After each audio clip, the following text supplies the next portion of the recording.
Nithyanandam Paramasukadam Kevalam Jnanamurtim Dvandvatitam Gagana Sadrusham Tattvamasyaadilaksham Ekam Nityam Vimalamachalam Sarvadi Sakshibhutam Bhavatitam Trigunarahitam Sadgurum Tam Namami.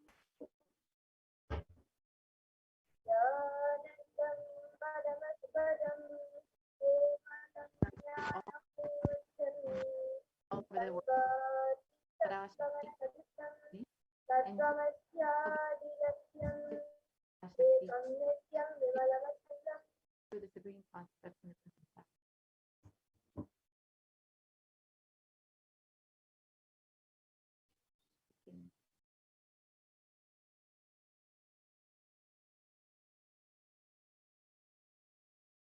So if you are here, it means existence wants you to be here in this form. You are not an accident. You are an incident. You are a conscious miracle of existence. Existence is trying to express itself through you. Welcome to the sacred spiritual experience, your digital experience of the divine.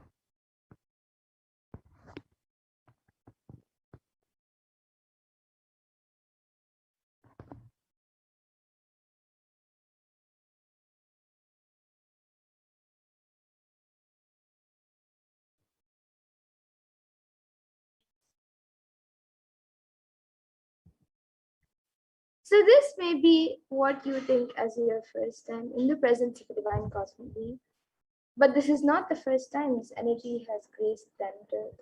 So if you are watching this now, it is not a coincidence, but a cosmic intervention in your life to make you manifest what you want.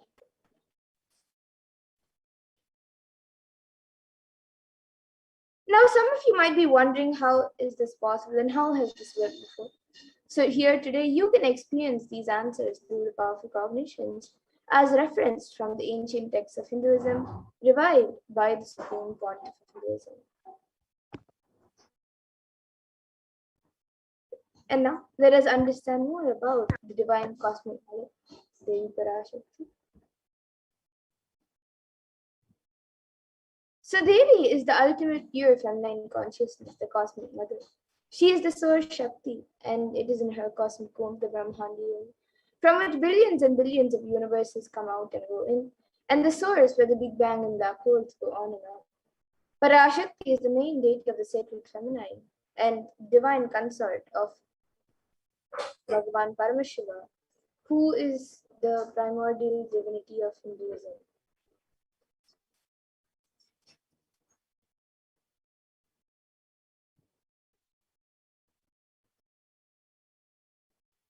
So in the words of the Supreme Pontiff of Hinduism himself, about the relationship with the mother, the first and foremost relationship with the mother, the ability to learn, even the idea to relate, starts with the mother. Mother is two important ways to connect with what you think as life. In the Vedic tradition, our rishis were aware your ability to connect with the mother should be directed towards the cosmos. It should inspire, it should awaken your higher consciousness. Connecting with life as mother is the most beautiful, most easiest form to ever connect. And today, out of his extreme love and compassion, the Supreme Pontiff of Hinduism is manifesting Devi Parashakti herself and gracing us, answering all of our questions, attending to our prayers, giving boons, healing us, revealing our past, present, and future, delivering profound spiritual truths, and ultimately giving us the experience of Paramashivoham itself.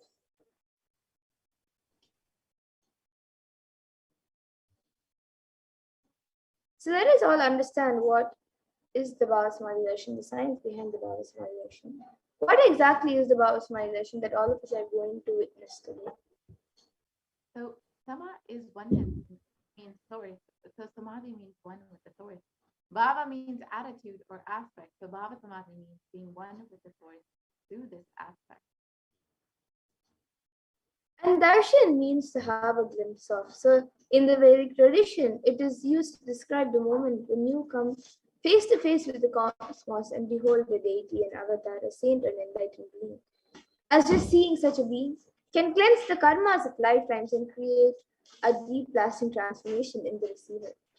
And darshan is a powerful superconscious vibration that is present around an avatar at all times. And he simply radiates darshan just as the sun continuously radiates light. And the auspicious moment when you are able to catch it becomes the moment of darshan for you, raising you to the next level of superconsciousness that is like hitting a reset button on your being. And let us understand the science behind the Bhavasman Darshan. The first thing we need to know is the divine cosmic beings are real. They manifest from Kailasa, the enlightened time space itself, through deities and incarnations.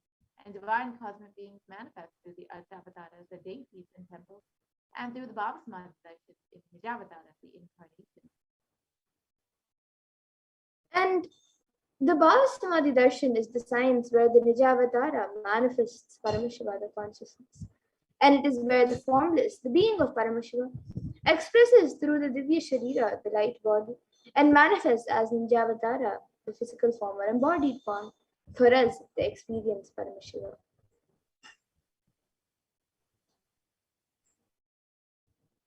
So, for example, Devi Parashakti expresses through the being of Rajarajeshwari and manifests as a Nijavatara, the physical form of Devi Meenakshi.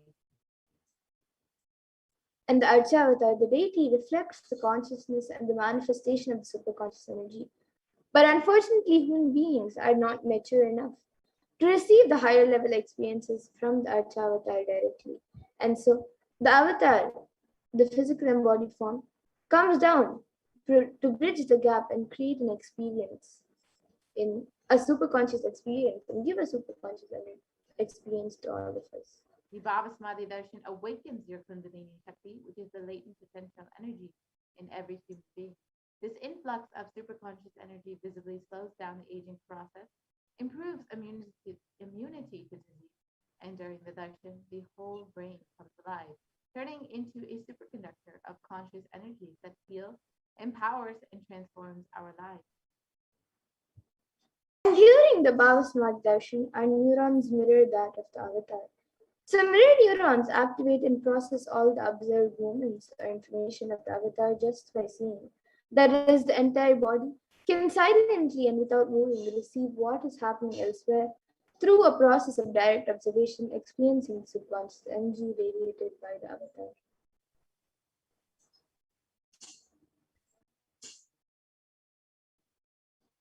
And the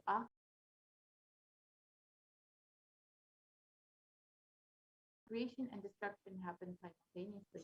In the dimension of time starts the past, present, and future. And because Akashic records are stored in the Akasha, the space dimension, there is no past, present, and future. That is why what you call as happened, happening, yet to happen, are clearly already recorded.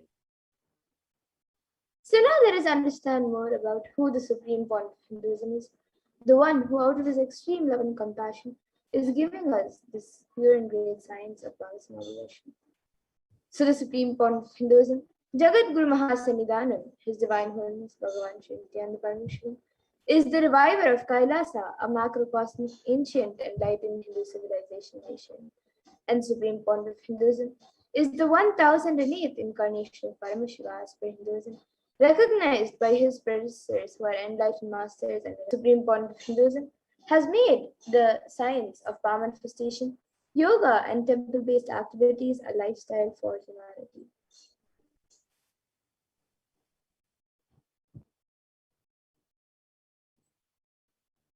And the Supreme Pontiff of Hinduism is ordained as the 233rd Guru Mahasannidhanam of the Kanchi Kailasa Sarvijñapitham, is the incumbent emperor of the Surya Vamshanangi Samarajam, is the present 293rd Jagat Guru Mahasannidhanam of the Kailasa Shamala Pita Sarvijñapitham, and is the present Mahamandaleshwara of the Mahanirvani Avada, the largest apex monastic order.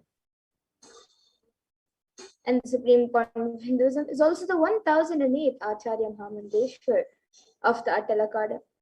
Then the present 23rd Guru Mahasannidhanam of Bhaktiswarga and in 2015 was elected as the supreme point of Hinduism by a congregation of over 1,000 Hindu leaders.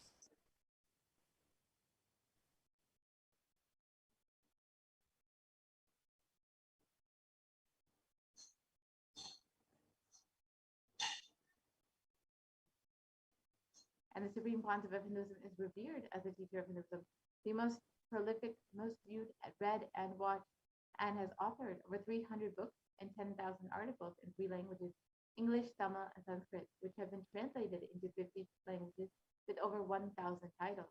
The Supreme Pontiff of Hinduism has over 20 million copies of books and articles sold, read, and downloaded, and has over 10,000 hours of discourses delivered. The Supreme Pontiff of Hinduism has enriched and enriched over 1 billion lives digitally and is respected as the commentator of all sacred scriptures, including the Upanishads, the Bhagavad Gita, the Shiva Sutras, the Brahma Sutras, the Yoga Sutras, the Ashtavakra, Jay Sutras, and more.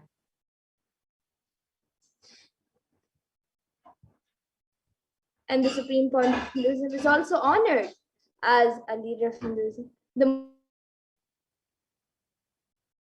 reviver of over 108 ancient Hindu sampradayas, including the Rudrakanyas and Rudras, Rishis and Rishikas, Bhairavas and Bhairavis and Sannyas, and is the establisher of the largest Hindu university, Kailasas Nithyananda University in the world, with satellite campuses in 150 countries, and is also the establisher of 1,000 plus Kailasa enlightenment ecosystems, the founder and reviver of over 100 Saivanipitas, and the collector of the largest Hindu library with over 1 million books, 1 million Pali scriptures, and over 20 million digital books. And now, with that, we will be getting into the next segment of this program where all of us will be seeing a live demonstration of the extraordinary Shaktis. So, today, the Balasins and the yogis and initiate disciples of Supreme Pontiff Hinduism will be demonstrating and sharing with all of you the experiences and results of the extraordinary manifestation awakened in us through the Diksha, the initiation by the Supreme Pontiff of Hinduism.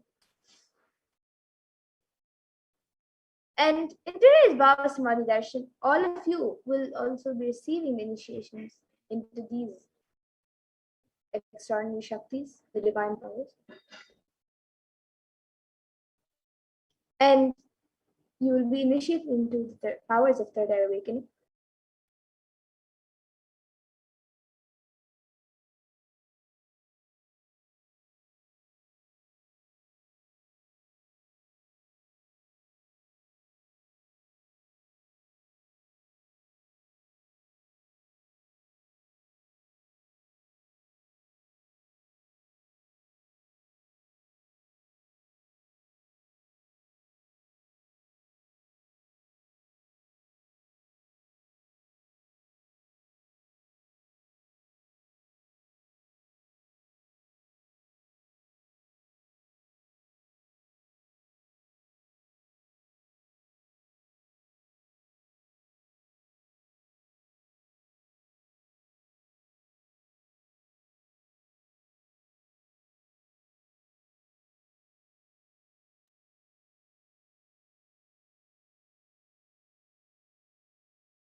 Yes, so in today's Baba Samadhi Darshan, all of you will also be receiving initiations into the extraordinary Shaktis of third eye.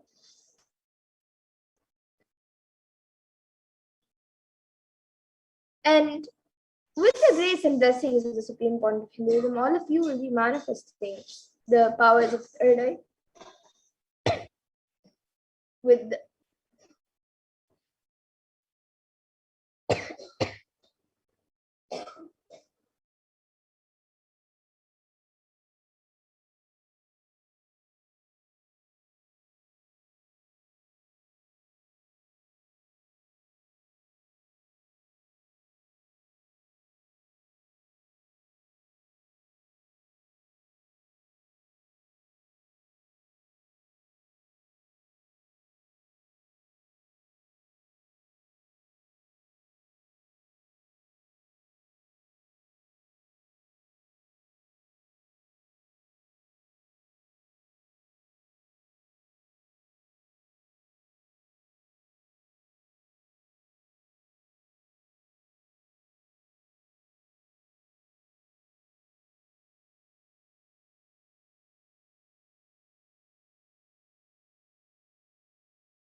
Yes, we're sorry about the technical glitch.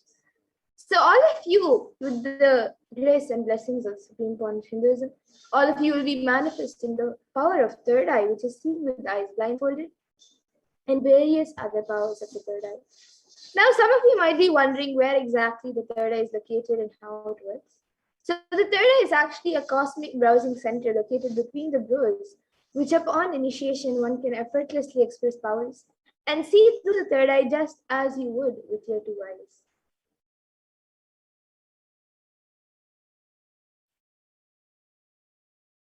And now let us understand more about what are these Shaktis, what is their source, how they manifest, and what exactly are the Shaktis.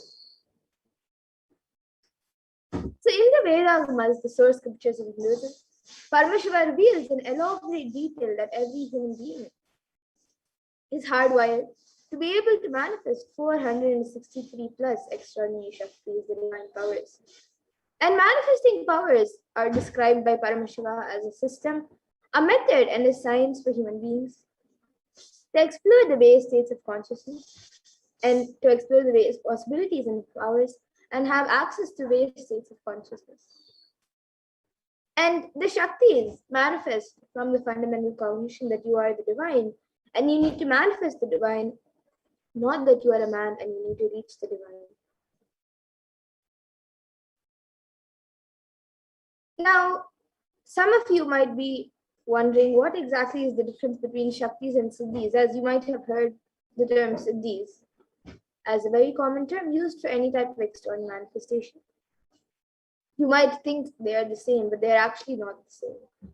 So the difference between Shaktis and Siddhis are that Shaktis express from the space of enlightenment as a side effect of feeling connection with the divine and high integrity with the Guru and are a source of enlightenment, whereas Siddhis are powers that manifest from purpose or penance for enlightenment and are on the path of enlightenment.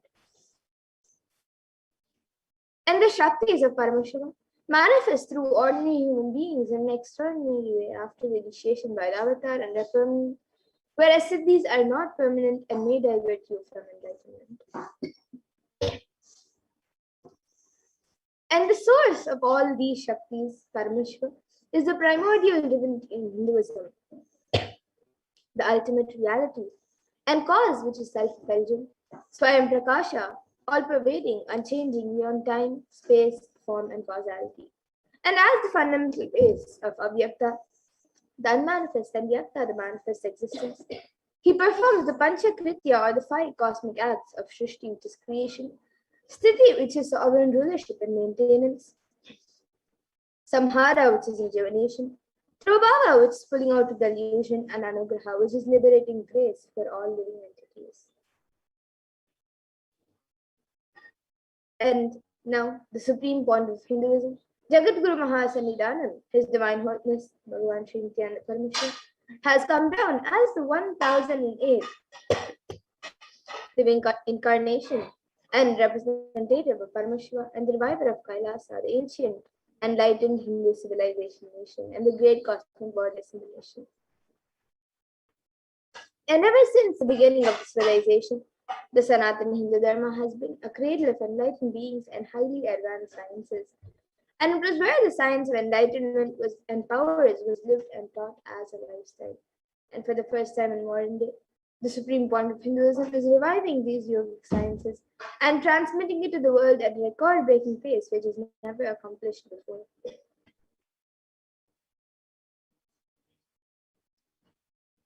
Now, all of you can see the Guru Parampara, which is used for the lineage of gurus. And it is through this continuous lineage of gurus that the knowledge is passed down from one generation to the next through the Diksha.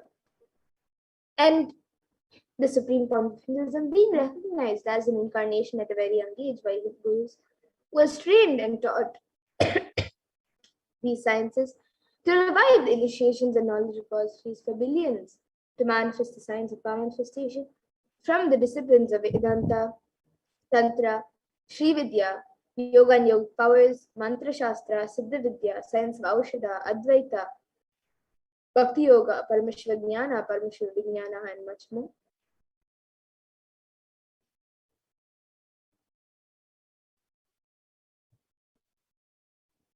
So now let us see how we can awaken these divine Shaktis in us. How can you manifest these Shaktis yourself? The Supreme Point of Hinduism beautifully says, every ultimate truth, jnana, is mapped into your consciousness, prajna, and manifests as a possibility and power of every being, prajnana. So now let us watch a small video on the science of initiation, how the science of Diksha works.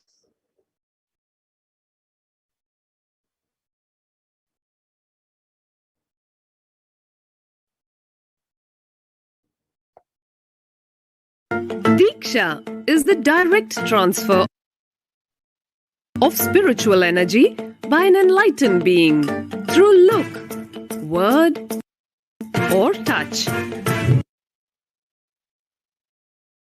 The traditional Vedic book Navaratneshwara states, Sarva Samapi Diksha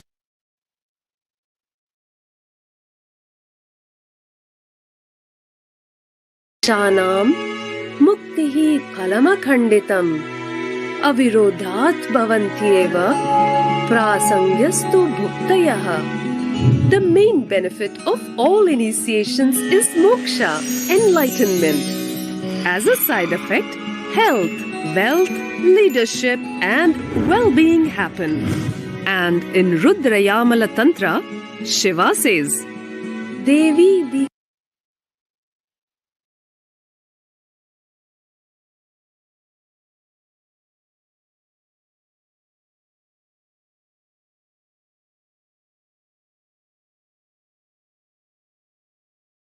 Vihinasya na siddhihi na cha sadgatihi tasmat sarva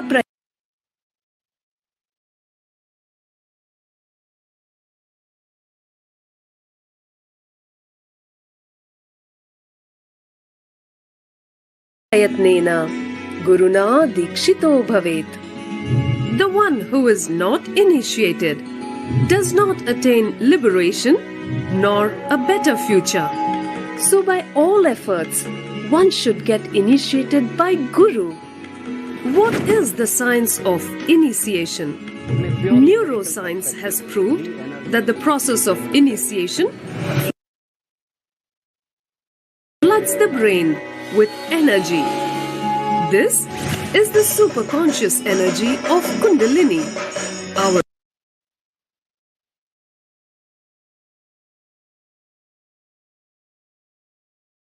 own highest inner potential energy. As the Kundalini flows from the thalamus to the cortex, it sets up a powerful energy loop within the brain, which awakens the latents which we have never used before. With increasing levels of coherence, the whole brain comes alive, turning into a superconductor of conscious energies that heal, empower, transform our lives, bliss and fulfillment.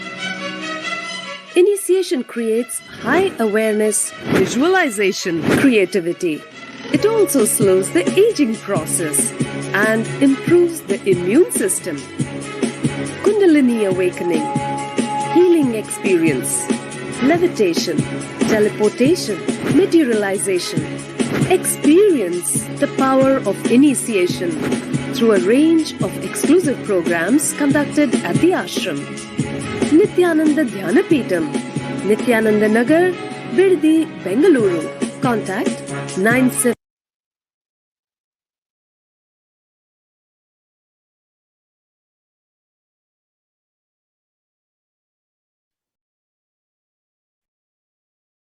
Yes, so that was a video on how the science of Diksha works. So let us now see how the science of manifestation is authenticated through four aspects of evidences or pramanas. So the first is the Shastra Pramana, which is eternal, unchangeable truths, revealed in the source scriptures. Then the next is the Apta Pramana, which are the experiences and results of Aptas or authorities of Hinduism, where the Vedic rishis and scientists have time tested and verified the sciences. And the next is the Atma Pramana, which is an account from the life of the Supreme Point of Hinduism, this millennium's avatars, personal experience of the manifestation, and then the Pratyaksha Pramana, which is empirical evidence from observation and scientific experimentation. Now, some of you might be wondering what exactly are these Vedas and Agamas, in which Paramashiva has described all of these sciences in a very elaborate way. So, the Vedas are the ultimate superior authority for Hindus and are a pure science where the ultimate truths are explained. And the Agamas are the scriptures where the applied technology and the applied sciences are expanded. So the Vedas and Agamas, the Veda Agamas, are given the status of Shruti as they are directly revealed by Paramashiva. They are the ultimate, eternal, unchangeable truths. And a reference cited from these Shastras or source scriptures is called the Shastra Pramana. So now, let us all get ready to witness a very unique and very exciting demonstration of the powers of third eye.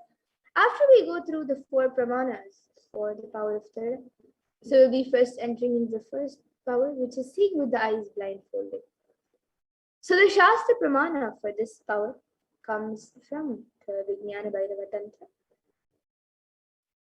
Kapalantarmanonyasya tishtanmilitalochanaha kramena manasodadyat lakshaye lakshyamuttamam. And the translation for this verse is, by fixing the mind on the inner space within the crown center and sitting stably without any movement, having the eyes closed in succession, by that stability of the mind and inner space through the power of the third eye, one directly sees the ultimate goal Lakshyam by having the vision beyond the sight that reveals any object or place, attaining the space of oneness with the source, Paramashiva. And the next is the Apta Pramana, where Krishna initiates Arjuna into the power of third eye. So Bhagavan Krishna beautifully says to Arjuna, Natu mam shakyase drashtu manenaiva svachakshisha divyam dadami te chakshuhu pashyame yum. So in this verse, Bhagavan Krishna says to Arjuna, but you cannot see my cosmic form with these physical eyes of yours. Therefore, I grant you divine third eye vision.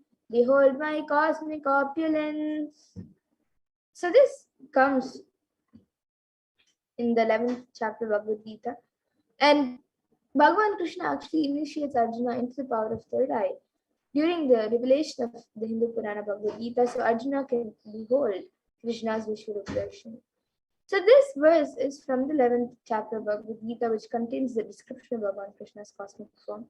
And it is completely narrated by Arjuna as he sees Bhagavan Krishna through his third eye. And the next is the Atma Pramana in Swami's own words. The first experience is that I was able to see everything around me, above me, the whole 360 degree, then directions, below me, everything.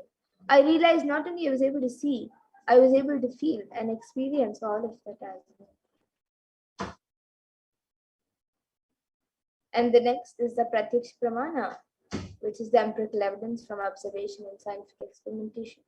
So here all of you can see that study measures were done on the brain waves of the Supreme Pontiff himself using a positron emission tomography, a PET scan.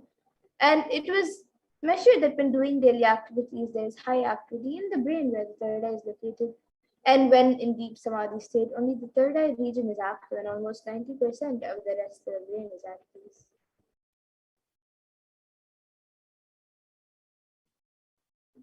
And the Sakshi Pramana, which is the last but not least evidence, is where this rare and sacred science of third eye awakening is being made available to humanity for our ultimate enrichment and conscious evolution by the Supreme Pontiff of Hinduism. And as a living incarnation of Paramashiva, the Supreme Pontiff of Hinduism embodies the most profound yogic states that surpass all the bounds of time, space, and matter. And he is gifting this pure and great science of third eye awakening, along with many other spiritual sciences, to the world through the science of initiation, Diksha, to millions of people. And everyone who has been initiated into these sciences have actually witnessed and experienced the profound results and extraordinary manifestation in their day-to-day life.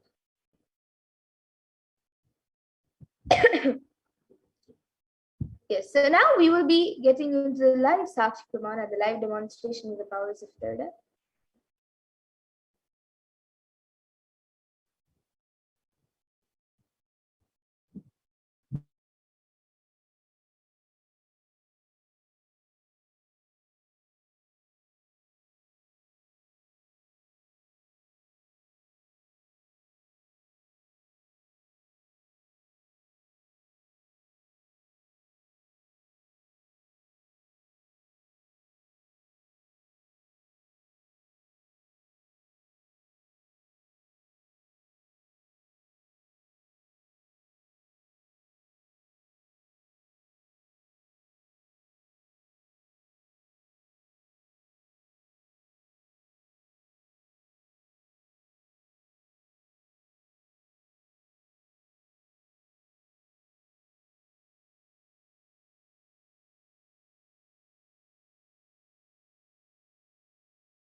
Yes, so now let us enter into the live demonstration of this power. So here with me, I have this IBAN, which in front it is a thick opaque plastic sheet. And in the back, there is thick black sponge, which will not allow any type of light to enter around the eyes. And into these two sockets over here, my eyes will sit into these two sockets over here. And it will also be covering the bridge of the nose. So this eye band will be put on my eyes by a volunteer. And once that is done, any of you watching us live on YouTube, you can put your comments in the live YouTube comment section on Kaila's HDH Nithyananda YouTube channel. And I will be reading out your comments. It can be anything that you would like me to read. And now this eye band will be put on my eyes by a volunteer. And actually this eye band is certified by ophthalmologists, and it's usually given for people who have insomnia. So you can be sure that there will be no light entering around the eyes. All of you can see as the eye band is being put.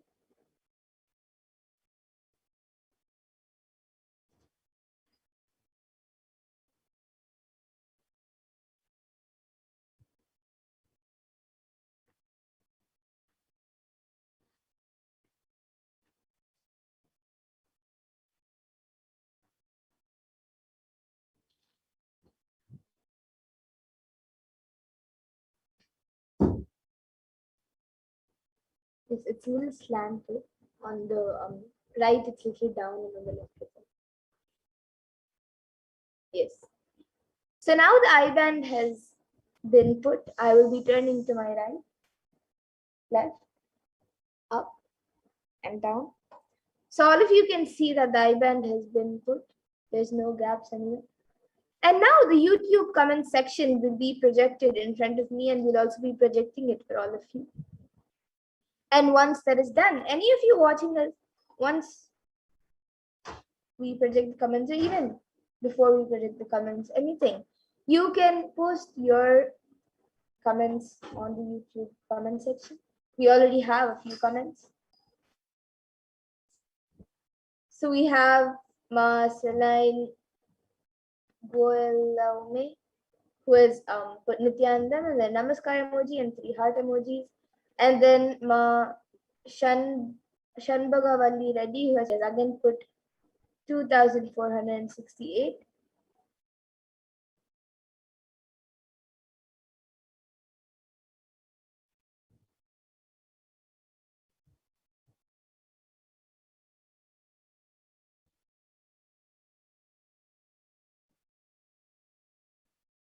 Yes, so the comments are being projected for all of you as well. All of you can also see the comments from Ma Celine and Ma Shanbagavalli. And both of them have a yellow badge, YouTube membership badge.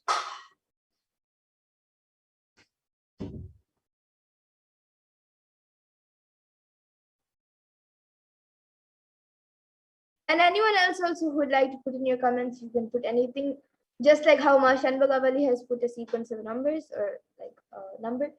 Even all of you can put numbers, you can put emojis, numbers, letters, words, random sentences. Yes. So now we have a comment from Marceline who has put a star emoji, and the around the star there are also other yellow dots to show the brightness. And then a heart emoji with a yellow ribbon, and then a house, and then the emoji, and then signal light, and then two hands like that, and then heart emoji. It has two hearts with a circle connecting both.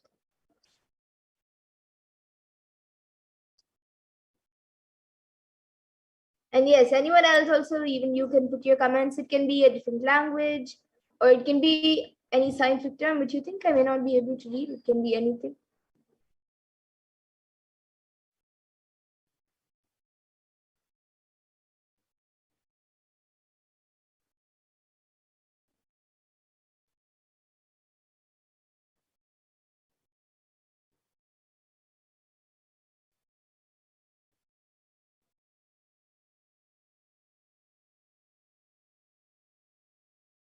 So if you're a doctor, or if you're a scientist, or if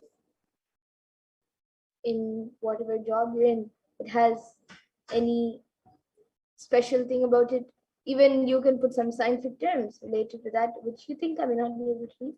Yes, so now we have a comment from us, Stephanie Dietrich, who has put Ma Spitzwegerich mit Honing. Okay, it's a different language. So it's Ma and then a comma and then Spitzwegerich is one word, and then MIT, and then HONIG, and then UND, and then PROSPAN, and then SIND, then GUTGEGEN, and then HUSTEN, and then a heart emoji. And Maslanji has put hello, comment, Shava, and a question mark. So that is also in a different language, in Spanish and or German. And the C, it is hello, then comment, and then in the C and A, the C has a dot below. And maybe Ma Stephanie Dietrich, you can get back in the comment section what language it is, and even Ma Siranji, you can get back in the comment section about what language that is.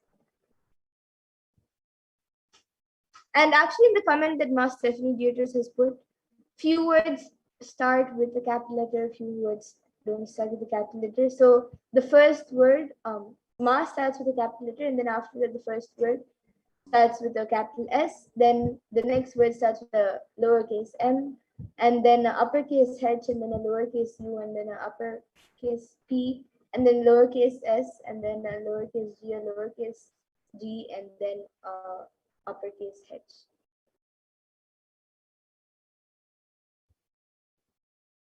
And Ma Celine has now put its French. Okay, that's great.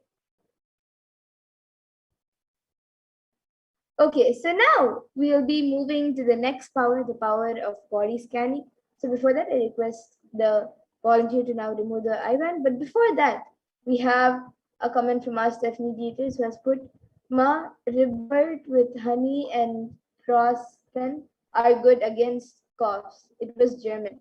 Yes, that's great, Ma. Thank you. So today here in this power manifestation segment, we had two comments, one in French and one in German, so two different languages. And if we had many other comments with a sequence of emojis and then numbers, so that's great. So today we had French and German. So that was pretty exciting. And yes, now we'll be moving to the next power, the power of body scanning. I request the volunteer to now remove the IBAN.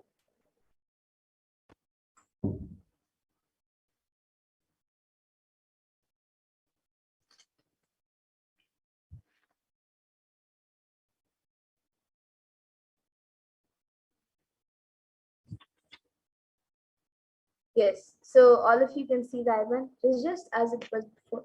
There is nothing removed or added on the eyebrow. And now we will be getting into the next power, the power of body scanning. So anyone who would like body scan can put your comments in the YouTube comment section and we will be doing a body scan for you.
Yes, so this power of body scanning, if any of you are new over here, this power of body scanning awakens the ability to scan any type of diseases, medically diagnosed issues, any illnesses, or any problem in the body, whether it's physical, emotional, or mental. And the best part is that we can give a solution for the problem through the awakened paradigm. So let us now, before entering into the live demonstration, see the pramanas, the four pramanas for this power. So the first is the Shastra Pramana, which is the scriptural reference for the power of body scan. It comes from the Vijnana Bhaiva Tantra.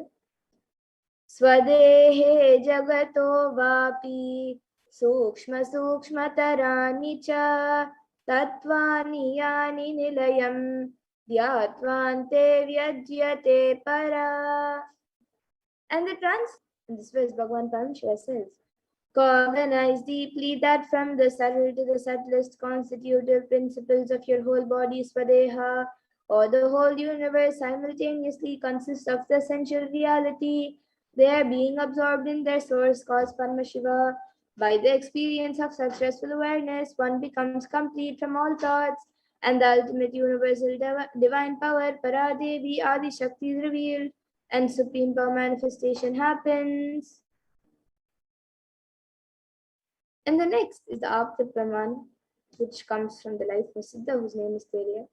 So Theria was a Siddha and one of the prominent disciples of Agastya.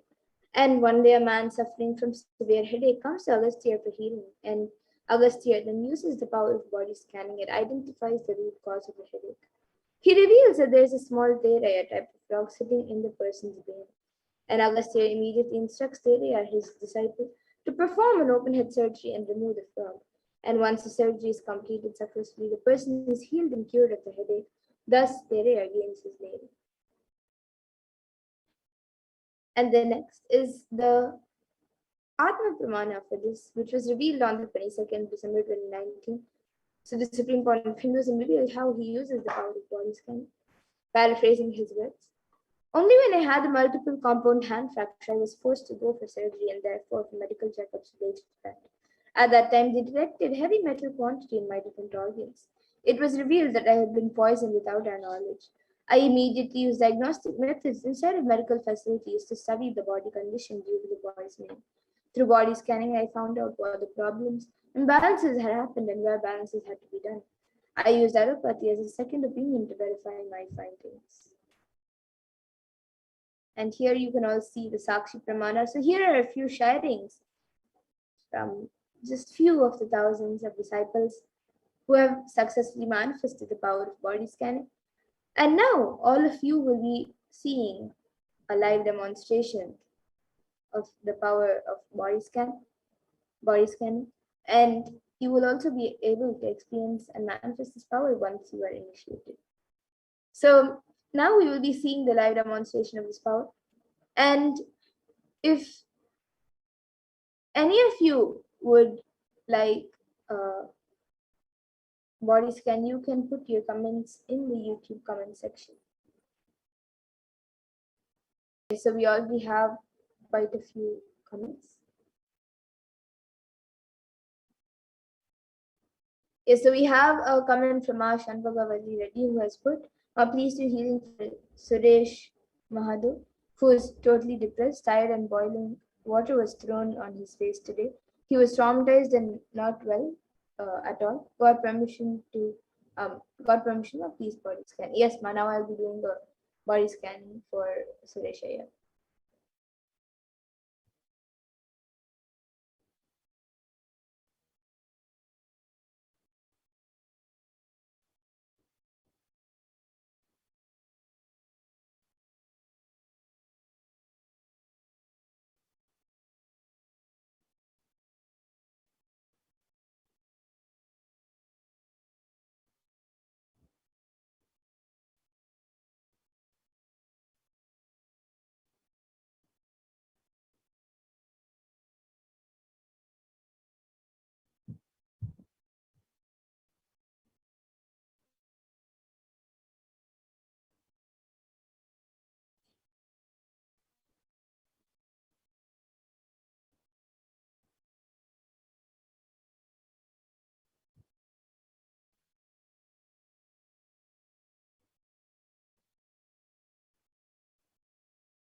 Yes, so Ma Shanbhagavali Reddy, what I was able to see for Suresh Iyer was I've given the healing as well.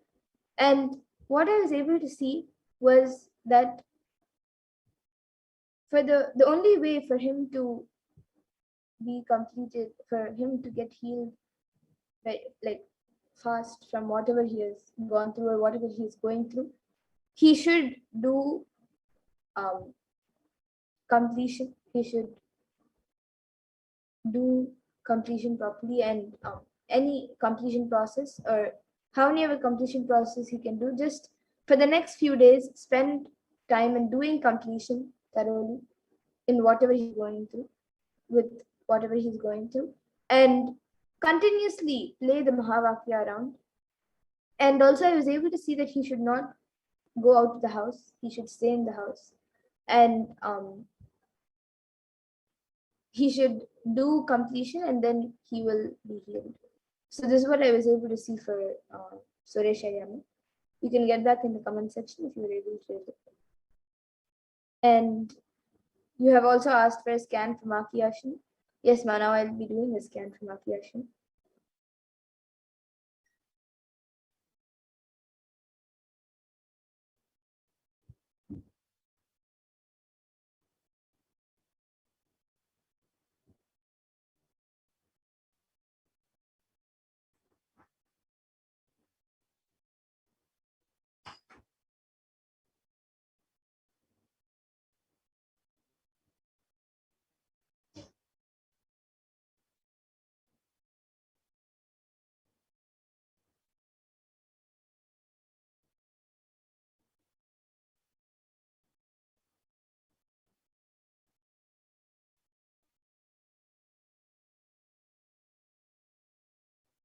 Yes, so Ma Shanbhagavali, what I was able to see from Ma Kiyashin was that right now she is quite healthy, but I was able to see that in her diet she should she should reduce her intake of like things that have citric acid, like lemon, orange, and even curd she should reduce. So like acidic fruits and items she should reduce on that. She should have little bit, but not so much. So this was what I was able to see for her to have a more healthy body. And this is for Maki Ashni. And actually, one more thing that I was able to see for Suresh Iyer was that even as he does the completion, he this will also be a part of the completion. But as he does the completion, he should start creating a positive environment around him, a positive energy around him, and that will help also in healing the outside whatever is happening, it's good or bad, it will always be what he will manifest it the way he wants when he manifests that kind of energy. So inside he has to manifest that kind of energy the way he wants, and that will be reflected outside. So that will happen as he does the completion. So for the next at least 1 week, he should spend some time in doing completion and making a positive energy field around him, and that will help in getting healed. And always play the Mahavakya around, so that will also help him in getting healed. And yes, you have also Marceline has asked for a body scanning for jealousy and your throat. Yes, Manav, I'll be doing the scan for you.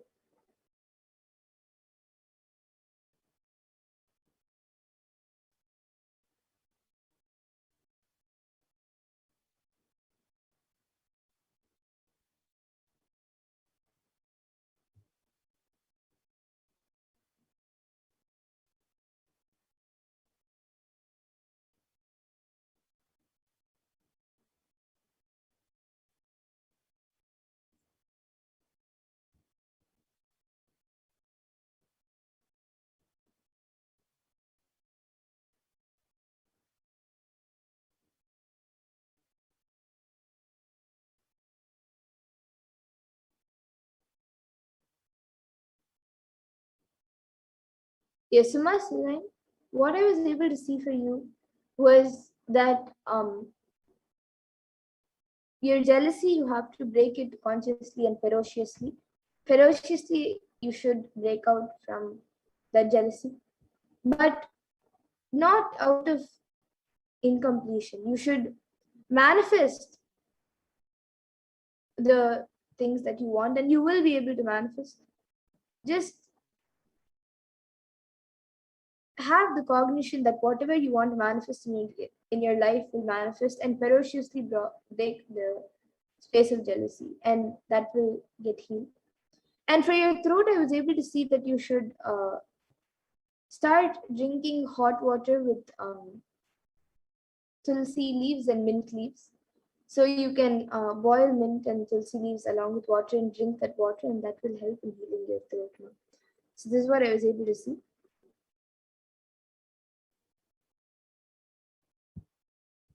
And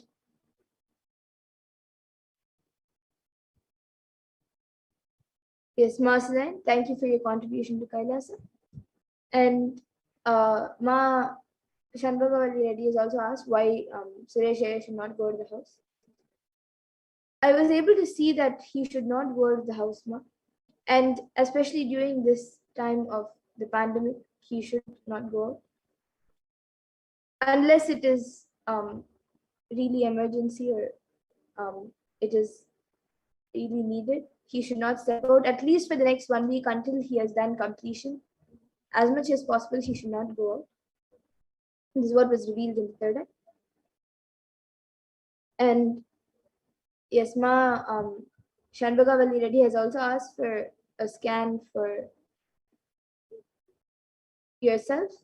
You have asked for a scan for yourself and healing, and your head feels full and also problems. Yes, Ma, now I'll be doing a scan for you, and I will also be doing a scan for Paramaraya.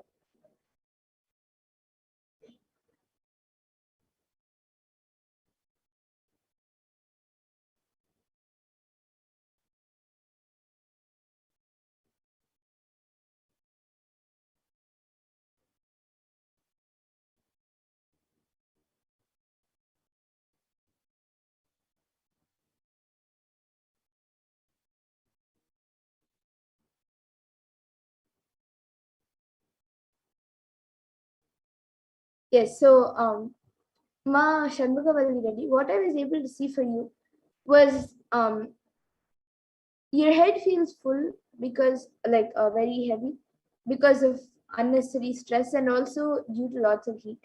So I was able to see that if you have aushadha, any aushadha that Swamiji has given, if you have that, then apply that on your temples, mix it with little coconut oil and apply it on your temples. If you don't have, then in the next darshan you can keep a bowl of turmeric in front of the screen, and you can mix the turmeric with little coconut oil every day and just apply a little bit on both your temples, and that will help in healing headache. And for your ulcers, I was able to see that it will get healed in the next two. You should not have cold items. Have more. It should not be too hot or too cold. It should be like a normal room temperature uh, food. So whether it's food or water, make sure it's like room temperature, not too hot or too cold for the next few days. And that will help in healing the ulcer problems. This is what I was able to see for Yuma. And for Perumaraya, what I was able to see was that right now he is actually quite healthy. He is just there. He is often getting some body aches. For that, I was able to yoga every day, little bit for half an hour, and 10 minutes of pranayama. He can do the Trinity Kumbuka or Aloma Viloma, Anuloma Viloma. He can do anything, and like just 10 minutes of pranayama and half an hour of yoga, that will help in him having a very healthy body. So yes, and Ma Shanbagavalli has also come back saying thank you, and Ma Line has also come back saying thank you. Yes. So with that, we now come to the conclusion of this segment, this power manifestation segment. I thank all of you who have joined us today for the power manifestation segment. And we will now be moving to the next segment of this program, where all of us will be learning more about who Devi Parashakti is and how we can receive Devi Parashakti and much more. So we will be learning about the divine feminine consciousness in this next segment.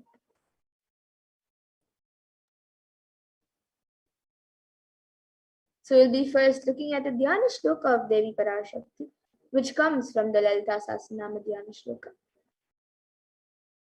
Sindhuraruna vigraham trinayana manikya maudi spurate taranayaka shekharam smitamukhim mapina vakshoruham panibhyam alipurna ratna chashakam raktotpalam bibratim Saumyam Ratnagatastha Rakta Charanam Dhyayet Paramambikam.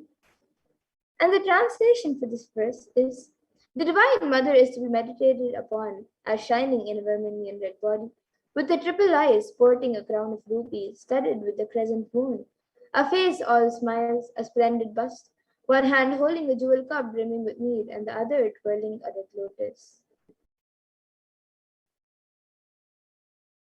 And another Dhyana Shloka from the Lalita Sahasranama Dhyana Shloka beautifully says: Arunam Karunatarangatakshim Dritapashankusha Pushpabana Chapam Animadi Viravritam Ayukaihi Rahamityeva Vibhavaye Bhavani. And the translation for this verse is: I meditate on the great Empress. She is red in color and her eyes are full of compassion. She holds the nose, the gourd, the bow, and the flowery arrow in her hands. She is surrounded on all sides by powers such as animal rays, and she is the self within me.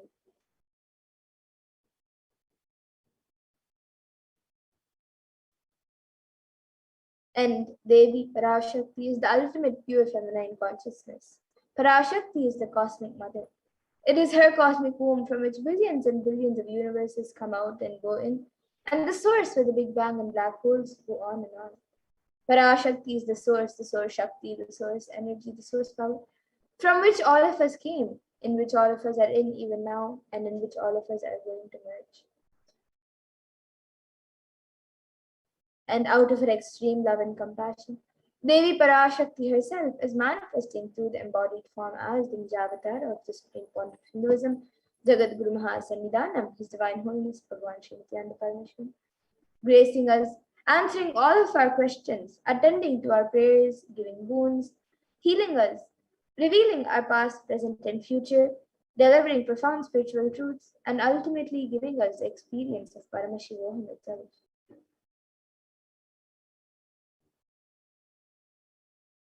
And Devi Parashakti beautifully reveals how she is manifesting as the supreme point of Hinduism, and she introduces herself. She says, raising as Omkara, expressing as Vedas and Agamas, blossomed as Srimkara, filled as Parashorasi, living in 40 triangles, the Kailasha Swami who is in Kailasha, Sri Purachintamani, Parashorasi, sitting as part of Paramashiva, Parameshwari, who rules the world, Paramashakti, Manonmani, Meenakshi, as Nithyananda I took Nijavatara here, to give good boons to everyone, to bestow all goodness, Hiranya Garbhaswarupini, Brahmanda Yoni, Shami, Chandramauli, Rapala, Aparna, Uma, Parvati, Savitri, Navayovana, Samrajya Lakshmi, Parameshwari, Parashodasi, Meenakshi, taking the form of Nityananda, I came here as Nijavatara. With great compassion and blessing, listen people, to do good to all of you, I took the form of Nityananda and came down as Nijavatara.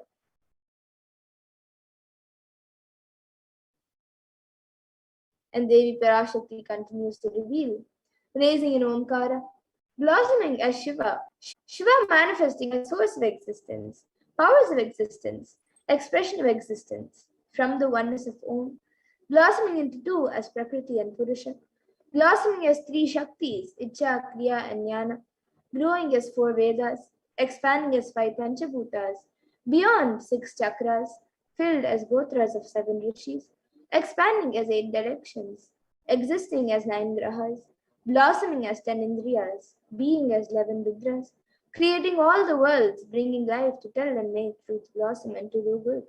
Parashodasi, Meenakshi, in the form of Nityananda, I came to bless every one of you.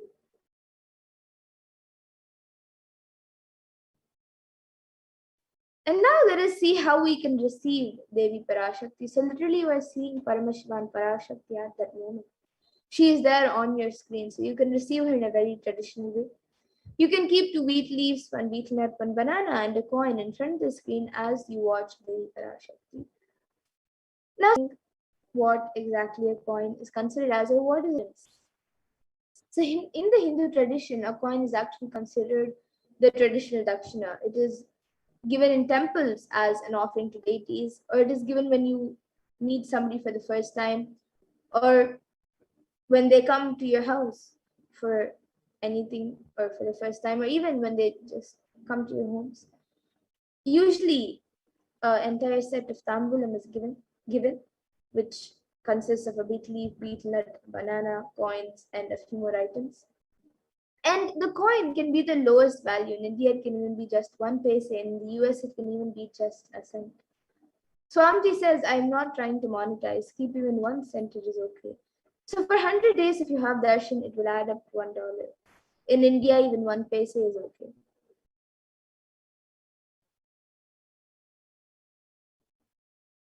And you can offer that to Devi Parashakti. And once the darshan is over, you can do namaskar and eat the banana, the beet leaf, and the beet nut, taking it as prasadam immediately.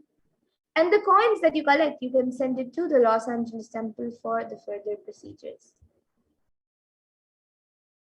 And this actually, the beet leaf and beet nut may look too small, but in a few days you will see how much it adds to your sentiment that really Devi Parashakti is there. You will not take the Devi darshans for granted. Rituals will break your monotonous unconscious mentality and lifestyle and remind you and raise you to the powerful cognitions. It will break your unconscious behavior. And now here you can all see how you can set up your tambulam. So you can arrange the two beet leaves, the beet coins on a plate and keep it in front of the screen as you watch Devi Parashakti. You can also keep a few additional items such as a few fresh flowers, some glass bangles, some kumkum and turmeric and a coconut. But the four basic items is a beet leaf, betel nut, the banana and the coin. So you can arrange all the items in a plate, keep it in front of the screen as you watch Devi Parashakti.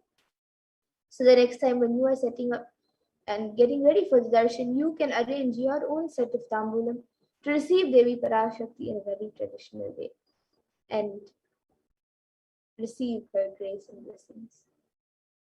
And with that, we now come to a conclusion of this segment where we have learned who is Devi Parashakti and how we can receive Devi Parashakti in a very traditional way. And we will now be moving to the next segment of this program where all of us will be learning what Devi Parashakti has revealed in the Akashic readings for all of us on all the various problems that the world is going through today due to the pandemic? And what is the cause and solutions for all of these problems? And how important it is for us to follow what Devi Parashakti has revealed. So now in the next segment, we will be learning what Devi Parashakti has revealed in the Akash beings. So let us first look at the compassion of the avatar. So in the Guru Padukas by Adi Shankaracharya, the very first verse describes how the Guru Padukas, the sacred feet of the Guru, is the boat that helps us cross the Ananta Samsara Samudra, the seemingly endless ocean of samsara or suffering.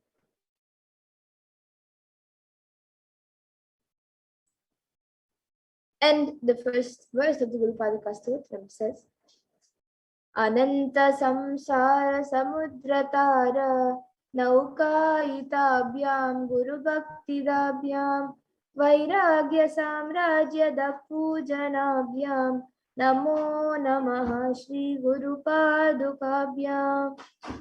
And the translation for this verse is Salutations to the sandals of my Guru, which is the boat which helps me cross the endless ocean of life, which endows me with the sense of devotion to my Guru, and by worship of which I attain the dominion of renunciation.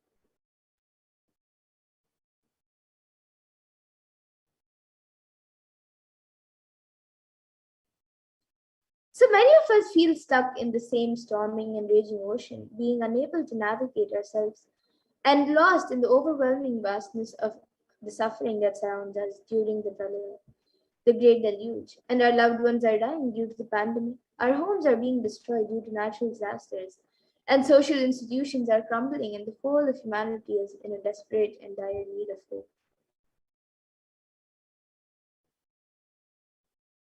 And at this time, the Cosmic Mother comes to elevate suffering of humanity. And it is at this time that the supreme point of Hinduism, Jagat Guru Mahasannidhan, His Divine Holiness, Bhagavan Sri Nithyananda Paramashivam, has come down as the incarnation of the cosmic superconsciousness. Out of his love and compassion, having taken the spiritual responsibility for the superconscious breakthrough of the whole of humanity, is manifesting Devi Parashakti, the cosmic mother, and guiding and healing the whole world as literally the boat that sails us through the Pralaya, the cosmic deluge.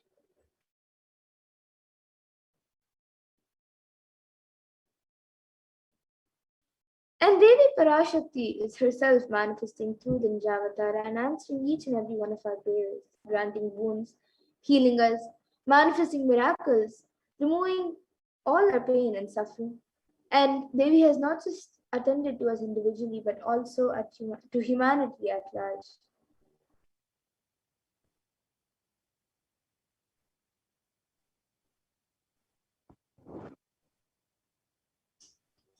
And Devi Parashakti has guided the whole of humanity in the form of revelations of profound sacred secrets of Sanatana Hindu Dharma, showing us the future regarding global issues, the COVID pandemic, natural disasters such as fires, floods, storms, etc., and even the twisted human conspiracies and underground wars which have not surfaced to common knowledge as yet.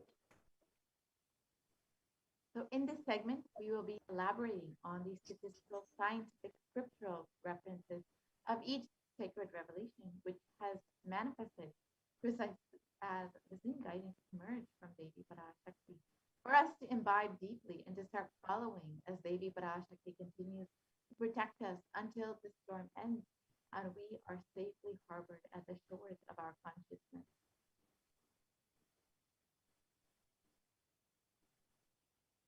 So let us now look at what Devi Parashakti has revealed in the Akashic readings on the 8 methods to to protect ourselves from the coronavirus, from COVID-19, revealed on the 30th of April 2021.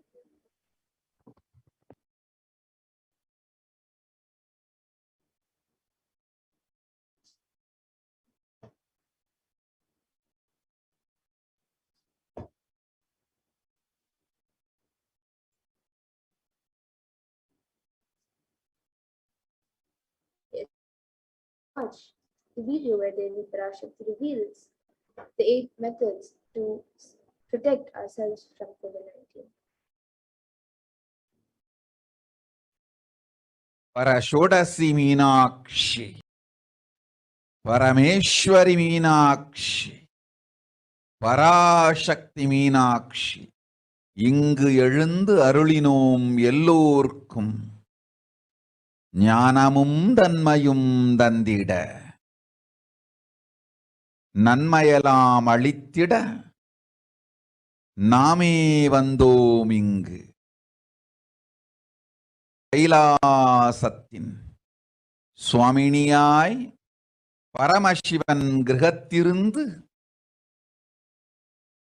நம் அனுக்கிரகத்தினால் நித்யானந்தன் விக்கிரகமாய் மலர்ந்தோம். உங்கள் எல்லோருக்கும் நல்லதை செய்திட நன்மையை சொல்லிட தர்மார்த்த காம மோக்ஷம் எனும் புருஷார்த்தங்கள் நாளும் பொங்கி மலர்ந்திட வந்தேன் இங்கு. மாந்தர்கள் கொடுந்தொற்று கொரோனா கண்டு அஞ்ச வேண்டாம். 8 வழியின் மூலமாகவும் எண்ணத்தில் தியானித்து என்னை பிரார்த்தித்தல் 1, சமூக வலைதளங்கள் மூலமாய் என்னை சரணடைதல் 2, எங்கெல்லாம் என் மகமாரி வடிவத்தில் நான் குடிகொண்டிருக்கின்றேனோ அங்கெல்லாம் பூமிதித்து என்னை வழிபடுவது 3, நெஞ்சில் மஞ்சள் தடவி வேப்பம் சாரருந்தி தினந்தோறும் என்னை தியானிப்பது 4, நிர்விகல்ப நிலையிருந்து நித்யானந்தத்தை நிறைத்து உயிர்வது 5, சிவ சிவ சிவ எனும் பிரபஞ்ச பெரும் நாதத்தை அஜபா ஜபமாய் நிகழ்த்தல் 6, நிறைவான பூரண மனத்தோடு வாழைப்பழத்தோலும் வெங்காயமும் குதிகாலில் வைத்து பத்திட்டு நித்திரையில் அடங்குவது 7, பூரணமாய் பரிபூரணமாய் அருணாச்சல ஸ்மரணையில் நினைப்பும் மறப்பும் அருந்த உணர்வு ஸ்மரணையில் அகம் அகம் என ஸ்புரிக்கும் அருணாச்சல ஸ்மரணையில் ஆனந்த ஸ்புரணத்தில் இருப்பது 8 எனும் 8 முறையிலும் என எண்ணெய் பேருக்கும் இல்லை கொரோனா கொடுந்தொற்றின் தாக்கமும் கொரோனா கொடுந்தொற்றின் பயமும் கொரோனா கொடுந்தொற்றின் மயக்கமும் வாழ்வீர்கள் வளத்தொடு நல் ஞானம் யோகத்தொடு நாமே நிம்மோடு நானே நீயாய் நீயே நானாய் நல்வாழ்வு வாழ்வீர்கள். 8இல் 1 செய்தாலும் கொரோனா உங்களை எட்டவிடாது காப்.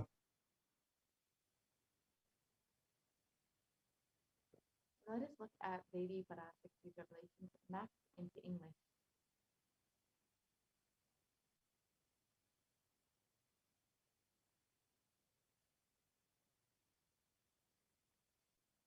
Yes.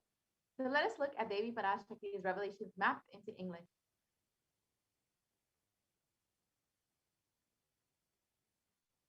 Oh, humans, don't be scared of the deadly infection corona. through these 8 ways, praying and meditating on me, surrendering to me through social media, wherever I am residing, worshiping me by doing fire walking, applying turmeric in the chest, drinking neem juice, and meditating on me every day, being in the unclutched state, filling with eternal bliss,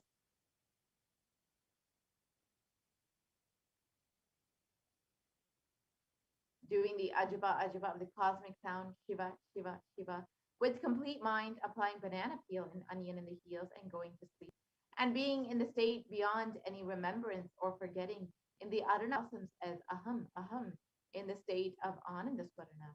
Everyone who thinks on me through these 8 ways, they will not have effects of corona.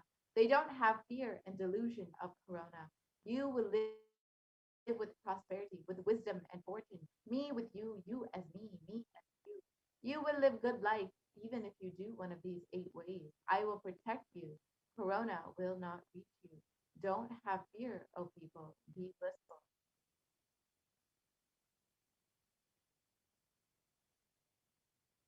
So in these revelations, Devi Parashakti has to protect all of humanity from COVID-19. Let us now look at each of these methods and understand more deeply the science and benefits of each of these methods.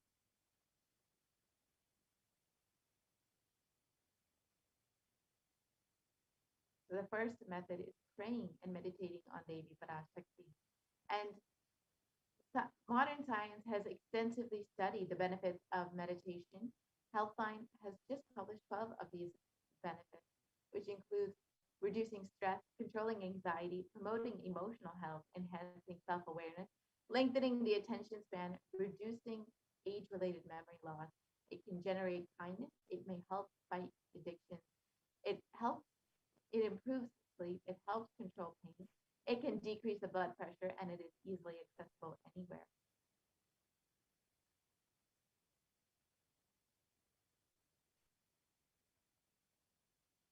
And the Department of Health and Human Services in the United States has shown that meditation has a direct benefit both on our physical as well as our mental health.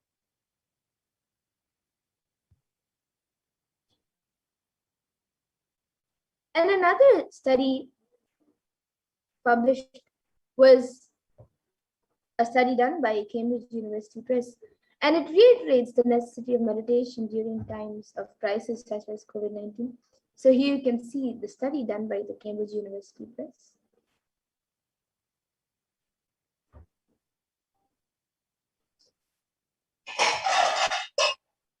And research published by Everyday Health has shown how prayer and spirituality protects the emotional health by offering a bigger sense of purpose, by providing emotional support, by lifting the spirit, and by helping you cope with difficulties. And a report published in Health Psychology in September of 2015 found that when researchers followed 191 people with congestive heart failure for 5 years, they found that those who reported feeling spiritual peace and also who made small lifestyle changes were significantly more likely to live longer than their peers.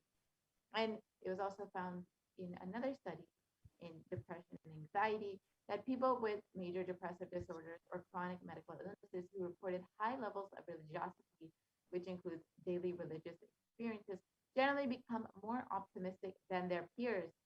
And this was published in July of 2015.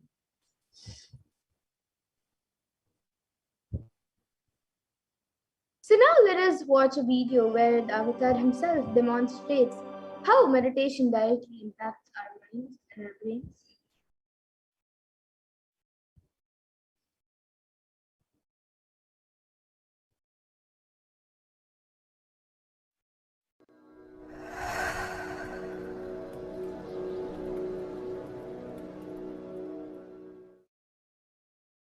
If you are not allowed to do yoga, made to believe early morning sleep is the best thing in your life, you are tortured, you are abused, your divine rights are violated.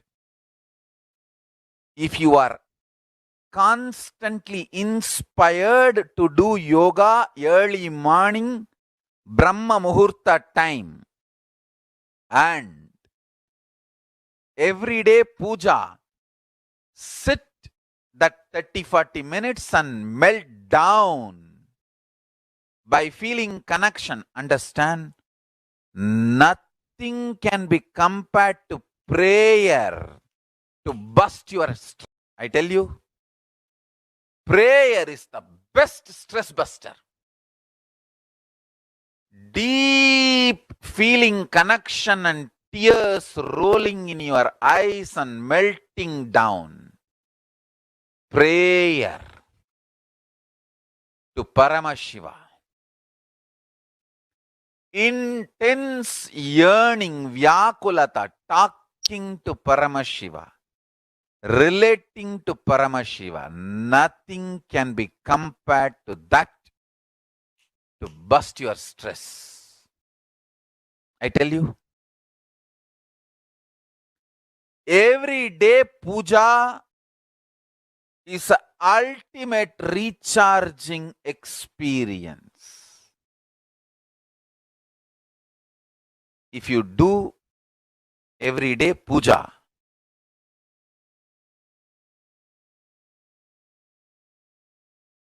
the kind of the stress-free life you will live, your whole biological clock will be aligned to Kailasa. I tell you, seen the people who have the habit of Nitya Puja live long. Not just long, happy. In my whole life, it is Nitya Puja that gave me all the best things of life. Everyday puja, relating with the deities is the best stress buster. Touch the deities, do decoration, dress up. Even now, my best time of the day is when I sit with my deities. When I sit with my deities, dress up the deities, jewel them, spend time with them, talk to them, intensely pray, deeply connect and pray. Understand? You do not know the power of Archavatara. God landing in physical deity form. Never underestimate the power of Archavatara. The Archavatara is equivalent to living avatara. What living avatar can do to you, an Archavatara can do. Atma Linga I am giving to all of you is literally living Archavatara. Is a piece of God. Literally.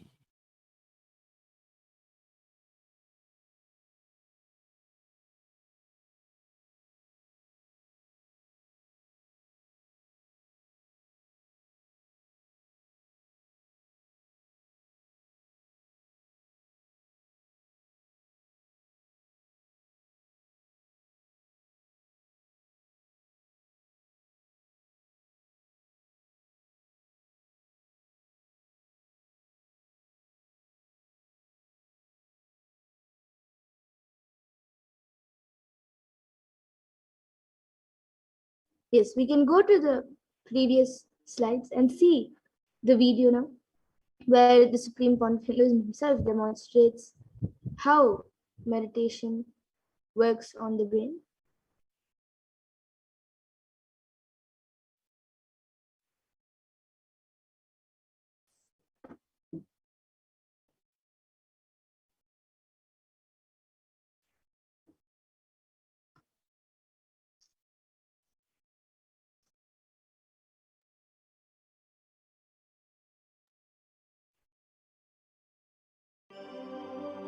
So all of us just saw a video where the Supreme One of Hinduism speaks about the need of prayer and meditation.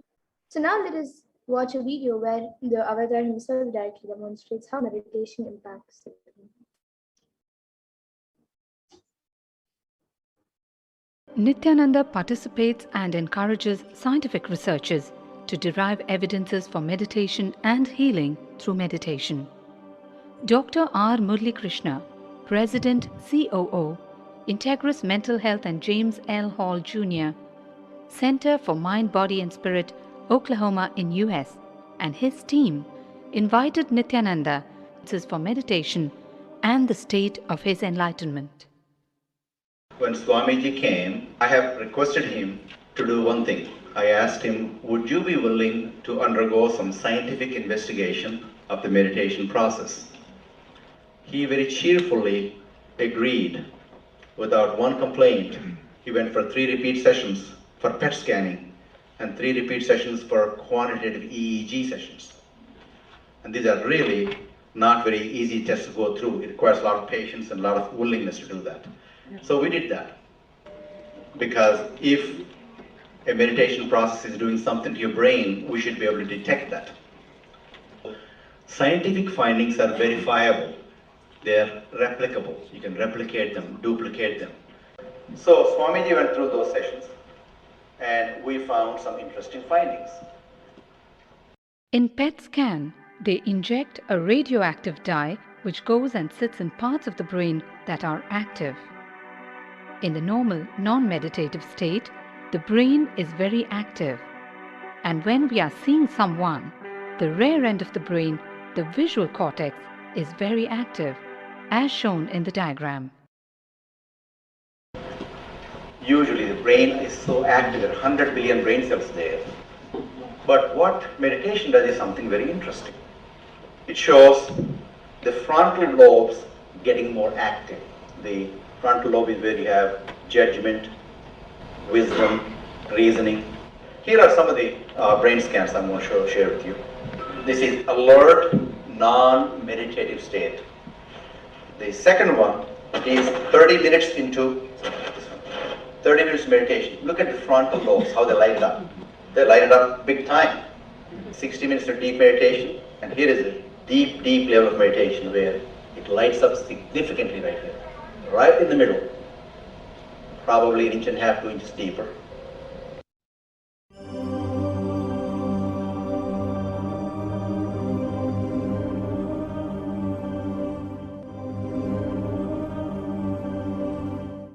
What's interesting was, Swami was inside, and that's the last part of that one.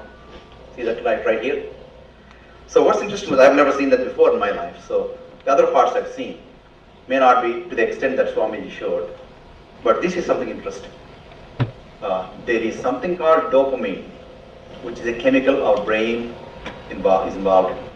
Dopamine is produced mostly in this area, and when you have any pleasurable feeling in your body, it is mediated through dopamine.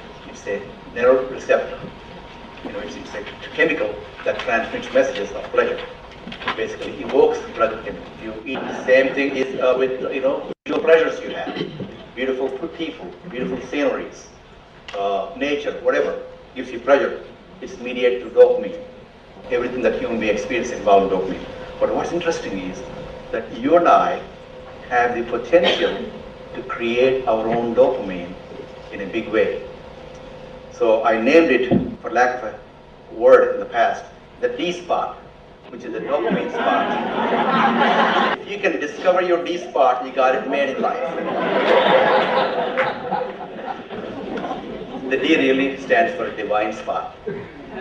The D also stands for delight, and the dopamine spot.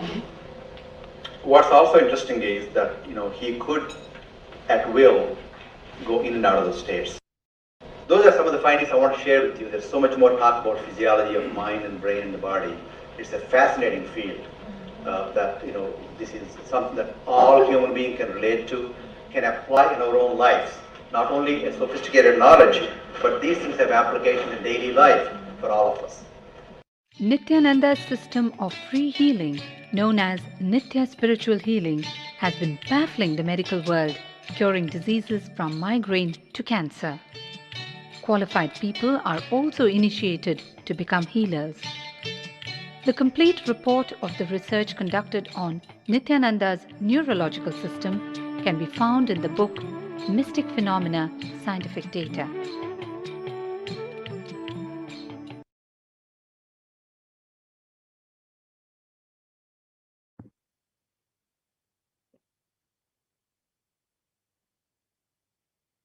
We can continue the method to connect with Devi Parashakti now that we've understood how both prayer and meditation can literally protect you from COVID-19. Let us look at the next method that Devi Parashakti has revealed.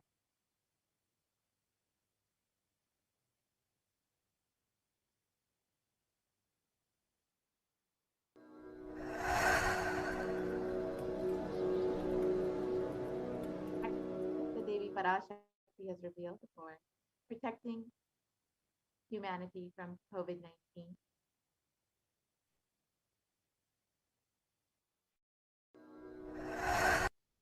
Yes, we can. Yes. So the next method revealed by Devi Parashakti is to surrender to Devi through social media.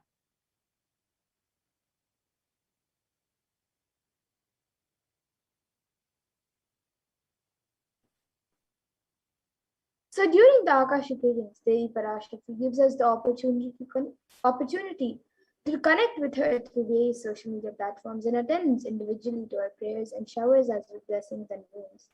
So let us now see how we can connect to Devi Parashakti through social media. So the first way to connect with Devi is through YouTube. So you can go ahead and join as a member of Kailasa's HDH Nithyananda YouTube channel.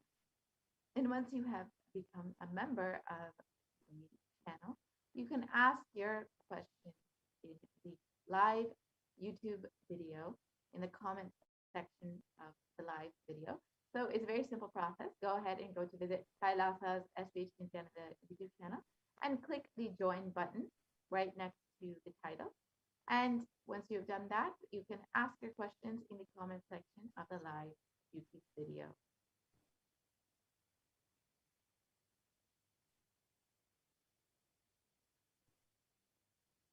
And on Facebook, you can like and follow Kailasa's HDH Nithyananda Paramashivam Facebook page and ask your questions in the comment section.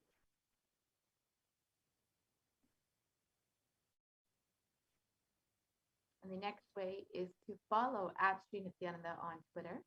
And you can ask your questions in the reply section of the tweet with the hashtag #AskTheAvatar.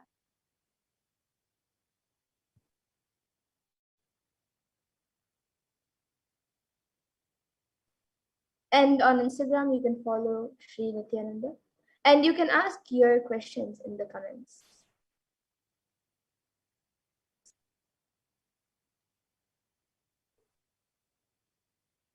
And the next way is to ask your questions through WhatsApp. So you can search kailasa.org and you can see the WhatsApp chat box that pops up. And you can ask your questions here in the WhatsApp chat.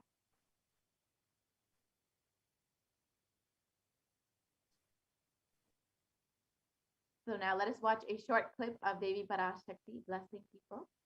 And you can also experience the same when you ask your questions to Devi Parashakti via these 5 social media platforms.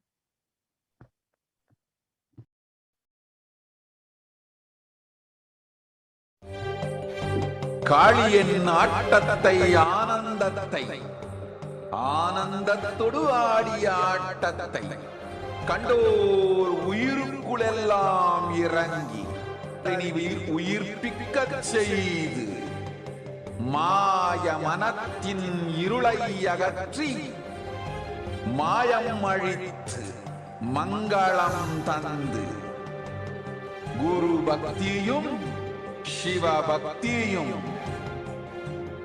Paramasiva பக்தியும் பரமசிவ சக்தியும் அளிக்கின்றேன். மனமாயை விடுத்து குரு பதத்தை பற்றுங்கள். நித்யானந்தமாய் நிஜாவதாரமாய் வந்துதித்த என்னை பற்றி வாழ்வில் எல்லா நலமும் பெற்றிடுங்கள். ஓம் ஓம் ஓம். யாதுமாகி நின்றாய் காளி, ஓம் காளி ஓம் சக்தி, ஓம் காளி ஓம் சக்தி, ஓம் சக்தி.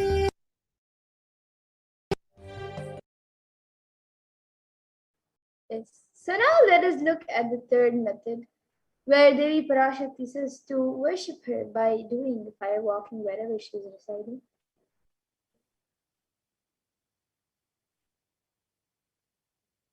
And the Supreme Concept has revealed that fire walking is a powerful alchemy process.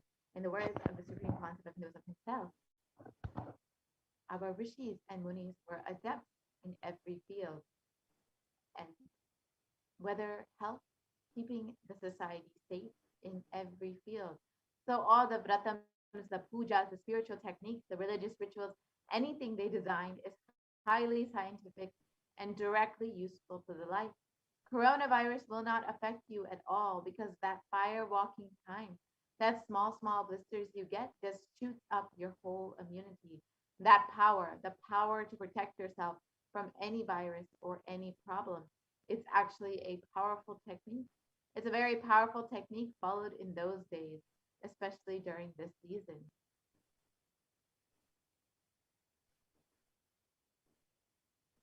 Especially that is done very traditionally and systematically. If you had even small blisters, and even if you did not have any blisters, you are protected already from corona problem. You will not be affected at all. Corona will not work on you. It will not affect you, and don't worry, it is a traditional way of making you immune. Actually, it's a traditional vaccination process. It's 11 feet length, the burning live charcoal on which you're supposed to walk, with the traditional powerful music which activates your limb system, that mukulam, which we call it in the back of the neck. This music will feel like it is hitting the back of your neck, and your whole detox system will be awakened. In that peak altered state of consciousness, you should walk on fire. Not just like that, you will walk. You will first awaken, trigger, and detox the detox system, then walk on the fire, 11 feet fire pit.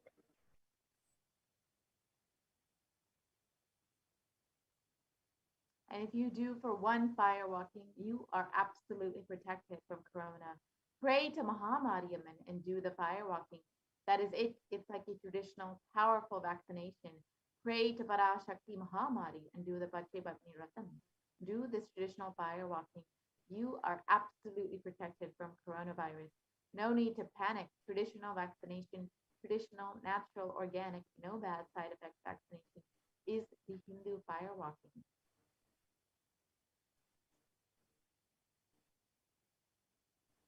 So now let us all watch a video where the supreme point of Hinduism is behind fire walking.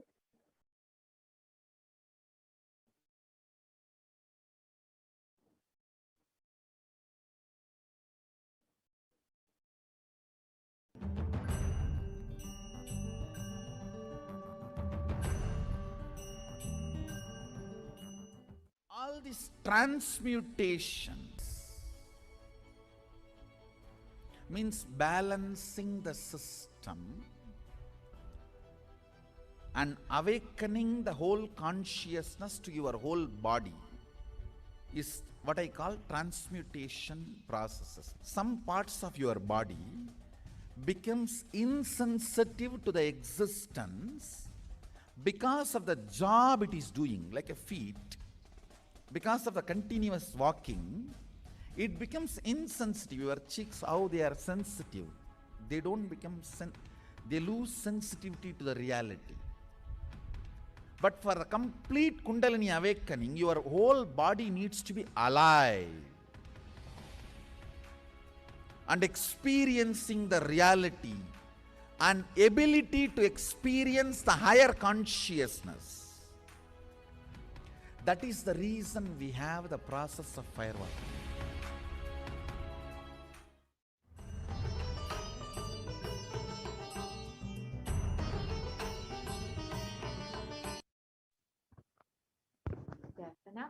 understood the science behind fire walking, let us watch a short clip of the Supreme Pontiff of Hinduism himself doing the fire walking in Tiruvannamalai.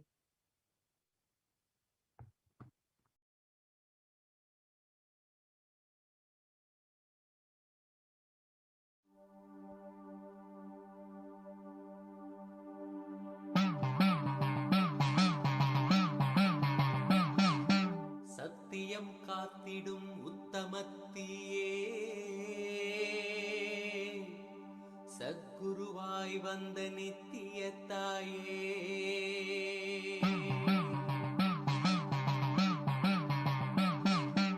வேதங்கள் வணங்கிடும் ஆதியும் நீயே ஜோதிமலையிலே அவதரித்தாயே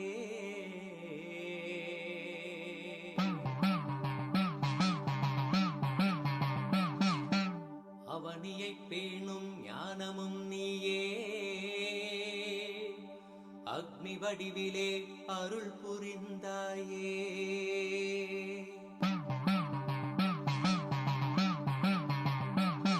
தீனிலே பிறந்தவளே நித்ய ஆனந்தத்தியே நித்யானந்தேஸ்வரி தீனிலே பிறந்தவளே நித்ய ஆனந்தத்தியே நித்யானந்தேஸ்வரி கர்மங்களை கொன்றிட வந்தாய் நித்யானந்த தர்ம மண்ணில் வென்றிட வந்தாய் கர்மங்களை கொன்றிட வந்தாய் நித்யானந்த தர்ம மண்ணில் வென்றிட வந்தாய் தீயினிலே பிறந்தவளே நித்ய ஆனந்த தீயே நித்யானந்தேஸ்வரி.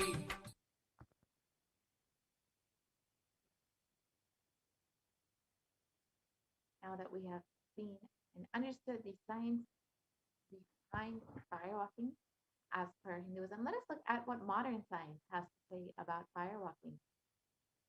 A study conducted by the U.S. National Study of Medicine, the National Institute of Health, regarding the various effects and benefits of firewalking found that firewalking increases the levels of happiness and lowers fatigue in levels in people who have participated in firewalking compared to those who have not participated in firewalking.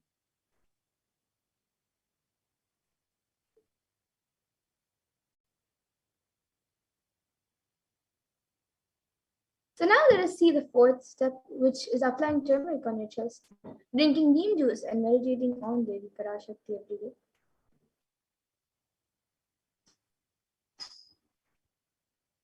So let us understand the benefits of neem juice as revealed by the Supreme Pontiff of Hinduism himself.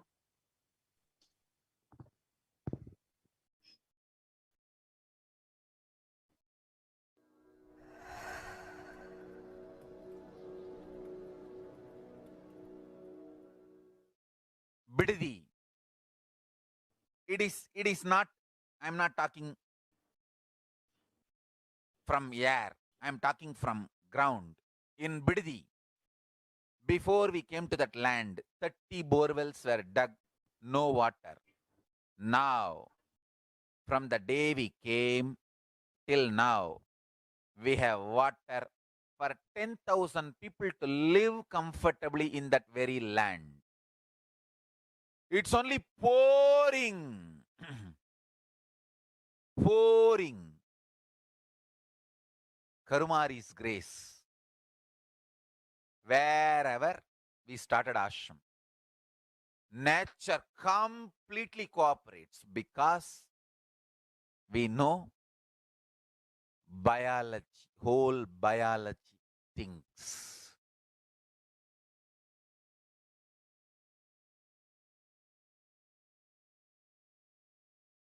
If you are having bitter relationships in your life, just start drinking bitter neem juice every morning. The problem will be solved.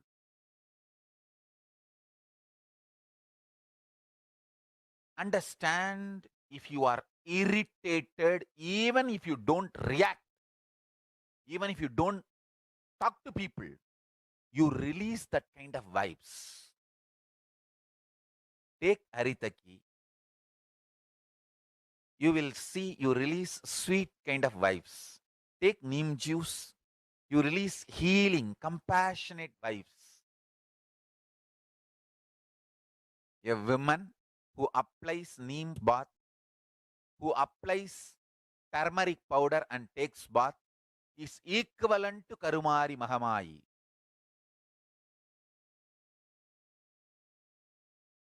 That neem paste and turmeric powder. If a woman takes bath with that, she is equivalent to Mahamayi. She is embodiment of Karumari because she will be manifesting that same vibes of Karumari. I sincerely recommend people start doing all these activities like applying neem paste and taking bath, powder and taking bath, applying turmeric powder and taking bath, applying basma and taking bath, especially for men, basma, for women, neem paste and turmeric paste. All four can be used by both all genders. That is different. If you want specific, I'll recommend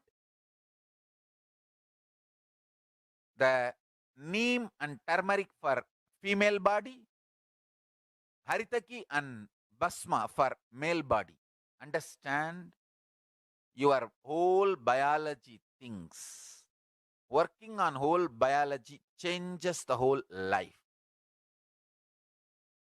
So, now with this understanding the whole biology things, think Mahavagya. This is Ajapa Japa. Think Mahavagya. With the understanding your whole biology thinks.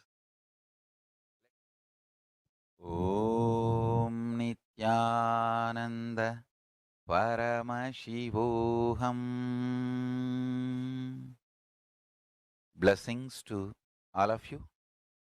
Start manifesting powers. Now,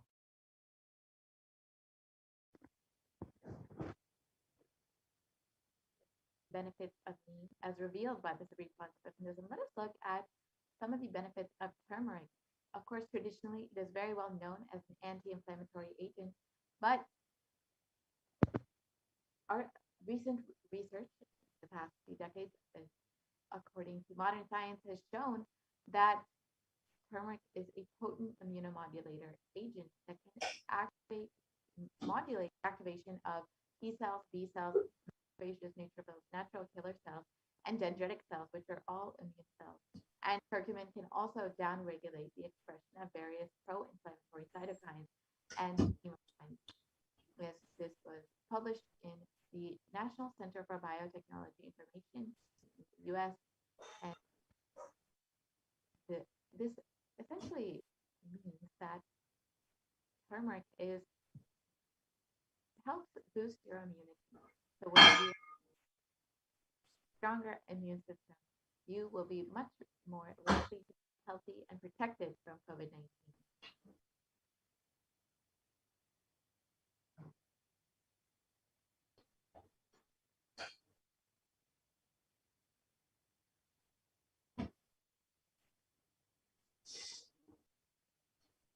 And research shows Essentially shows that turmeric can modulate the activation of various immune systems as well as enhance the body's antibody response.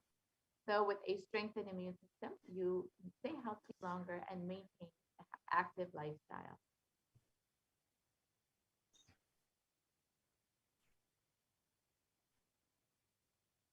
And another study by India.com shows and says that neem can help you fight against coronavirus. And it says that it is an important part of Ayurveda and neem can be effective in dealing with the novel coronavirus infection.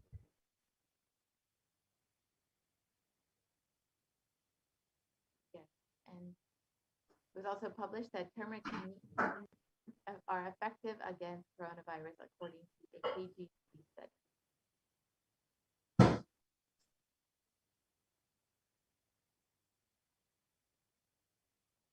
So now let us look at the fifth step, which is with the complete mind applying banana peel and onion on your heels before you go to bed.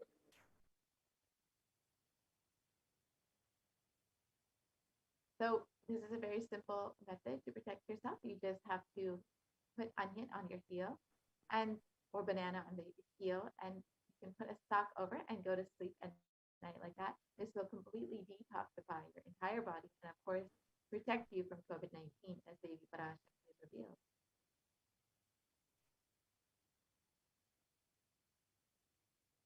And onion is very well known for its detoxifying effects. And Medical Daily has published an article explaining the detoxifying effects of onion. And it states that onions contain a high amount of sulfur compounds, which not only give onion the recognizable smell, but also they are powerful detoxifying agents. And according and with more than 100 sulfur containing compounds, which are what cause the eyes to tear, onion can help prevent and treat ailments from diabetes to heart disease, which is why it's very well known in Ayurveda and traditional Hindu medicines as a for its medicinal properties as a treatment for many ailments and diseases.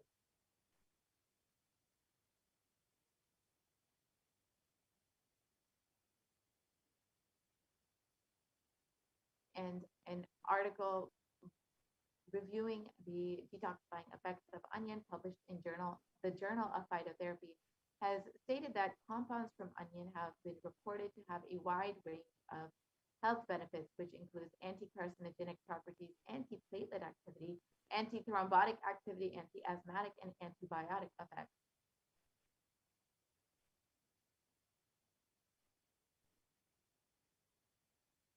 And now let us look at the sixth step, which is being in an unclutched state filled with eternal bliss.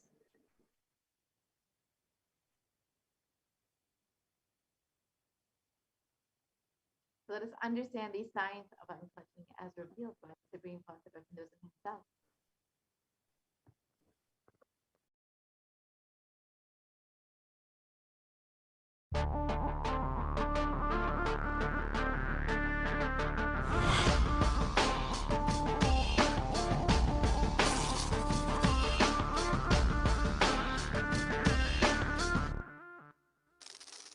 The brain is the organ which controls our whole physical being. Once our brain has been imbalanced, it will then transmit that imbalance throughout the whole body. Thought forms are pure energy that have the ability to influence people and everyday events in life. According to science, our brains generate an electromagnetic field which may be measured by such instruments as an encephalograph. This electromagnetic field is generated by the brain every time we think, and as our mind is never still, we may be compared to perpetual power generators. Fear produces nervous disorders. Anger produces headaches and violence. Confused thoughts produce congestion and ill health. Depression causes cancer, tumors, mental diseases, and lowering of the immune system, causing death through own willpower. Our thoughts generate intricate energy patterns which can be detected by sensitive equipment and seen by clairvoyant individuals. These energy patterns are known as thought forms. Surprisingly, thought forms are shaped by the thoughts themselves. Each of us creates hundreds of thought forms every hour and release them into the environment. Although we cannot see them, the thought forms have as real an existence as any other form of energy. Most people can sense others' thought forms, and a continuous energetic exchange happens between people about which we are usually unaware. This also explains why we sometimes take a sudden liking or dislike to a certain person directly on meeting them. We just catch their vibes. Unclutching is a guide for equanimity and enlightenment. Thoughts are like bubbles in a fish tank. Just as bubbles in a fish tank rise from the bottom, our thoughts also rise in the same manner. When one bubble comes and reaches the surface of the water, The next bubble starts and the third bubble starts. Because the bubbles are rising at high speed, they look like a continuous stream. But our mind is not a continuous stream. There is always a gap between two thoughts. Like the bubbles, we also experience a neutral space between two thoughts. This neutral space between two thoughts is our original state, the pure silence. It is a state of pure consciousness, the state of God. Since the gap or the neutral space between two thoughts is too small, we think all thoughts are connected and form a shaft. But there is always a gap between two thoughts. In the forest of northern India, the hunters trap the birds using a trap. They tie a rope between two trees. The rope is the shaft that we create by connecting two thoughts. In the middle of the rope, they secure a wooden stick. The stick is our mind. The rope is tied at the midpoint of the stick. When a bird comes and sits on the stick, the bird's own weight turns the whole stick upside down. It turns topsy-turvy. The moment it turns upside down and loses its sense of balance, it feels totally shaken and tightens its grip on the stick.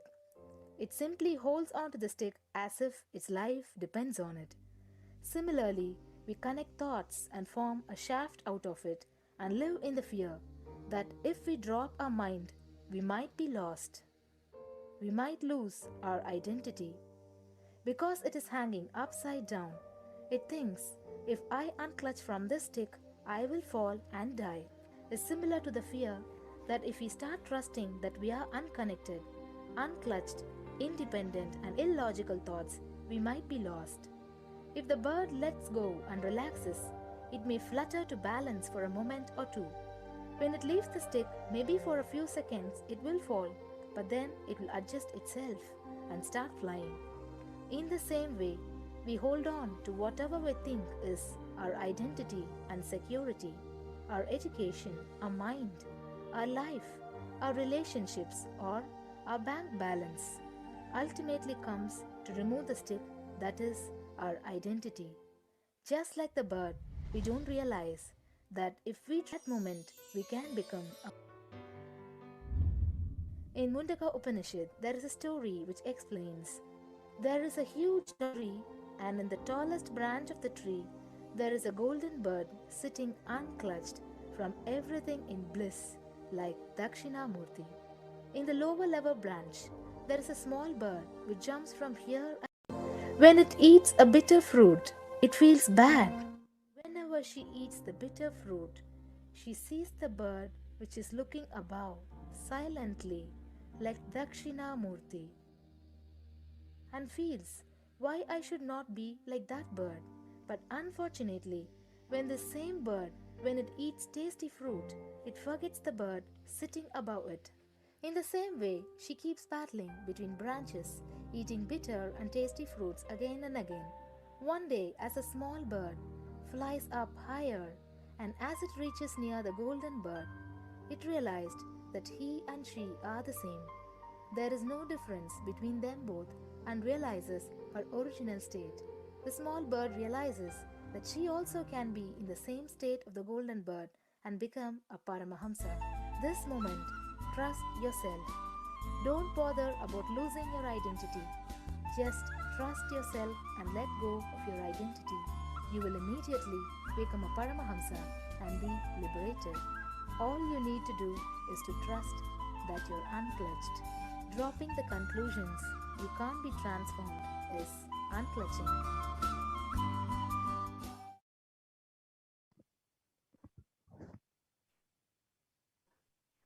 So when you have a few moments in your day, you can actually experience the science of unclutching now that you've understood the science behind it.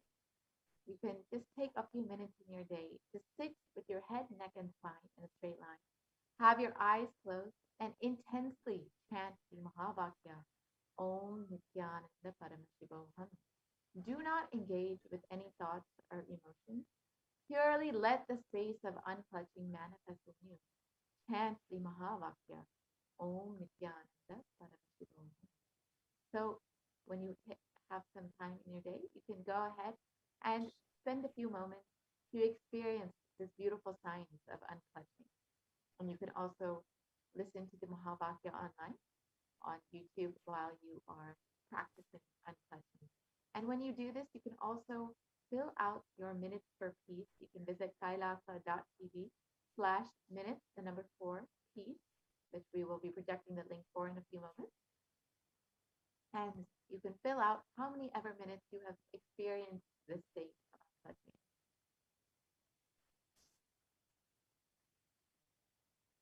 Now let us look at the next method for protecting yourself from COVID-19 as revealed by Devi Parashakti, doing the Ajaba Ajaba cosmic sound, Shiva, Shiva, Shiva.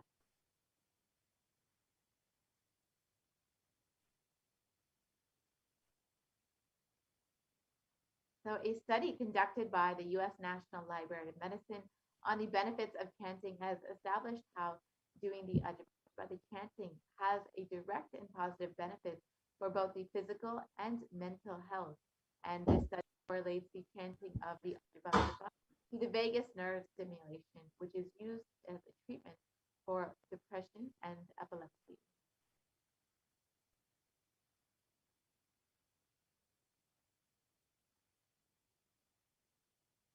So here you can see the results of the study.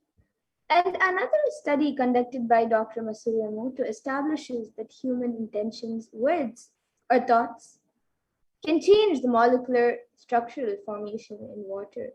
And this interesting research clearly depicts how, when the water is being exposed to positive sound vibrations, the molecular formation in the water changes to a pleasant formation, whereas any negative sound vibrations or words can disfigure or distort the water molecular formation.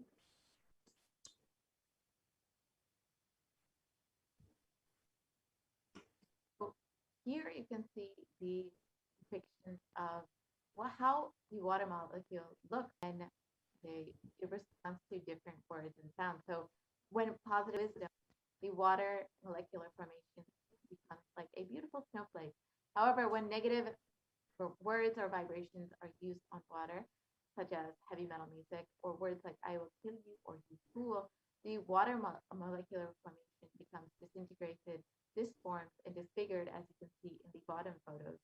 So you can imagine what happens inside of your body, which is composed of up to 60% of water, when you chant the Ajaba Ajaba, the chanting of the powerful sacred mantra.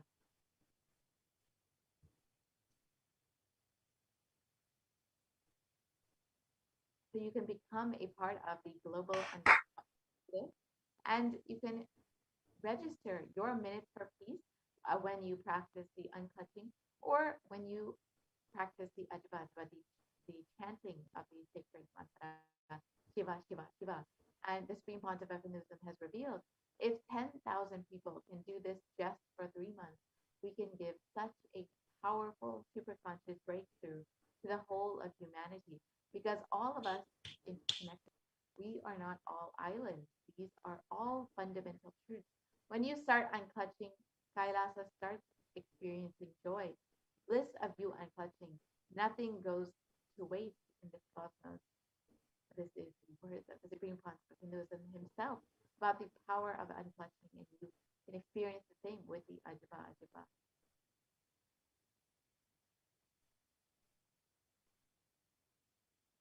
So now let us see the eighth method, which is being in the state beyond any remembrance or forgetting. In the Arunachala Spurana that blossoms as Aham, the Ananda Spurana. So just by the simple and mere remembrance of the divine, being beyond any remembrance of forgetting and being in the divine space, Panklachi, is the eighth method. So Devi Parashakti has revealed these 8 methods, and each method is individually powerful enough to protect you from COVID-19. You can use any of these 8 methods, and they will independently work enough to protect you and ensure that you and your family are safe during the pandemic. And one of the methods that Devi Parashakti has revealed is to connect the Devi Parashakti to Devi and meditate on her. And the best way to do this is to connect with her, to experience that oneness with her. And you can do this through these various offerings. And so in this next segment, we will be understanding the offerings that we can make to Devi Parashakti, to connect with her, pray to her, and offer our love, our gratitude to Devi Parashakti for happening in our lives, for protecting us during this pralaya, during the pandemic. So you can stay tuned for this next segment where we will understand the various offerings that we can make to Devi Parashakti. Most easiest, most powerful, most inspiring, most exciting way to connect with life as the form of mother. Navaratri is the time to connect with Cosmos as mother. Celebrate Cosmic Mother. This 9 days we worship Mother, worshipping Divine Feminine. யாதுமாகி நின்றாய் காளி ஓம் காளி ஓம் சக்தி ஓம் காளி ஓம் சக்தி ஓம் சக்தி ஓம் சக்தி ஓம் சக்தி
most easiest, most powerful, most inspiring, most exciting way to connect with life as the form of mother.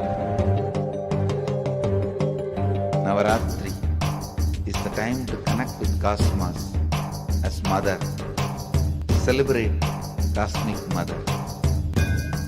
This 9 days we worship Mother, worshipping Divine Feminine. யாதுமாகி நின்றாய் காளி, ஓம் காளி ஓம் சக்தி, ஓம் காளி ஓம் சக்தி, ஓம் சக்தி ஓம் சக்தி ஓம் சக்தி.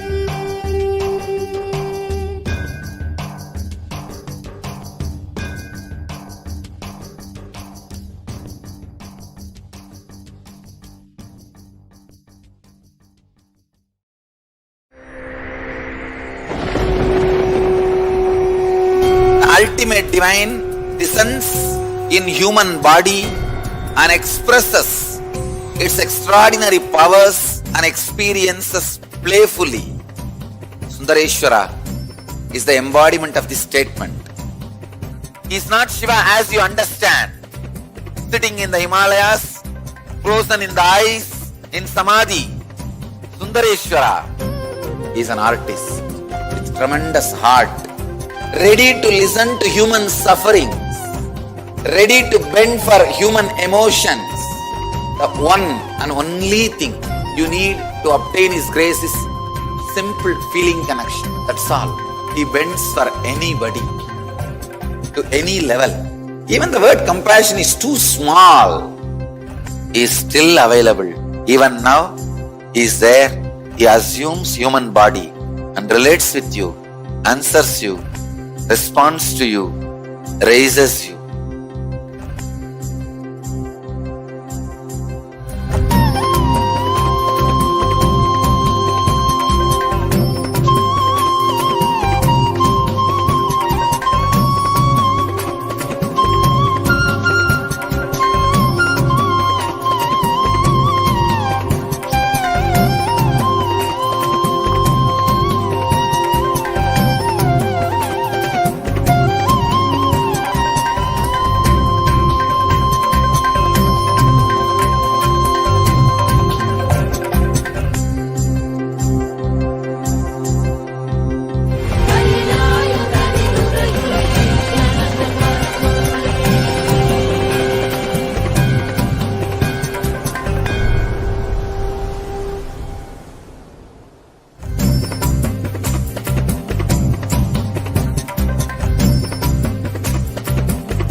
I was lost.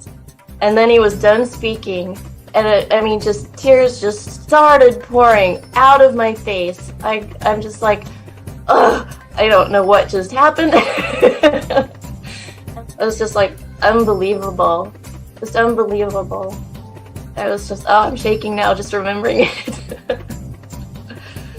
I don't know what shifts inside you. It's just, I literally felt the strong initiation happening at that time when Swamiji blessed. I don't know, it just puts you in some different world altogether, and suddenly everything seems possible. Everything seems, like that impossibilities in that 1 second, fraction of a second, that impossibility drops from you.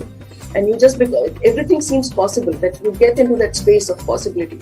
And I think, that is the greatest, dropping the impossibilities is really, and something changes in you, something shifts in you. You can physically feel the change. And the energy that is generated, it really, it's phenomenal.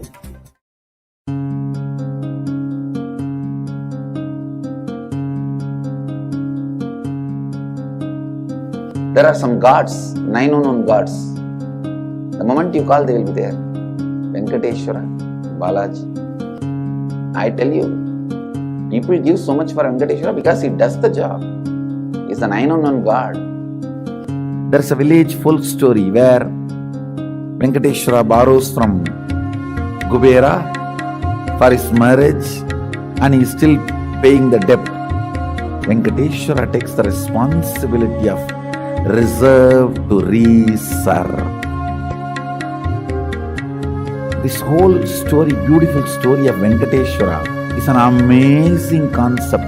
He is making Yaksha into Lakshmi. He is making the reserve to reserve. It's an amazing truth.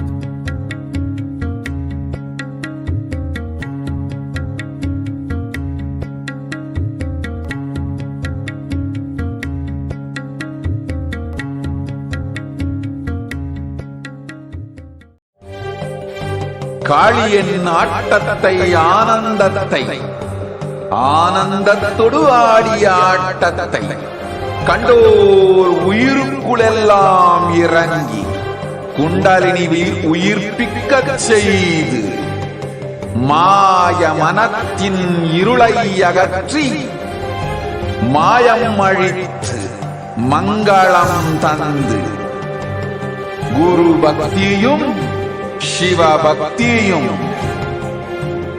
Paramasiva பக்தியும் பரமசிவ சக்தியும் அளிக்கின்றேன். மனமாயை விடுத்து குரு பதத்தை பற்றுங்கள். Nithya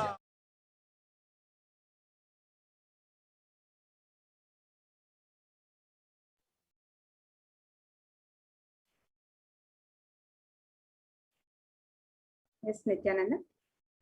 Now we will be moving into the segment offering Devi Parashakti.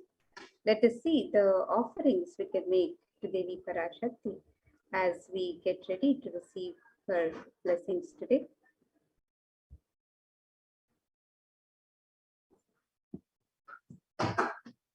And the tradition of offerings in the Hindu tradition is a gift of pure love and devotion. And it's an expression of our sacred sentiments. When in Avatar lands, the offerings are purely part of the grand Leela played out for the purpose of enlightenment.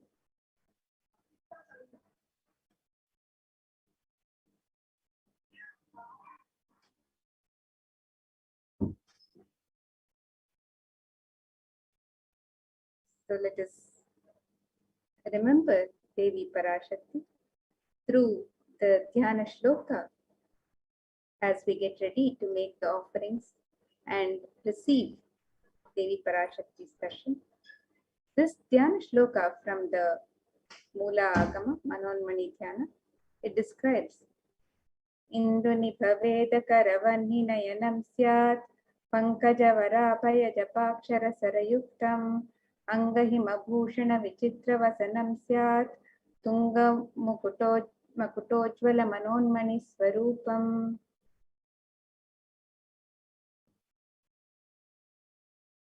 And the meaning: moon-like face holding Veda books on hand, fire in eyes with lotus flower, gracing in blessing hands on one hand and japamala, beautifully decorated with jeweled ornaments in wonderful clothes and shining crown. Her name is Manonmani. And another Dhyana Shloka on Devi Parashakti describes Dhyayet Devim Trinetram Shashinibhavadanam Vedahastam Dadhanam Kavye Padmam Varadam Apare Chapayam Chakshamalam Divyairabharanair Vibhushita Tanum Brahmadi Vippujitam Devi Meva Manonmanim Pratidinam Kamarthadatrim Shubham. And the meaning of this verse, it says, I meditate on Devi with three eyes glowing like a moon and holding the Veda, the lotus and gracing with blessing and gracing hands. She is wearing beautiful ornaments.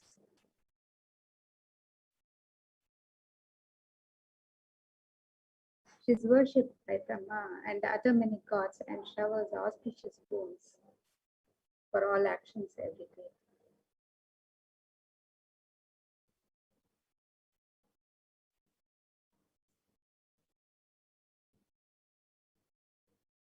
And in the Hindu tradition, the sacred element of gold is used in abundance in all the traditional rituals and offerings to the divine. Let us see the scriptural reference on the significance of the divine element of gold. This verse from the Atharva Veda describes Tretajutam Janmanedam Hiranyam Agnerekam Priyatamam Bapuva Somasyaikyam Insitasya Parapatata Apamekam Veda Samreta Bahudatte Hiranyam Trividastavai Vishe. The translation: triply born by birth is as gold. From the atoms of Agni is one. It becomes dearest to Agni. One fell away from the Soma when it was hurt. One they call the seed of virtuous and powerful Apa, the watery molecules. Let that triple gold be for your long life. Gold is a divine element. It purifies anything it touches. It is an element of great spiritual significance and spiritual power of healing and enlightening. The vibration of gold has the power to infuse sattva energy and positive thought currents in anyone who wears and in anyone who sees or operates in its vicinity. Gold is present in all scriptures, in the Agamas, Vedas, Shrutis, Smritis, Itihasas, and Puranas. In all Hindu scriptures, it is abundantly displayed that gold is the most auspicious and purest metal, which purifies our being. In the Hindu civilization, everything was built in gold and exchanged in gold. Ritual feasts were offered in gold bricks. When one was to be saved from their life-threatening illnesses, gold was offered as a ritual fee. Gold was in abundance and used for weighing equivalent amounts of commodities, including cows. Kingdoms were built with huge doors of gold. The streets would have huge columns and huge archways made of gold. Horses, cows were dressed in gold. The Hindu civilization thrived on the banks of rivers of gold. The Indus River was called Hiranmaya, the river of gold in Rigveda. The river Saraswati was called Hiranyavartini in Atharva Veda. Gold is the supreme element for offering gifts to the ones you love and revere. Temples are constructed and paved in gold. Deities are made in gold and decked and adorned in gold because it preserves the enlightenment energy for thousands of years and it lasts forever.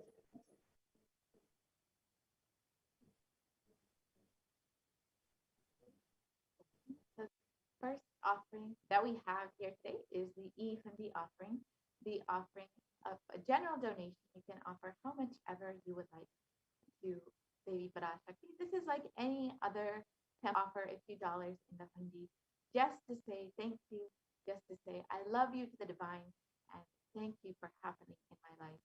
And Devi is described as the one who is fond of true devotion and is realized through true devotion. She can be won over through true devotion, and she removes all fear.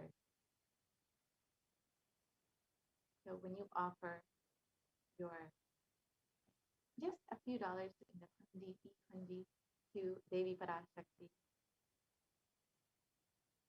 out of your love, out of your devotion to Devi, you will be blessed with Devi's overflowing energy in your life. And if there's any fear in the minds of devotees, Devi is sure to remove that fear. It is stated that Devi likes to be worshipped in autumn. Here, it is not the autumn, the season, but rather the autumn of our lives, when our thoughts turn more and more inwards, and the role of the divine is much more known and clearly understood, and the need for Devi worship becomes much stronger. So Devi is the one who is described as the one who bestows happiness on her devotees.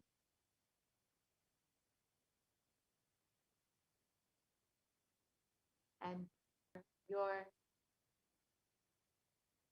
donation to Devi Parashakti and receive the blessing from Devi herself.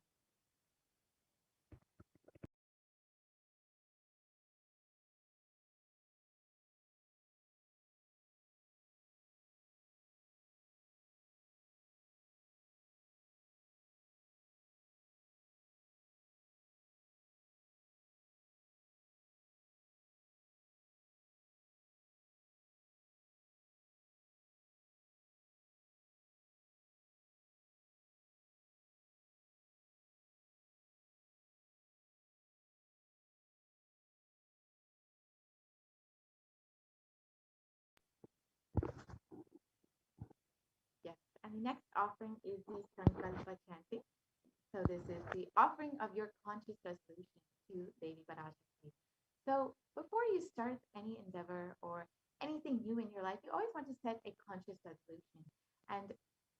sure that you put your intention to manifest exactly what it is you want in your life. And when you offer your conscious revelation to Devi Parashakti, you will be blessed with Devi overflowing energy to manifest exactly what it is you want in your life. So you can offer your Sankalpa to Devi Parashakti. And it's described the goddess enchants this universe, and she herself gives birth to this universe. That goddess being prayed without interest in anything gives that knowledge that leads and gives wealth in a materialistic sense. So you can offer your Sankalpa and receive the blessings of the fruition of all of your desires.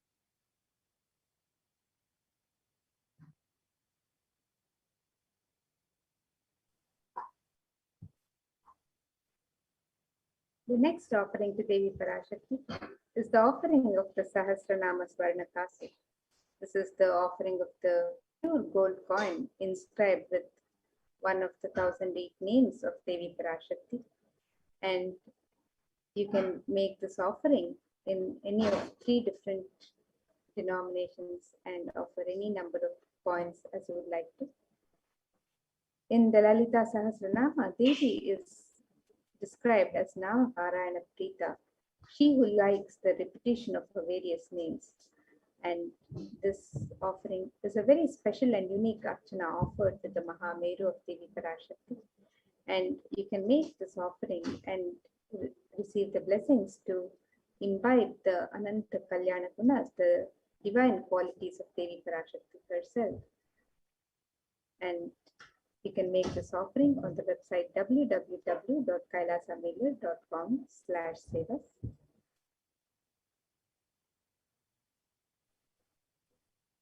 And the next offering is the Mukta Angati, the finger ring with a pearl. So you can offer this beautiful pearl ring to Devi Parashakti, who is very well known to be adorned in pearls and very fond of pearls. And of course, the pearl represents Devi Parashakti's overflowing compassion. So in this verse, it states, I bow to the goddess Meenakshi, whose crown has garlands of pearls, and the face shining like a full moon, who wears anklets that are studded with gemstones, and has small bells, who is shining like the splendor of the lotus, who grants all the wishes, the daughter of the mountain, who is worshipped by goddesses Vani and Rama. I remain ever bowing to the goddess Meenakshi, the ocean of compassion.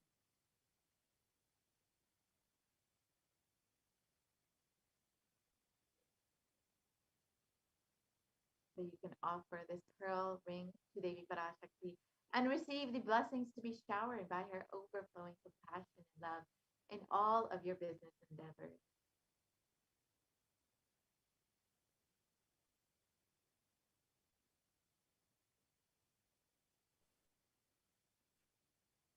And the next offering to Devi Parashakti is the Swarna Padma Pushpa, the offering of the gold lotus. In the Kamkakama, one of the verses describes the significance of the gold lotus. It says, Ashtavidyeshwaropeta Kumbhavarana Samyutam Sarve Sasutra Vastrajya Hema Pankaja Pushitaha Sapidhana Satcha Kurachascha Pakva Bilva Pala Prabha Snapanadhyaya Samsiddha Pramanena Samanvitaha. And it says, all the kalashas would be wound around with a suitable thread and covered with new cloth. They should be adorned with lotus flower made of gold. And there are hundreds of scriptural references in the Hindu tradition for using the lotus flower in the worship of Paramashiva. Almost everything in the worship of the ultimate involving the consecration of the deities of worship or meditating on the mudras and asanas used during worship involves the lotus flower, the lotus leaf, the lotus pericarp, the lotus petals. The lotus is a divine flower in the Hindu tradition. The Shakti of Paramashiva is also called a lotus. The base of the Paramashiva Linga is the lotus. The disciple of Paramashiva Linga is also considered a lotus, the one who is about to bloom. You can offer the gold lotus in any of the 3 different sizes as you would wish to.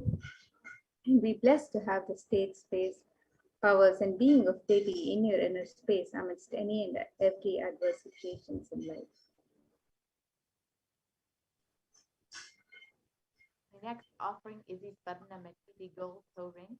And Devi is described, the toenails of Devi are described in the verse. You whose brightness from the toenails destroy the darkness of ignorance from the minds of your devotees who prostrate at your feet. You whose brightness from your 2 feet and overpower that of the lotus flower.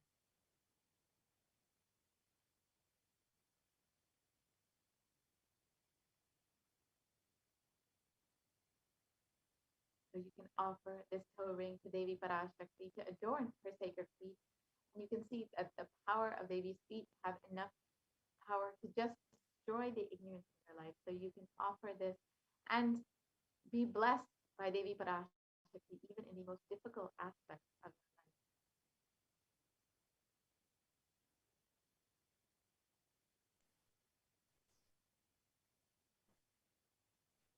life. The next offering we can make to Devi Parashakti is the offering of the Swarnamangtika, the gold hairline jewelry. We can offer the Swarnamangtika, which represents the nectar overflowing from the Sahasrara, which is fully open with the sacred sentiment of gratitude. And Devi is described as Sudha Sharavi Varshini, she who makes the nectar flow in all our nerves from the Sahasrara, she who gives the very pleasant experience of the ultimate. We can offer the Swarnamangtika to Devi Parashakti and receive the blessings of achieving the blissful state of overflowing gratitude and the space of complete completion.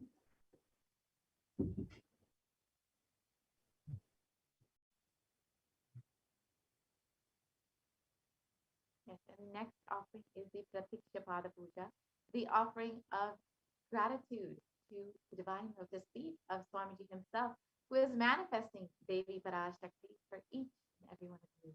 And in the Saundarya Lahari, it describes that the nails of Devi have been sharpened by constantly being touched by the crowns of the celestial beings who always prostrate before Devi. Tamoguna is darkness. In this stotram, and tamas is indicative of the ignorance in the minds of the devotees. And by constantly prostrating before Devi, their ignorance is removed and they attain the knowledge. So when you offer the Pratiksha Pada Puja, the offering of worship to the divine lotus feet of Swamiji, manifesting Devi Parashakti, you will be blessed with the most auspicious path to enlightenment, to achieve the ultimate state of knowledge.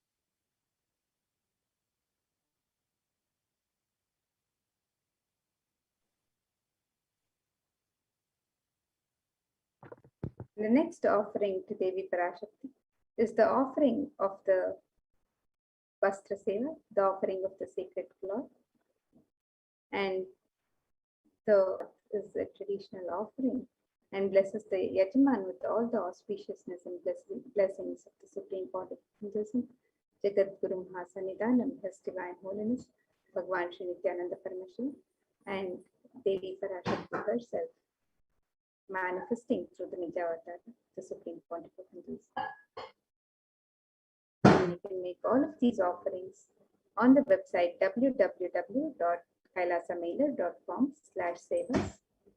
They can offer the e-hundi offerings in multiple currencies and any amount that you would wish to offer.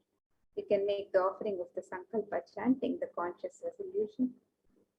You can offer the Devi Sahasranama, so the pure gold coin inscribed with the 1008 sacred names of Devi Parashakti, each coin inscribed with one of the 1008 names. The Mukta Anguti, the pearl finger ring, the gold finger ring embedded with pearl. The Swarna Padma Pushpa, the gold lotus flower.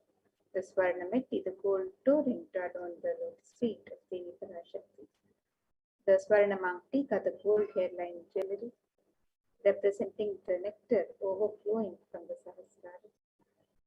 The offering of the Pratyaksha Pada Puja, the offering from the disciple to Guru, and the offering of the Vastra Seva, the sacred cloth. All of these offerings can be made on the website www.kailasamailer.com/sevas.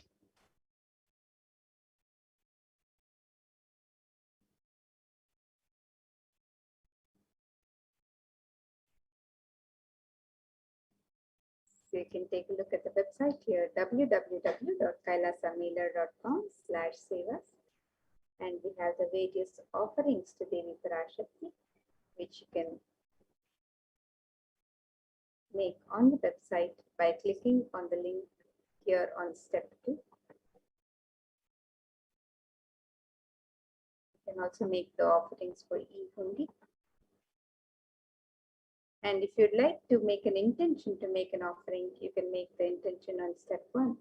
And once you've made an offering, you can fill out the details of the sankalpa for yourself and your family members, the names and the details of your conscious resolution, the sankalpa. You can fill it out on the form in step 3. So if you'd like to make the various offerings of jewelry or seva to Devi Parashakti, you can make the offering through this website, where you can offer the Devi Sahasranama Kasu, the Mukta Anguti, the Swarna Padma Pushpa, the Swarna Meddi, the Swarna Mamtika, the Pratyaksha Pada Puja, the Vastra Seva, and various other offerings on this website to Devi Parashakti. And you can make the offerings of the e-hundi with the multiple currencies, any currency of your choice, US dollars, Australian dollars, New Zealand dollars, Canadian dollars, euros, Indian rupees, Singaporean dollars, Malaysian ringgits, Great Britain pound, and the Chinese yen.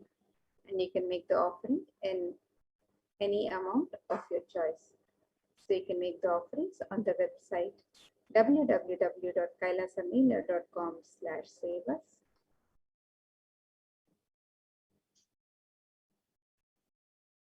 And if you would like to also be part of the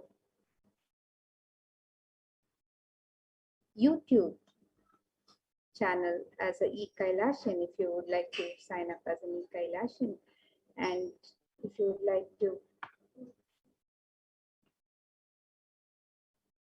be a member, so you can post your comments and prayers to Devi Parashakti, and during any of the Bhava Samadhi Darshans, if you would like to post your messages and prayers for the Supreme Pontiff of Hinduism, you can join the YouTube channel. You can become an e-Kailasian, and you can click on the join button to become an e-Kailasian and become a member and post on the live YouTube chat. You can also subscribe by clicking on the subscribe button and be notified of any live videos, and anytime the channel is live, you can receive your notifications. So you can become a member on the YouTube channel, and also you can make your traditional offerings on the website www.kailasamailer.com/sevas. And with this, now we'll be moving to the next segment of this program, where we'll be learning more about the various facilities being made available for the benefit of humanity, for the care and benefit of humanity during these times of the pandemic. So we'll be moving on to the further segment of this program.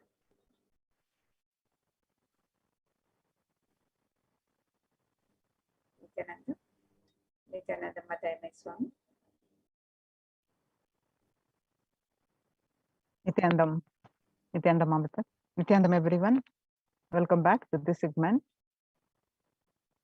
With the blessings of the Supreme Pontiff of Hinduism, Jagat Guru Mahasannidhanam, His Divine Holiness Bhagwan Nithyananda Paramashivan's blessings, let's start with this segment of Kailasa's COVID Care Protection Center, de facto spiritual embassies of Kailasa.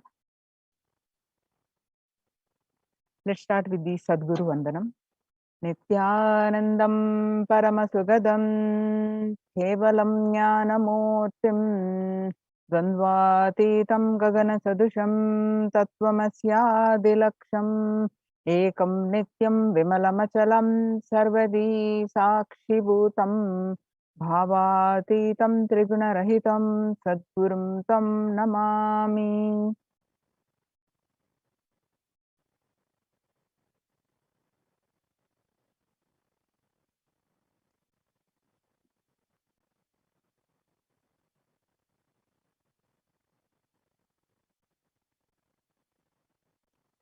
So what we are going to learn from this segment today is concerning statistics on mental health, and which is leading to the global peace, concerning about the global peace across the world due to the COVID-19 pandemic. And what are the Supreme Pontiff of Hinduism and Kailasa's contributions for the global peace and the combat the solutions for the COVID-19, and Supreme Pontiff of Hinduism spiritual solutions for COVID-19, and Kailasa's COVID care protection centers, some of the glimpses, why temple-based ecosystems, and UN recognizes Kailasa's contributions, join Kailasa's COVID care protection centers.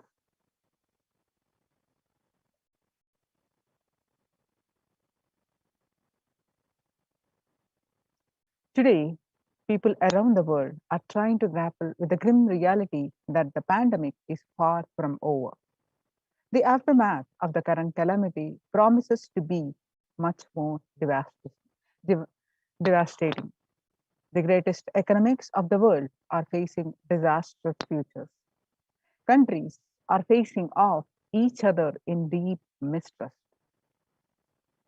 Now, let us see some of the statistics and current news related to the COVID-19 and how it is relating to global peace, not just the health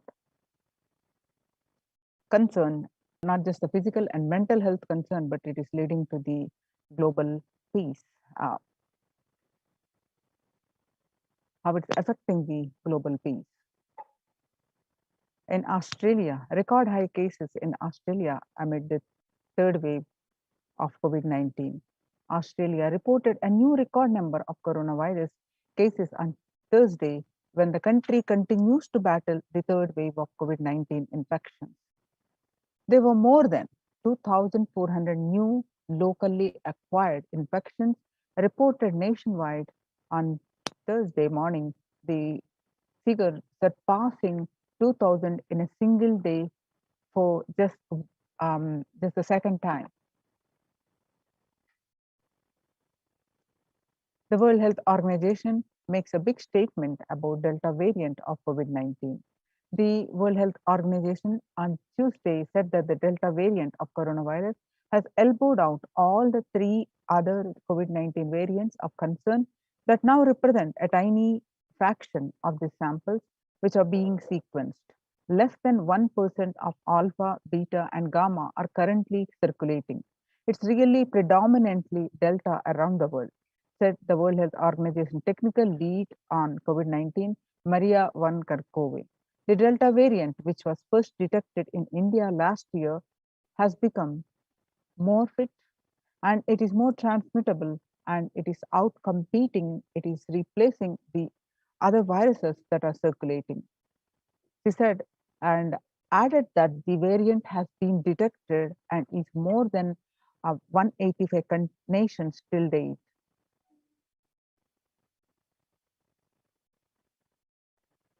The coronavirus pandemic has now killed more Americans than the 1918 to 1919 influenza pandemic did. In 1918, the flu infected about 25% of Americans and killed an estimated 0.65% with 675,000 deaths.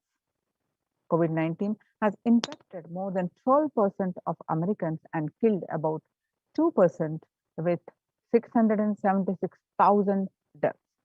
Now that the US death toll from COVID-19 has surpassed 676,000, the coronavirus pandemic has killed more Americans than the 1918 to 19 influenza pandemic did. Axios and the Associated Press both reported the grim milestone on Monday. So now The COVID-19 now officially US deadliest pandemic as the death toll crosses that of the 1918 to 19 influenza flu. People infected with alpha variant exhales 100 times more virus into the air than the original COVID strain. According to a study, the University of Maryland researchers suggested that the need for better ventilation and tight-fitting masks in addition to widespread vaccination to help stop spread of the virus.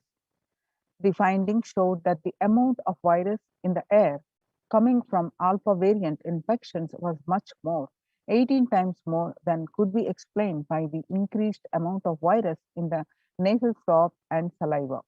These major increases in airborne viruses from alpha infections occurred before the Delta variant arrived and indicate that the virus is evolving to be better at traveling through the air. The 6 feet distance may not be enough to prevent the viral transmission indoors. According to a study in Washington, physical distancing of 2 meters, about 6.5 feet, may not be enough to sufficiently prevent transmission of virus carrying airborne aerosols indoors. According to a study, the result published in the journal Sustainable Cities and Society suggests that the physical distance alone is not enough to prevent human exposure to exhaled aerosols and should be implemented with other control strategies such as masking the adequate ventilation. The researchers examined 3 factors: the amount and rate of air ventilated through a space, the indoor airflow pattern associated with the different ventilation strategies, and the aerosol emission mode of breathing versus talking.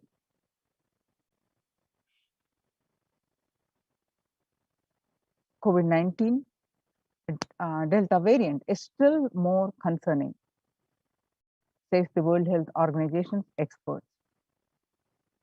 Even with the emergence of the new, more COVID-19 variant, the Delta variant remains the top concern globally, appearing to outcompete others, senior officials with the World Health Organization said recently. I think the Delta variant for me is the one that's most concerning because of the increased transmittability, said Dr. Maria Van Kerkhove, agency's technical lead for the COVID-19, speaking during an online question and answer session. It is doubly transmittable compared to the ancestral strain, which means that it can spread to more people. In US, COVID-19 pandemic is nowhere under control, says the chief medical advisor, Mr. Anthony Fauci. He said, right now we are still in pandemic mode because we have 1,60,000 new infections a day. That's not even modestly in good control. In an interview with Axios, the US has reported 40 million cases of COVID-19 since the outbreak of the virus, with over 4 million infections adding up in the past few weeks. The increase in COVID cases comes as the US administration earlier this month announced that it is planning to provide booster shots of vaccine as the Delta variant has become dominant in the nation and is wreaking havoc. This surge in Delta variant is driven by the low vaccination coverage in many communities across the US, according to the US Disease Control and Prevention. In a country of our size, you can't be hanging around and having a day. You have got to get well below 10,000 before you start feeling comfortable, Mr. Fauci said.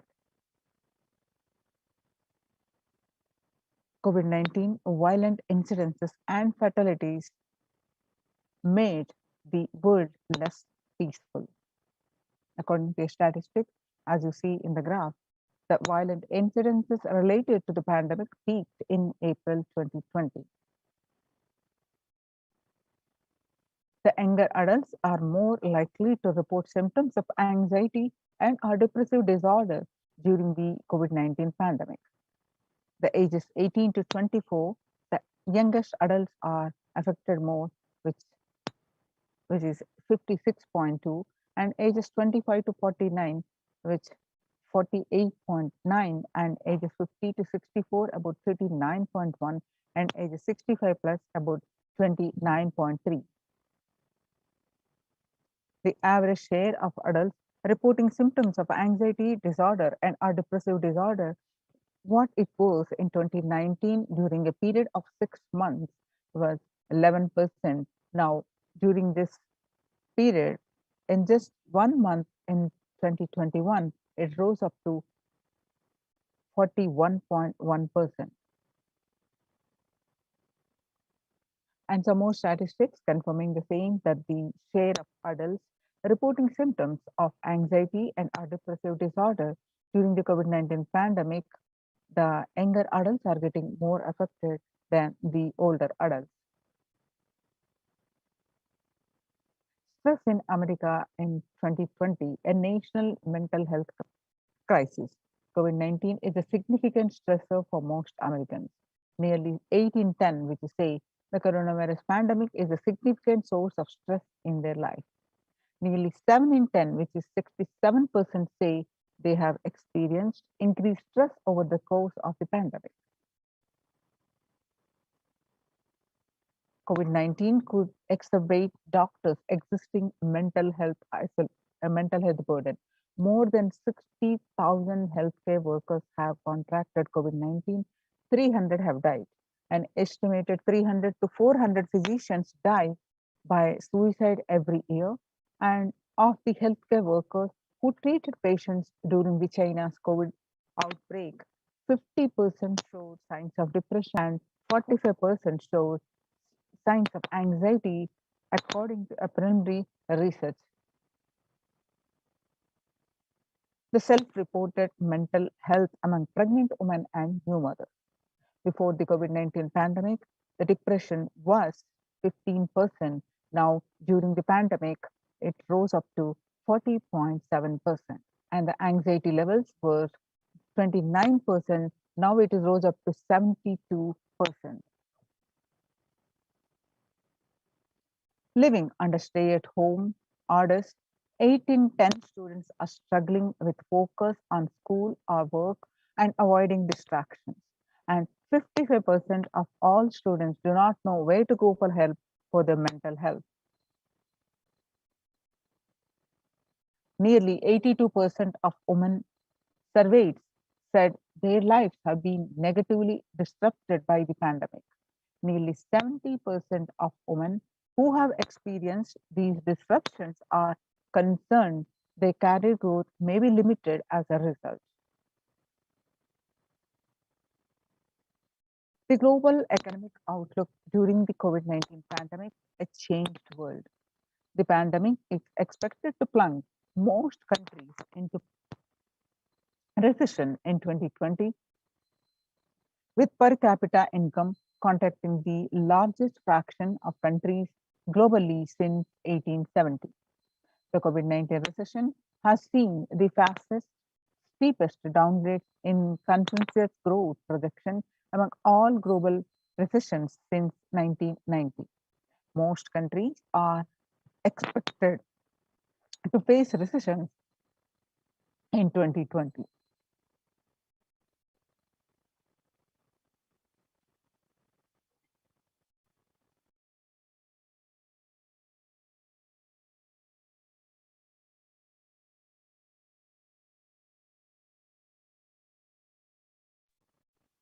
International Labour Organization. COVID-19 is a threat to peace building in conflict-affected nations. COVID-19 crisis has worsened already fragile situations. The ILO, the International Labour Organization, is more aware than ever of its responsibility to promote peace and resilience in the time of this global pandemic. In India, the Mumbai mayor says the third wave is here. The city's mayor has said that the third wave of COVID is already upon Mumbai, pointing to a sudden spike in cases. The third wave of COVID-19 is not coming, it's here, said the Kishori Padnekar, adding that an announcement regarding the matter had already been made in Nagpur. Speaking of the coming festive season in Maharashtra, the mayor urged people to the mandals have been asked to allow only 10 people and have them work in shifts. Breakthrough infections found in 25% of the healthcare staff. A little over 25% of health workers were infected with coronavirus despite getting fully vaccinated. A recent study has revealed, giving an insight on the breakthrough infections due to the Delta variant. This study, jointly conducted by the Institute of Genomics and Integrative Biology and Maximum Hospitals in Delhi NCR, found that the vaccination breakthroughs were far more common during the Delta outbreak in Delhi than previously reported. A new coronavirus strain known as Mu, which was found identified in Colombia January, has been designated variant of interest by the World Health Organization. After being detected in Colombia, Mu, known scientifically as B.1.621, has since been reported in other South American countries and in Europe. The Mu variant has a constellation of mutations that indicate potential properties of immune escape. The Global Health Body said Tuesday. Now, how to cope up with the current COVID-19 pandemic? It is important to address the COVID-19 pandemic, which is seeing another wave destroying many more lives. The Supreme Pontiff of Hinduism says the pandemic fatigue setting in as a result of continuous lockdown and is resulting in delusional ignorance. Holding on to the delusion and supporting this space of delusional decisions leads to delusional arrogance. Continuous lockdown leads to delusional thoughts like, so what if I die? It's okay. I cannot live forever in this lockdown. Going out and exposing oneself and putting the risk on yourself and others with irresponsibility and insensitivity is the delusional arrogance. The global COVID virus pandemic has left the whole world desperately looking for answers. Life as it had been experienced even back in February 2020 is no longer recognizable. Drastic change is the order of the day, with people having to redefine their world with the new paradigms of economy, society, faith, religion, and health. Blessed are those who have had the greatest fortune to be with the incarnation of Paramashiva, the Supreme Pontiff of Hinduism, in their lives to carry them through this crisis. Join the Kailasas COVID Care Protection Centers to save your life and register now through the link below https://kailasa.org/kailasa care.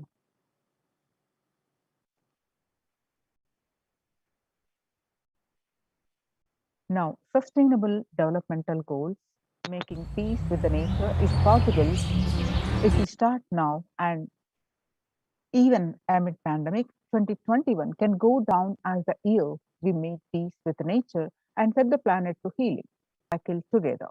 For example, we cannot achieve the sustainable developmental goals, including ending poverty by 2030, if climate and ecosystem collapse are undermining food, putting its health at the heart of all our decisions.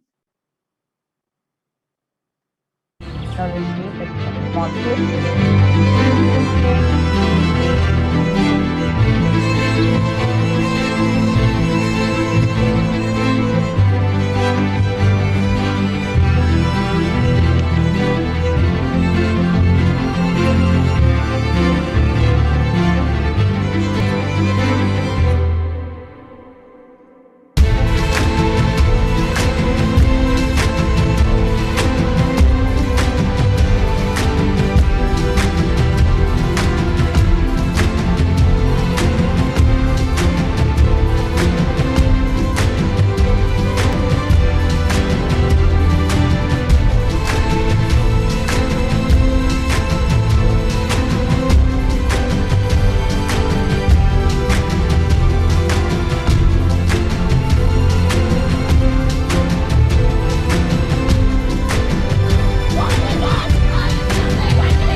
The World Health Organization Health and Peace Initiative.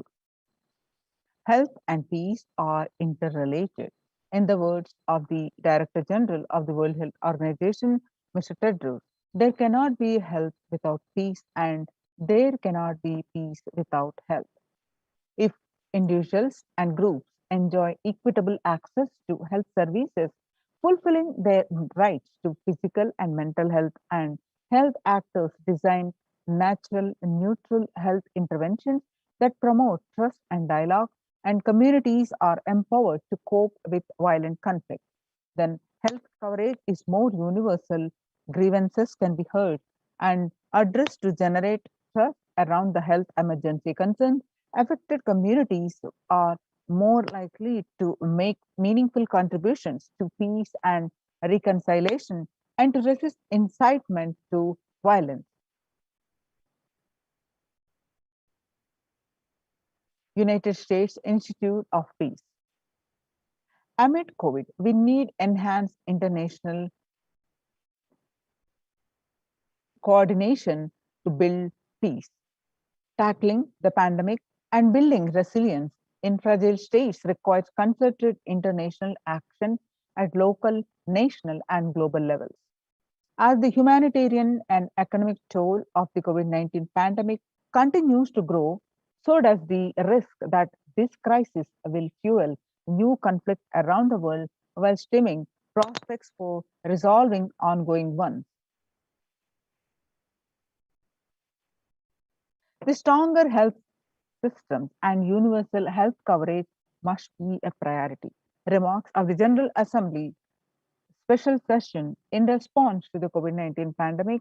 For the first time since 1945, the entire world is confronted by a common threat, regardless of nationality, ethnicity, or faith. A new social contract between people, governments, and private sector, civil society, and more can tackle the roots of inequality with fair taxation on income and wealth, universal benefits, and opportunities for all. Now let us see the contributions of the Supreme Pontiff of Hinduism to add to the global peace. Vedic tradition beautifully says, Yastu sarvani bhutani atmani ivanu pushtati, sarva bhuteti chatmanam tato navigugupshate. Isha Upanishad, verse 6.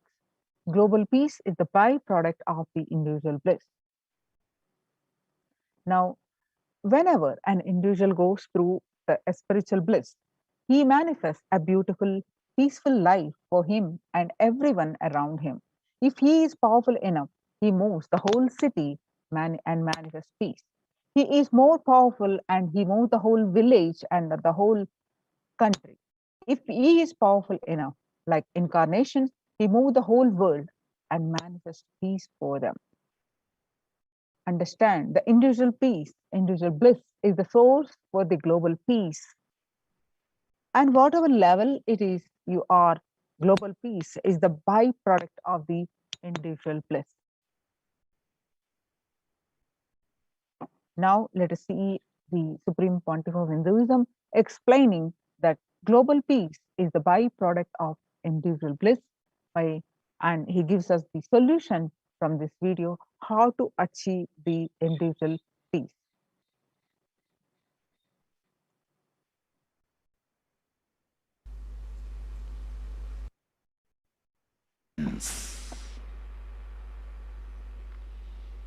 Because the more deeper you go, the more you experience the unified field of consciousness. Various words are used.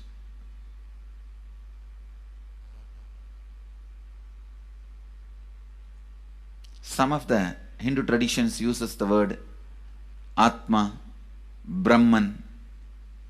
Some of the Hindu traditions use the word Nirvana.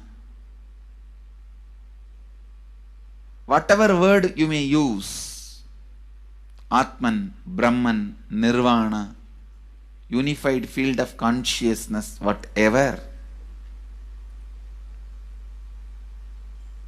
But one thing I want to tell you, the deeper and deeper you go in your inner space, you experience the vast oneness. The more superficial you are, the more incompletions you carry with others, even with yourself. The more superficial you become, even your own right hand and left hand fights with each other. Different parts of you fights with you. Different thoughts of you fights with you. Even you fight with you, the more superficial you go, the more deeper you start traveling. First, you get integrated. The you fighting with you stops. Then, the people around you get integrated. They fighting with you stops. Completion with yourself, then completion with others, then comes completion with other things, not just living beings, even with inanimate beings. The completion starts happening. Even with a nature, completion starts happening. Please understand, the more deeper you go, the more deeper you settle down, the more deeper you start living. Your cognition expands. Your cognition includes. Your cognition becomes more and more inclusive. More joy, more bliss, more knowledge, more enlightenment. Please understand.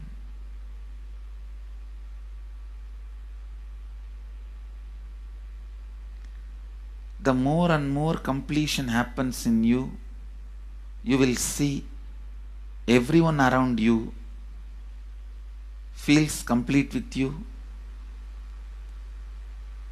That is why I am saying, whether they have body or they are disembodied, in the deepest corners of your being, deepermost layers of your being, deepest parts of your being, you experience such powerful awareness, such joy.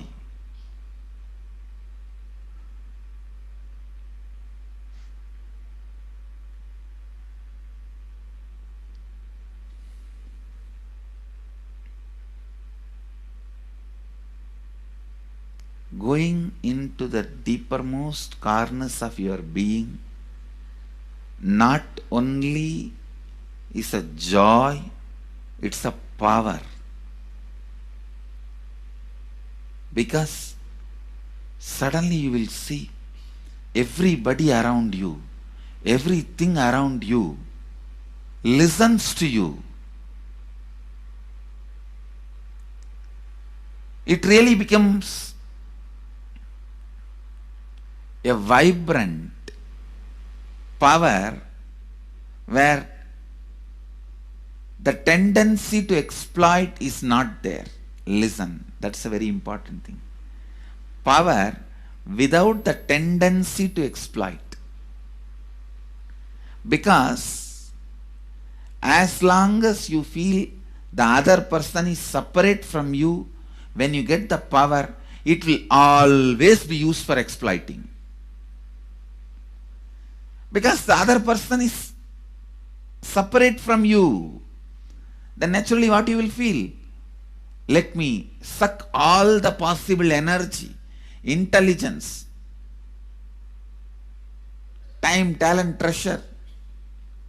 But when you feel the other person is your own extension, you will see, you will be showering so much, enriching so much.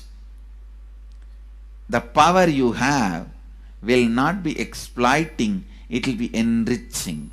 I tell you, Even if death comes at this moment, I can tell you very clearly, I can face the death directly and tell the death, I have enriched every human being received from anybody. I have given to every human being whom I met in my life more than what I received from them. My accounts is clear. I am ready. Come on, let's go. My accounts is clear. I don't have debt. No credit card money to be paid, loans to be paid, no debit card, no credit card. My accounts is clear. Understand, when you feel everyone is your extension, the power given to you, the power you gain, see, any living is power. Powerful way. Even in that, you will become powerful. So any lifestyle you choose, you will get power in that field. Whether it is exploiting or enriching, murdering or raping or go on serving. Whatever lifestyle you choose, living is power. When you go into the deepermost core of your being and start living based on completion, I tell you,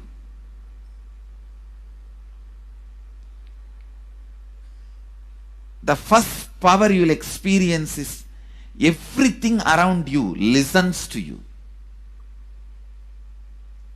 That power will simply make you enrich everyone. The best power you can have through living is power of enriching. Whatever you do, as I said, whether you live the life of enriching or exploiting, you will become powerful. I tell you, the power of exploiting brings more and more conflict within and without, and those conflicts naturally bring suffering. And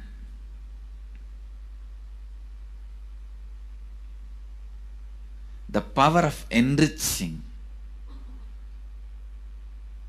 brings more and more completion in you and in others. This full month, Nithyananda Sangha all over the world. The other day I was seeing, we have officially presence in more than 50 countries. As devotees, group of devotees, we have presence in 100 countries. All over the world, we are going to celebrate this whole month for Global Peace Month, impacting global peace. All of us this whole month will live completion and do samskara dahana kriya, means burning the patterns which separates us from others, burning the patterns which are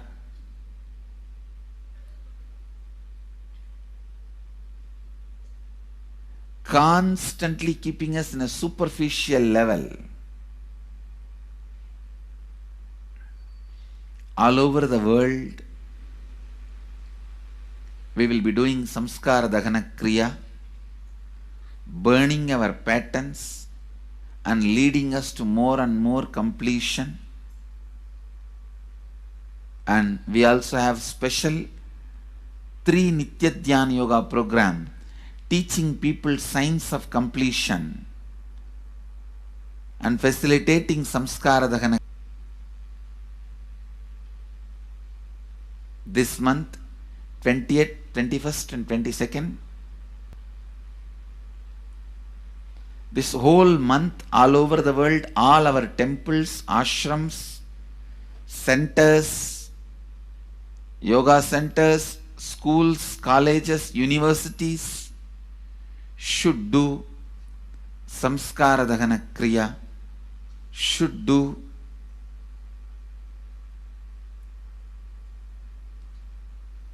the practice of burning all the incompletions and patterns which leads to conflicts, bringing more and more peace inside us and outside us, spreading peace.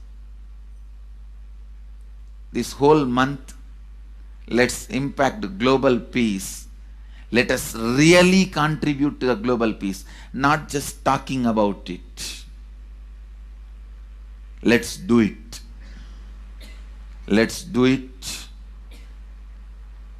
Not just talking about it. Let's do it.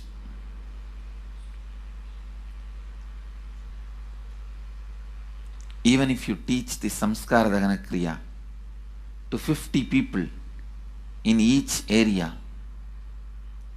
each place where we have centers, ashrams, temples, two-way centers, yoga centers, even 50 people, each Tanidhar teaches, enriches them with this science. The amount of suffering and negative waves, negative vibes reduction can contribute so much to the world. Please understand. One positive person can burn millions people negativity. Experientially, with evidence we proved, one positive person has already burnt at least 20 million people's negativity in last 10 years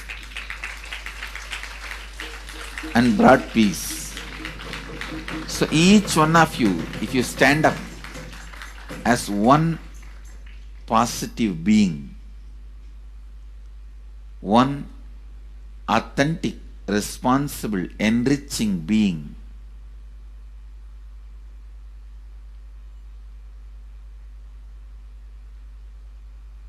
I tell you,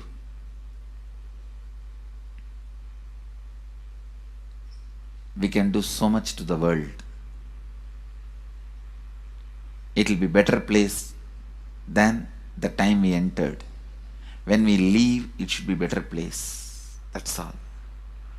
When we leave the earth, it should be better place.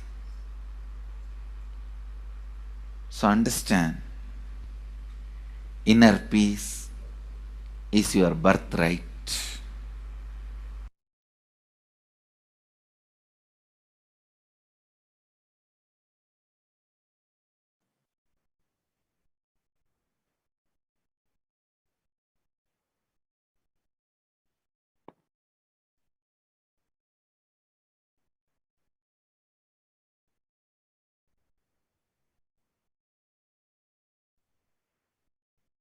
Sovereign Order of Kailasa, led by the Supreme Pontiff of Hinduism, and Nithyananda Order of Monks, Nuns, and Hindu Diaspora, are working for global peace and to give a super consciousness breakthrough to humanity. It is the Supreme Pontiff of Hinduism's mission to revive a conscious world where the global issues at the climate, economic, social, health, and humanitarian levels cease to exist for their very root, turning the problems of poverty, hunger, violence, discrimination into powerful living through the experience of oneness. The Supreme Pontiff of Hinduism has been working from the very grassroots level to usher in an era of peace at all levels, individual, societal, national, and global. His deep insights into the workings of the human mind body emotions have enabled him to powerfully and directly address various social and emotional problems facing humanity. Some of the ways the Supreme Pontiff of Hinduism provides spiritual solutions to combat the pandemic and other issues. Since the beginning of the global lockdown, the amount of contribution and activism the Kailasa has increased multifold. through the Paramashivoham online program, bringing super consciousness breakthrough to the whole humanity. Paramashivoham program is an online free program according to the Vedic calendar. Every new moon and full moon, a new season starts, and it's a approximately 15 days and 16 hours a day, and all this program is works towards your spiritual conscious breakthrough. By starting the Akhanda Nirvikalpa Samadhi Jnana Yajna and contributing almost 3 million minutes now. Paramashiva Sankalpa chanting, the sacred Sanskrit mantra chanting to heal 24/7 via Zoom sessions. Spiritual healing to one and all 24/7. Healing humanity to cope up with insecurity, fear, disease, and empowering individuals to heal themselves and learn to cope up emotions like depression and tough situations in relationships. Providing alternative solutions to worldly problems through power manifestation.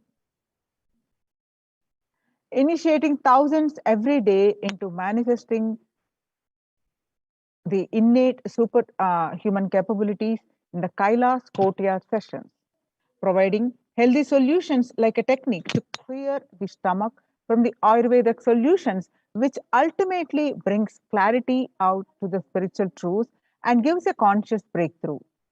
In the long term, establishing self-sufficient communities. Continuing and intensifying the service of Annadan, the free food to Nithyananda Annalayas around the world, including Tirunamalai and Los Angeles, paving way in the new world order, starting the agriculture-based communities and in Adi Kailas and several other locations. Peacekeepers of Kailasa, offering various life solutions from the teachings of the Supreme Pontiff of Hinduism. Hinduism prescribes various methods for global healing. One such is Maheshwara Puja, nullifying collective negativity simply through the presence of the avatar and his order of the monks, offering Maheshwara Puja to the natural calamities hit victims. Bhava Samadhi Darshan to raise the individual conscious breakthrough. Devi Parashakti Akashik reading, the cosmic revelations.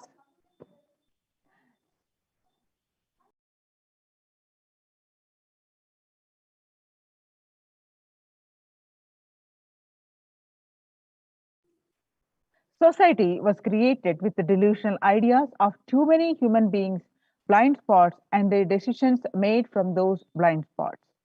If the visionary of a civilization or country or nation has built blind spots when he develops a vision for it, the whole civilization suffers those blind spots forever. Now it is the time that nature, Prakriti, resets itself. Many of the blind spots based visions, ideas become important components of the society. This pralaya which is happening is melting down everything which is. The world as we know is gone. Let us celebrate God. This isolation which is seemingly endless with an unknown future which is compelling humanity to make a 100% lifestyle change is something to be deeply dwelled upon. All problems need to be addressed only with a spiritual solution and powerful cognitions. To stop people from having mental breakdown, pandemic fatigue, collapsing, depression, destruction, and also give them super consciousness breakthrough and revive the enlightened civilization. Supreme Pontiff of Hinduism continuously gives spiritual solutions and powerful cognitions. Some of the spiritual solutions and powerful cognitions are unclutching and practicing completion, practicing oneness, practicing ajapa japa of Mahavakya, Om Nithyananda Paramashivoham. Next, consciously building deep feeling connection with the divine, and yoga puja, vegetarian diet, and nirahara samyama. It's a time we all take responsibility to save humanity, to protect people from the pandemic fatigue and destruction. Let us try to enrich people for every one of these great spiritual solutions. Open this link and start sharing with as many people as possible. tinyurl.com/unclutchinginfo. It is free and open for all. And let us take a few moments now and share as with as many people as possible. Let us save the world. Let us give them the experience of unclutching. Nirvikalpa Samadhi Jnana Yajna. The pandemic fatigue, the people from pandemic fatigue, epidemic fatigue, destruction and delusion, the Maya matrix, help people to have a super consciousness breakthrough and sail through this pralaya. People from 50 countries continuously radiate the space of Paramashiva by practicing the unclutching meditation 24 hours a day, 7 days a week, starting from 13th May India time. At any given time, there were 4 to 8 zones actively unclutching around the world. Join this movement at http://kailasa.tv/minutes for peace. Minutes number 4 peace.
Now let's see, this explains more on the Sri Kailas is all about peace-based powerfulness. Listen carefully. The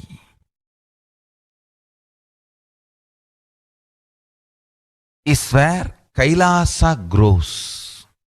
Listen carefully. It is in the deep powerfulness of peace, or peace-centered powerfulness is the ground, breeding ground for Paramashivatva to manifest. Please understand. Like how pure mirror reflects everything, pure Shanti-based Shakti, peace-based powerfulness reflects Paramashiva. Paramashiva manifests in peace-based powerfulness. Please understand. Neither violence nor powerlessness. Powerlessness is weakness. Violence is abusive. Peace-centered powerfulness. Powerfulness-centered peace. All the Upanishads starts with peace, completes with peace. Shanti mantra. Starts with Shanti mantra, gets completed with Shanti mantra.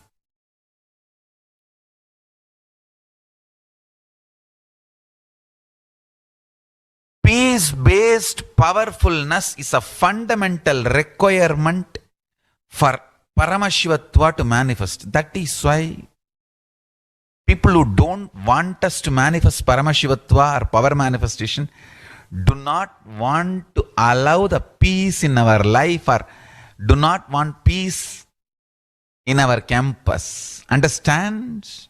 But only if you are peaceful, which cannot be shaken even by the demons and devils and rakshasas, we can be in eternal peace. So, remember this very clearly.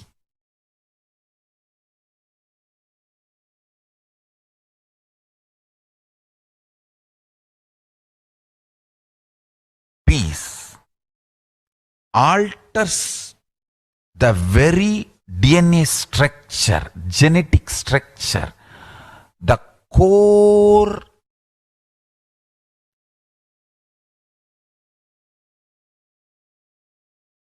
Anu Mahat structure. Understand? Anoraniyan Mahato Mahiyan. The consciousness in you is atom inside the atom, Mahat, more than Mahat. That Anoraniyan Mahato Mahiyan. That consciousness starts growing in you with more and more peace-based powerfulness developing in you. Nothing can be compared to unclutching. Spend more and more time, energy in unclutching. It will never be wasted. Time spent on unclutching is the most productive time for you in your life, because unclutching completely makes you altogether a different material. Understand? It makes your very biomemory, muscle memory, core structure, molecular structure, genetic structure, DNA structure, everything, all the 8 energy flow circuits, 7 energy flows, 1 the pure conscious explosion. So totally 8 energy flow circuits exist in you. All the 8 explodes when you unclutch. Understand? Unclutching is the space of Sri Kailasa.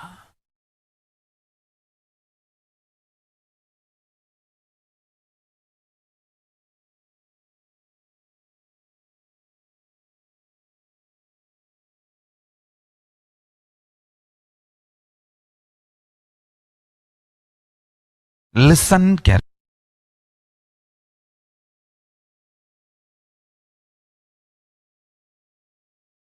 Every chanting, every prayer in Hinduism ends with Shanti, Shanti, Shanti 3 times. Means peace, peace, peace. Hinduism is the real religion. Loving peace, living peace. Individual level, social level, global level. Understand? Hinduism lost all its 56 nations, 200 states, 10,000 kingdoms, samsthanas, is not a loss to Hinduism, it is a loss to planet Earth, human beings. Wherever Hinduism is practiced, kept alive, the ideal of global peace is kept alive. Just do this one simple statistics. You yourself study. Google and study. Take the top 10 religions and list how many people they converted in last 200 years how many people they killed. List for each religion. I can be 200% sure. You yourself will realize Hinduism is the most peace-loving and peace-living religion. Neither conversion nor terrorism. Neither conversion nor terrorism. Being the supreme pontiff of the most peace-loving, peace-living religion. My blessings on this International Peace Day. Understand? It is we Hindus need to keep the global peace as a living possibility, and we need to make this global peace as reality. Just talking about global peace will not work. Working for global peace only is the responsibility of the real living Hindu. Anyone who wants to claim themselves as a Hindu or practicing Hindu should work for global peace. Global peace is our responsibility.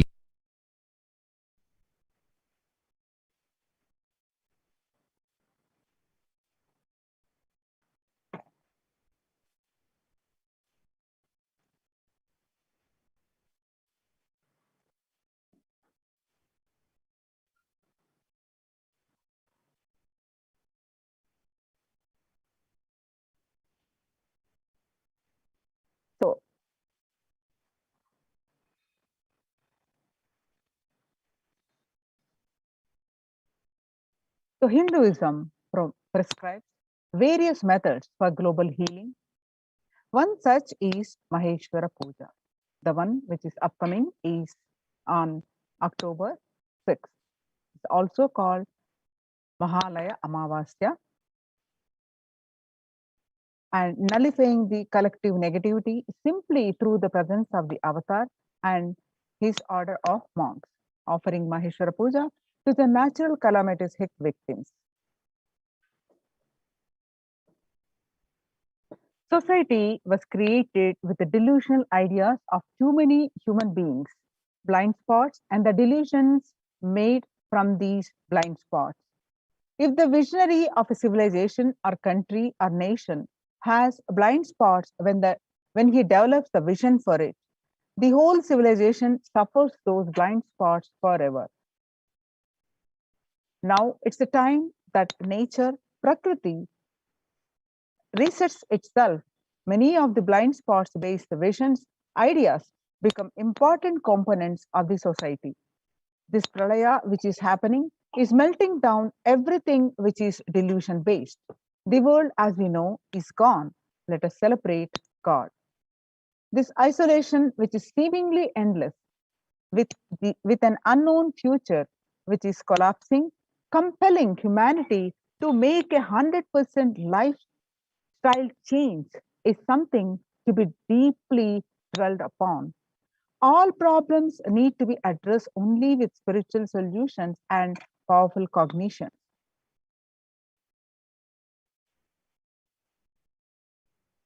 The powerful cognitions and spiritual solutions like unclutching, practicing completion, practicing oneness, practicing ajapa japa of Mahavakya, Nithyananda Paramashivam, Nithyananda Paramashivoham, consciously building deep feeling connection, yoga, puja, vegetarian diet, and nirahara samyama. The life solutions based on this ancient Hindu tradition, the meditation and yoga techniques from the scriptures, the cognitions rooted in the highest truth, the lifestyle based on living and radiating the higher values of life, and powerful way of living and realizing one's ultimate potential form the foundation of the Supreme Pontiff of Hinduism's teachings, which by their inherent nature provide the foundation for peace on planet Earth. The Supreme Pontiff of Hinduism has launched the Minutes for Peace initiative, which is aimed to reduce the crime globally by conducting mass meditations around the world in parallel. In 2014, just after 2 years of launching the program, it crossed over 1 billion minutes of meditation. The scientific studies have shown a reduced crime rate after participating in the meditation and completion techniques. In 1976, it was found that when 1% of a community practiced meditation pujas, the crime rate was reduced by 16% on an average. The current tally on the Minutes for Peace website is more than 4.3 billion cumulative minutes of meditation logged. Programs and festivals where people have gathered in large numbers and participated in meditations and rituals, the total count comes out to be a staggering 409 billion minutes for peace so far. You can see some of the glimpses. About 5,000 devotees gathered and participated in a 48-day meditation program called Shuddhatvaitam. The Supreme Pontiff of Hinduism has hosted Kumbh Mela in USA in Los Angeles since 2007. Nithyananda Sangha is entrusted as the only organization to host Kumbh Mela outside India by the Akhila Bharatiya Akhada Parishad. And so in September 2006, and the Supreme Pontiff of Hinduism has organized the first conference for the world peace to honor the memory of those who lost their lives, saving others on September 11, 2001 at Irvine, California, United States. So the second conference for peace was held in Los Angeles in 2007 in collaboration with Vedanta Society, BAPS, ISKCON, Siddha Yoga, and other organizations. The Kumbh Mela festival spread fast to other countries, including Australia, Canada, etc. And the Supreme Pontiff of Hinduism in 2009 organized a month-long peace walk covering 1,000 kilometers and 1,000 villages to bring together in harmony from all walks of life to promote healing connection and oneness among people. And this one of the great contribution the Supreme Pontiff of Hinduism is doing is sannyas, initiating thousands into sannyas. Sannyas is our social responsibility. Let us save Hinduism and humanity. The Supreme Pontiff of Hinduism has revitalized the monastic tradition of sannyas by initiating thousands of people into the Nithyananda monastic order, all renouncing monks, contributing the best things to human civilization, living their life with the cognition that life is for others. The monks and nuns act as the harbingers of peace and empowerment for the human society distraught with violence, depression, and other forms of life negativity. And apart from these great contributions, the Supreme Pontiff of Hinduism has also revived the ancient practice of embarking on pilgrimages, the spiritual journeys, taking spiritual aspirants to high energy sacred spots such as the Himalayas, Kailas, Varanasi, and Covert, bringing the original context in place. The food system, whole key to ending the world hunger. Effect of the COVID-19 pandemic, the UN has noted a dramatic increase in world hunger. According to the state of food security and nutrition in the world, 1/10 of global population, as many as 811 million people, were undernourished in 2020, an increase of 118 million from 2019. Through the Annalaya, under the Red Om project, the No Hunger project, the de facto spiritual embassies of Kailasas worldwide, under the guidance of the Supreme Pontiff of Hinduism, has served over 2 million organic sattvic vegetarian meals so far. Giving free food to all the citizens is the economic policy of Kailasa, deriving the reference from the Vedas and Agamas. Recently, the humanitarian initiative launched by the Supreme Pontiff of Hinduism is the opening of Kailasa's COVID care protection centers in India, where the monastery Campuses have been turned into a multi-layer quarantine facility to safeguard the inmates against any possible point of contact with the outer world. The Supreme Pontiff of Hinduism has opened this service free to all people, regardless of any differences in age, gender, caste, creed, ethnicity, color, or socio-economic status. Food, shelter, internet, and all basic facilities, including medical care, are provided at these COVID care centers free of cost and for an indefinite period of time. The outcome has been splendid.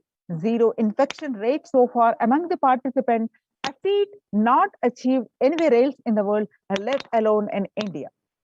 This stress model of handling the COVID-19 pandemic at a community level, along with the guidelines and recommendations for governments, has been recognized by the and accepted by the United Nations as well and published in their website ohchr.org. The participants of the, let's see some of the glimpses. The participants of the COVID care program offered by the Supreme Pontiff of Hinduism are enjoying a healthy, blissful, spiritual lifestyle in multi-layer protection. They enjoy the stress-free time following a spiritual morning routine, doing yoga, daily puja, temple seva, the Kara Seva, the voluntary free service, and celebrating festivals. You can see the glimpses. Join the Kailasa's COVID Care Protection Centers and register now through the link below https://kailasa.org/Kailasa care.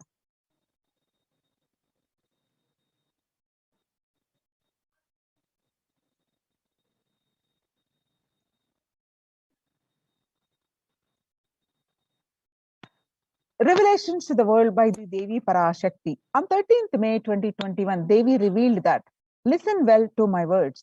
For India, I made ship as protection. Nithyananda Navapashana Lingam invite the Sarovar. Go to Adi Kailasa, O Indians, listen.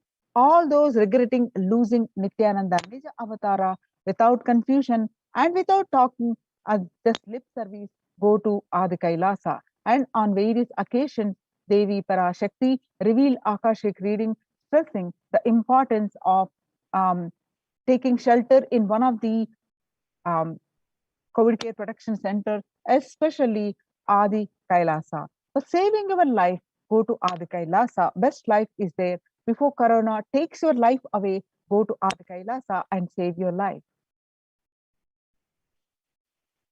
When the first world countries closed their borders during a massive global emergency, Kailasa has opened its doors to all without exception. The free COVID care centers open across India. Various centers like Adi Kailas in Bidvi, Bangalore, Salem, Tiruvannamalai, Rajapalam, Pattanam, Srirangapadi, Madurai, Avattipalayam, Huzur, all are from Tamil Nadu, Baroda Adinam from Gujarat, and Sripuram Adinam from Hyderabad, and Puduvai Adinam from Pondicherry. Kailasa rushes to aid India as India finds itself on the verge of COVID-19 third wave. Multiple free COVID care centers opened across India. Various social services offered during the pandemic in Kailasa's de facto spiritual embassies across India. Spiritual services offered during the pandemic in Kailasa's de facto spiritual embassies across India, and cosmic revelations on global pandemic. The free social services offered during the pandemic in Kailasa's de facto spiritual embassies across India are medical care, allopathy, Ayurvedic, and Siddha medicine, infrastructure, accommodation in multi-layered quarantine emergency ambulances, IT medical equipment, food security, organic farming.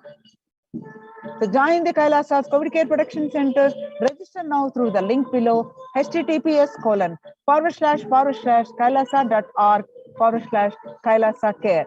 With this, we're going to move on to the next part of the segment after a very short break.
most easiest, most powerful, most inspiring, most exciting way to connect with life as the form of mother.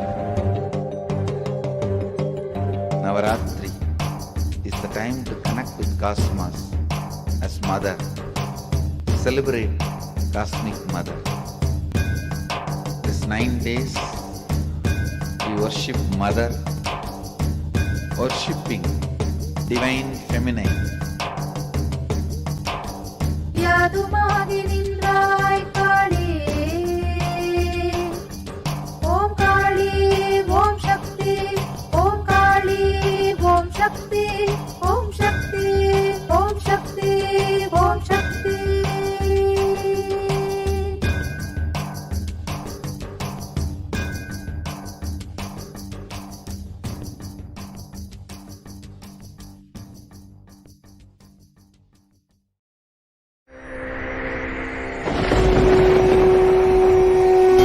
Ultimate divine descends in human body and expresses its extraordinary powers and experiences playfully.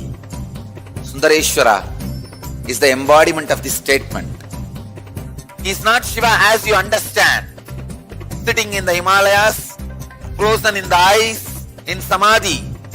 Sundareshwara is an artist with tremendous heart, ready to listen to human sufferings, ready to bend for human emotions.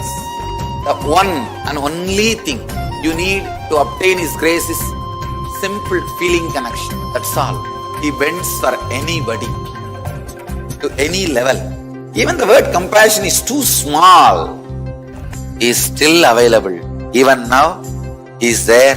He assumes human body and relates with you, answers you, responds to you, raises you.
I don't know, I was lost. And then he was done speaking, and I mean, just tears just started pouring out of my face. I'm just like, ugh, I don't know what just happened. It was just like unbelievable, just unbelievable. I was just, oh, I'm shaking now just remembering it. Like I don't know what shifts inside you. It's just, I literally felt the strong initiation happening at that time when Swamiji blessed. I don't know, it just puts you in some different world altogether, and suddenly everything seems possible. Everything seems, like that impossibility is in that 1 second, fraction of a second, that impossibility drops from you. And you just, everything seems possible, that you get into that space of possibility. And I think, that is the greatest, dropping the impossibilities is really, and something changes in you, something shifts in you. You can physically feel the change. And the energy that is generated, it really, it's phenomenal.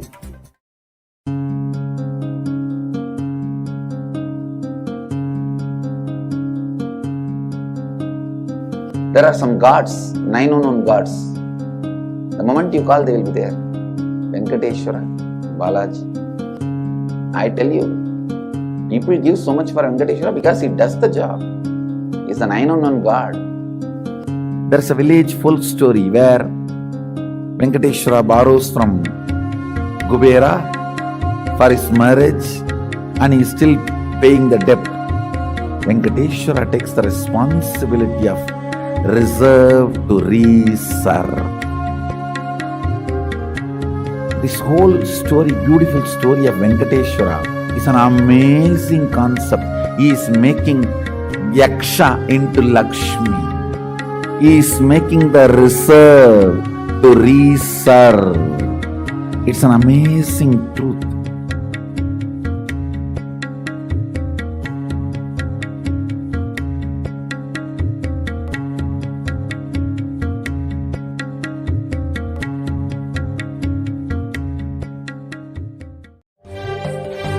காளியின் ஆட்டத்தை ஆனந்தத்தை ஆனந்தத்தொடு ஆடிய ஆட்டத்தை கண்டோர் உயிருக்குளெல்லாம் இறங்கி குண்டலினிவில் உயிர்ப்பிக்கச் செய்து மாய மனத்தின் இருளை அகற்றி மாயம் அழித்து மங்களம் தந்து குரு பக்தியும் சிவ பக்தியும்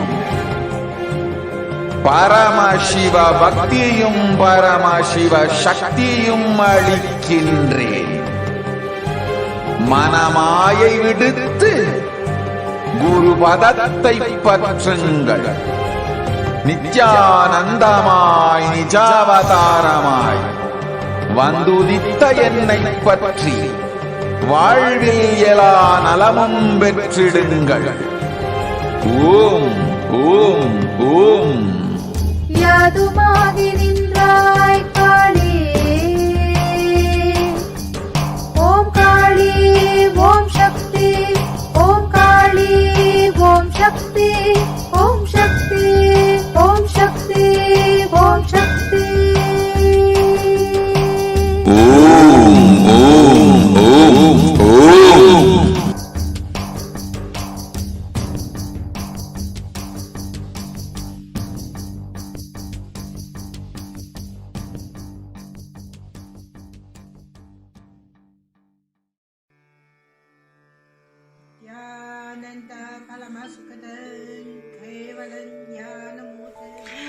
Here is the Australia Kailasa.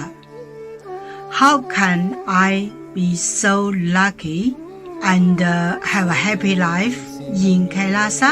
Long story. My name is Li Qi. My guru is His Divine Holiness Bhagwan Nithyananda Paramashiva. Since I was very little, I already wonder what life for. I really want to know the result, the reason. A long time ago, I think if I earn enough money, I will be very happy person, and then life is for happy. I tried to earn money, and then I really rich, but money didn't give me happy. Then I tried to get the happy life in romantic love. Then the really romantic love take me go lots of place. Too many stories during this time. But I still don't feel I get the result, get the life reason. Then I start study from book, from video, from religion in many different ways.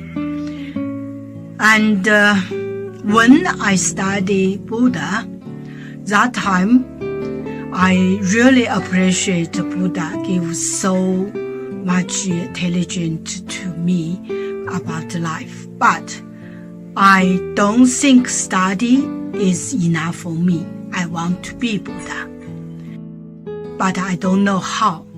Who can let me get there? Find the video in YouTube, introduce in that video. I suddenly, my eyes open wide. I get it. He must be my guru. I can get there. He can let me get what I want to know, and he can take me home. real home. This kind of feeling, then I start study from Nithyananda Sangha. One day, Swamiji Satsang said he need people devote land, home, money to build up Kailasa. Then I discussed with my husband, decide to give the whole farm to Nithyananda. That time, because both of us believe help Swamiji means help whole world. It's a big decision, but we just discussed so short time already. Decide. I really appreciate my husband love me so much and believe me, trust Swamiji so much. Soon here will be big temple, Gurukul, Goshena, and library. Introduce this my story to you, just me. Don't give up any chance to be founding father of Kailasa. It's the best thing you can do in your life.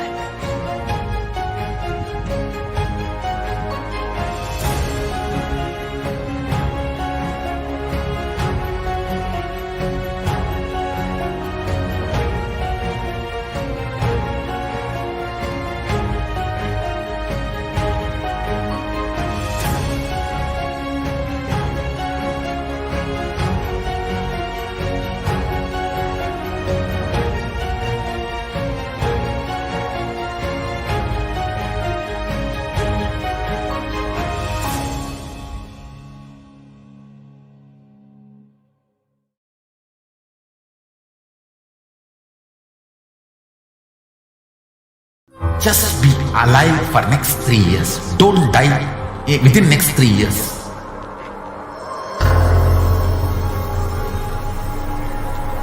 Just don't die within next 3 years. Be alive. Somehow be alive.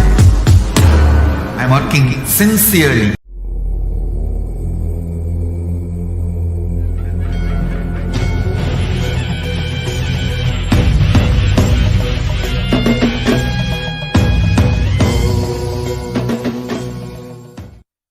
Connecting with the divine with your eyes closed is meditation. Connecting with the divine with your eyes open is darshan. Come, let us all now move from meditation to darshan. Slowly, very slowly, please open your eyes.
வாழ்வின் இருள் நீக்கி சன்மார்க்க நெறி காட்ட அவன் காட்சி தரும் வாகனம். அருளாக வாழ்வின் இருள் நீக்கி சன்மார்க்க நெறி காட்ட அவன் காட்சி தரும் வாகனம். திருக்காட்சி கண்ட விழிகள் விரிந்திடும், வேண்டும் வரம் கேட்கும் அறிந்திடும். பல கோடி இதழ் பூத்திடும், மலராய் ஒளிரும் நித்யன் திருமுகம். கரம் தாங்கும் திருச்சூலமோ புவியில் பிடி நீங்க அருள் செய்திடும்.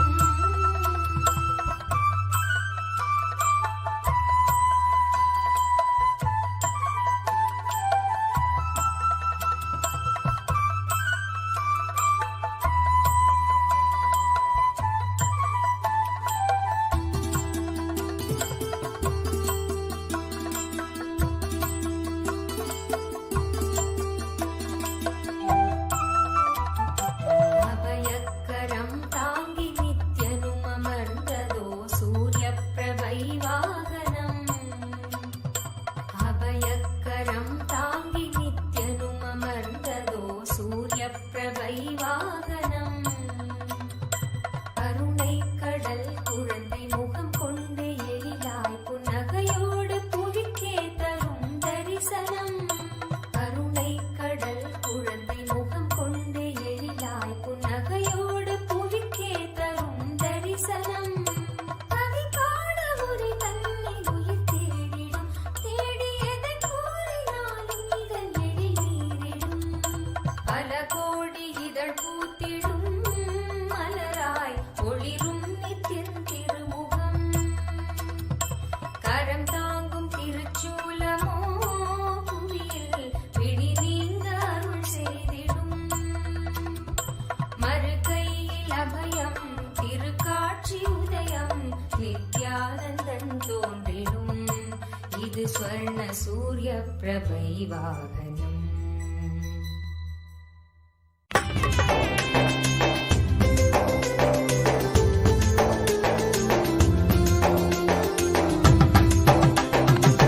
உன்னாடும் மனசத்தா தான் காட்டி அனுப்பதா உலோகம் இறங்கி வந்தானே நித்யானந்தா.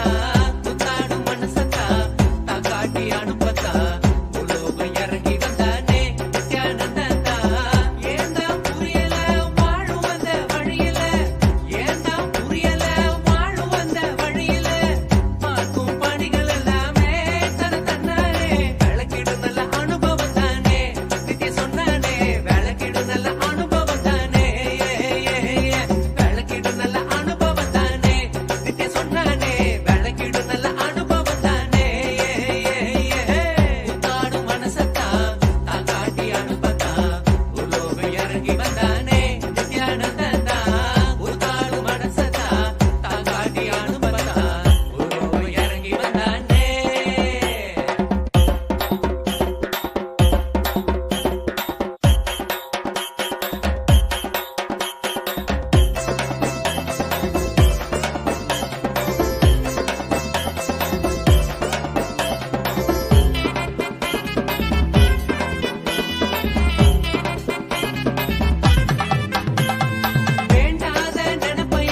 அழகு பழகு அவனோ குழந்தை போல மகனே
ॐ नित्यानन्देश्वर परमशिवसमारम्भाम् नित्यानन्देश्वरि परमशक्तिमध्यमाम् अस्मदाचार्यपर्यन्ताम् वन्दे गुरुपरम्पराम्.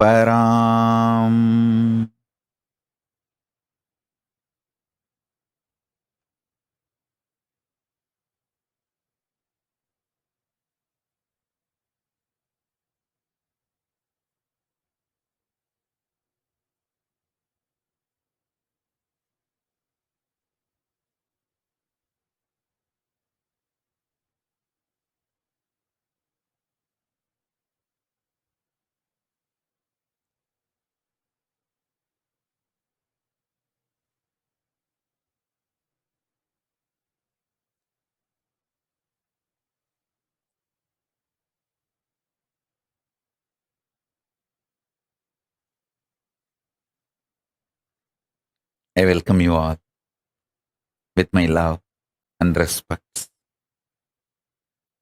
I welcome all the devotees, disciples, Samajis, Satsangis, Shri Mahants, Mahants, Tanedar Kotari, visitors, viewers, Sarvanyapita Yajamans, Kartas, Sarvabarityagis, Tanedar Kotari visitors, Mantreshwara, Vidyeshwara, Ganeshwara, Lokeshwara, Astreshwara, ambassadors, diplomats, e-diplomats, I welcome all of you with my love and blessings.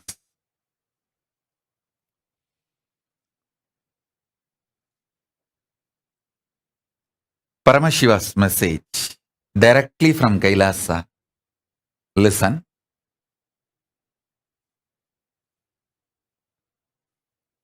புலன்னமக்கு புலப்படாத பொழுதும்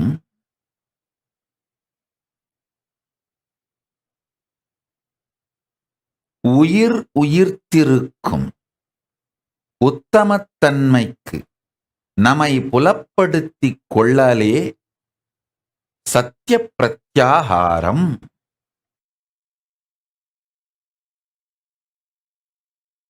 I'll repeat, listen.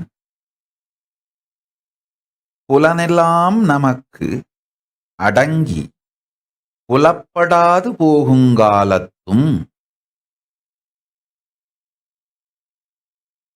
உயிர்ப்பை உயிர்ப்பிக்கும் உற்சாக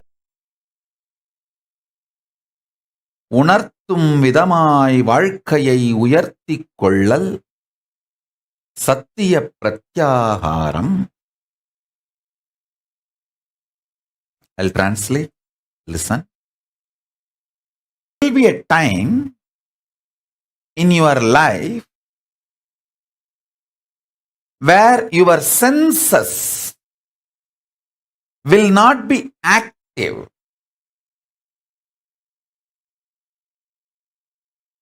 Now itself declaring your conscious sovereignty over your senses, and even when they are not active, when they are not alive, when they are not excited, when they are not functioning, you remaining alive, active, powerful is pratyahara. That is the achievement your body need to do to manifest conscious sovereignty.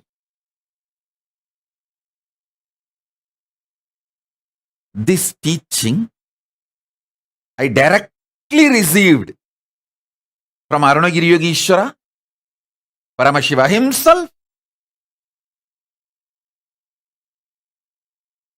Understand? He taught me with a beautiful example.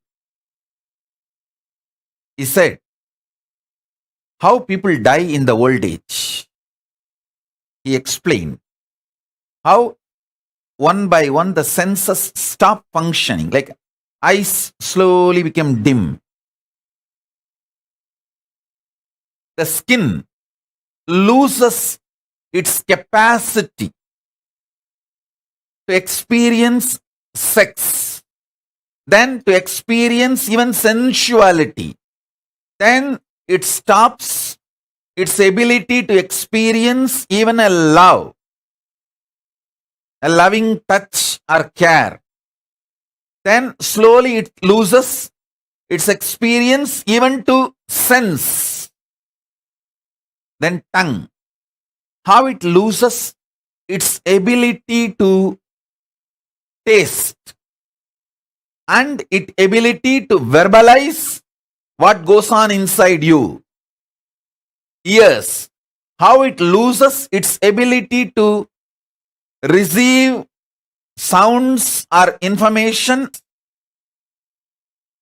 Listen, even while all these senses don't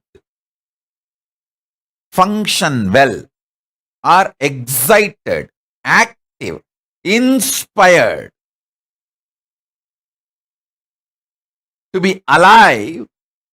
If you are alive, that is what is power of conscious sovereignty, preparing your body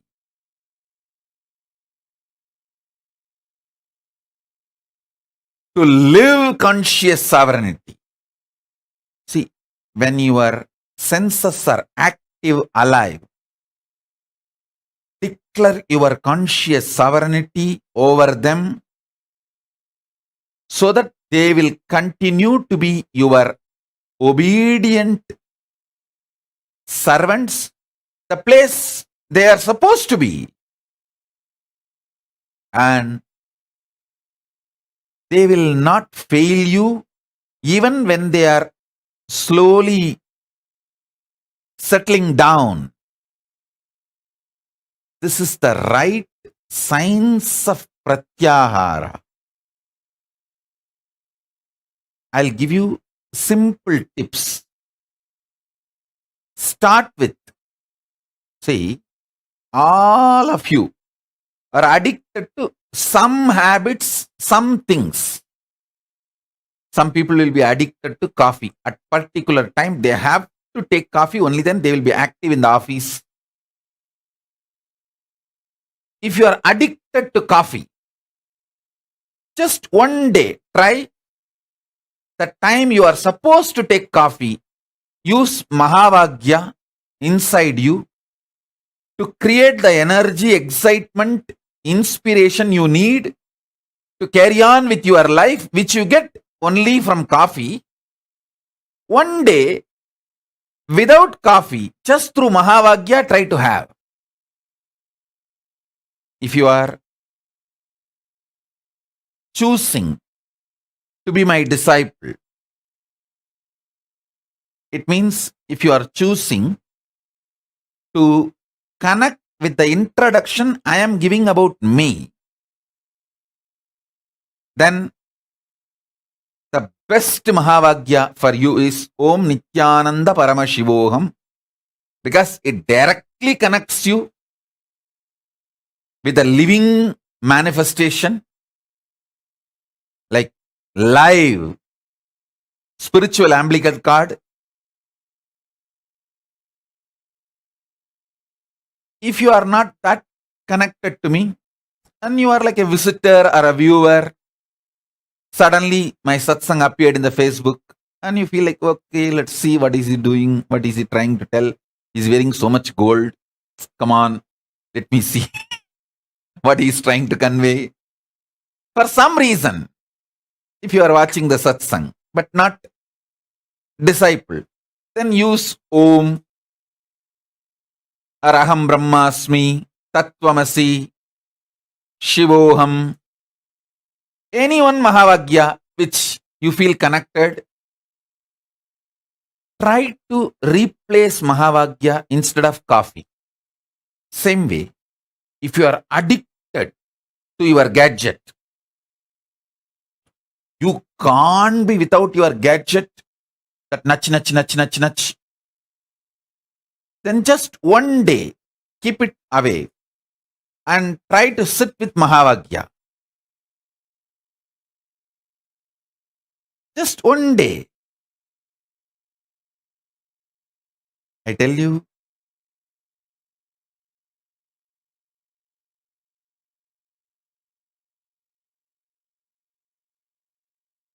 this simple way, start the pratyahara.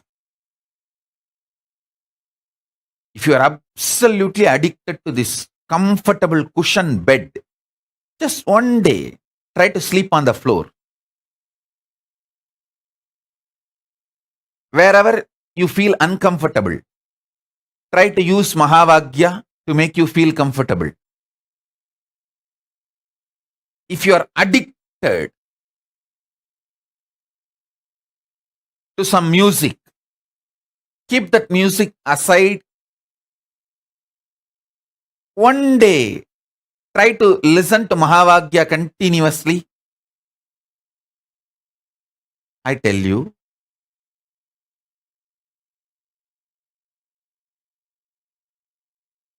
just replacing few of your addictions with Mahavagya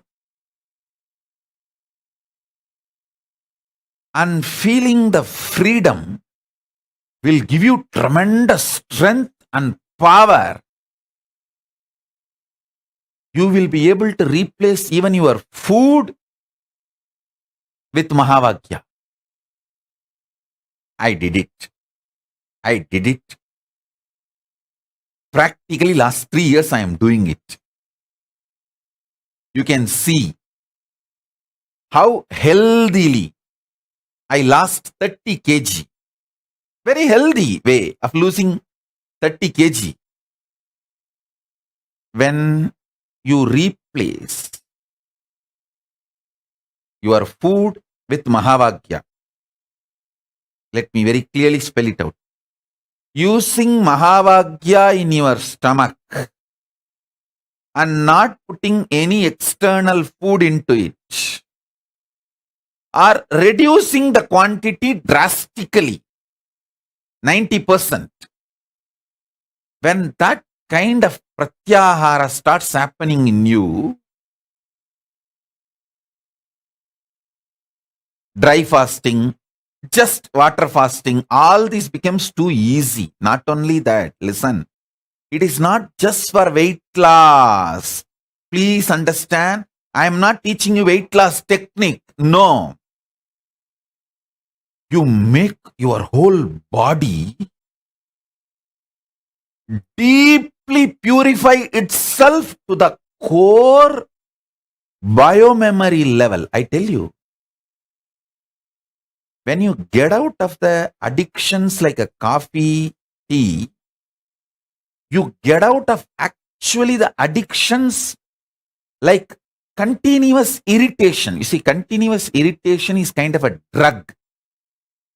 You feel compelled only if you have the drug, you can work. No, not required. Not at all required. You don't need a continuous irritation as a drug for you to function. Understand very clearly. So when you break one addiction, you break multiple addictions.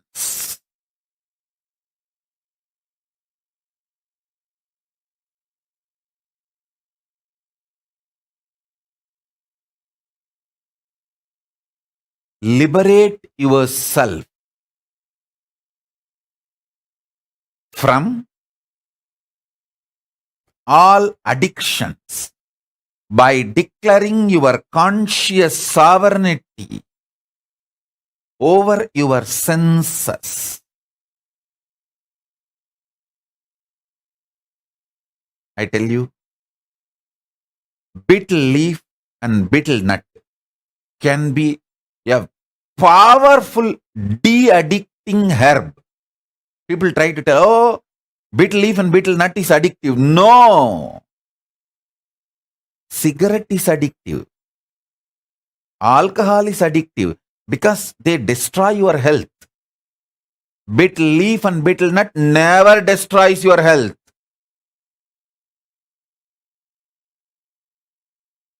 Don't add any items like lahiri or the other drug type of items. No. Betel nut is highly healthy. It is actually de-addicting substance.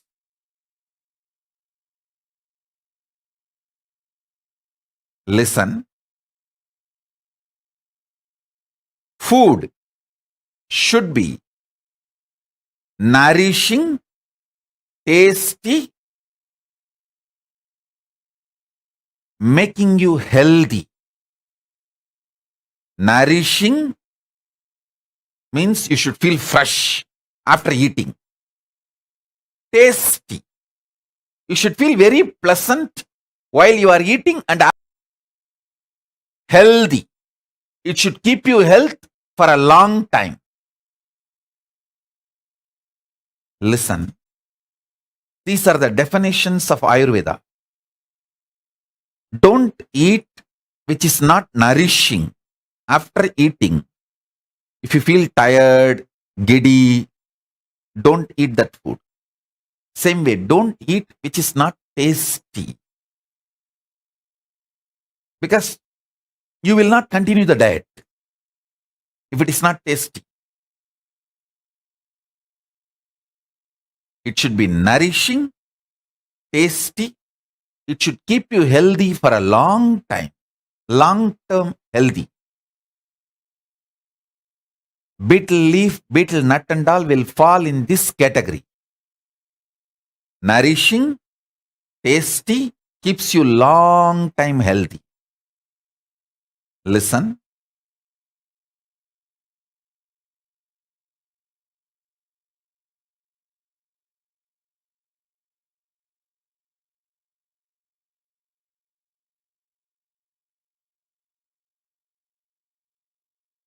De-addict yourself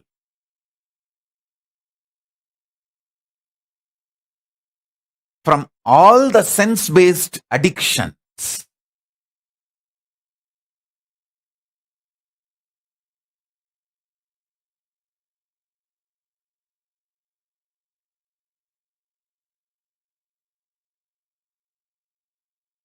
I'll give you a very simple tip.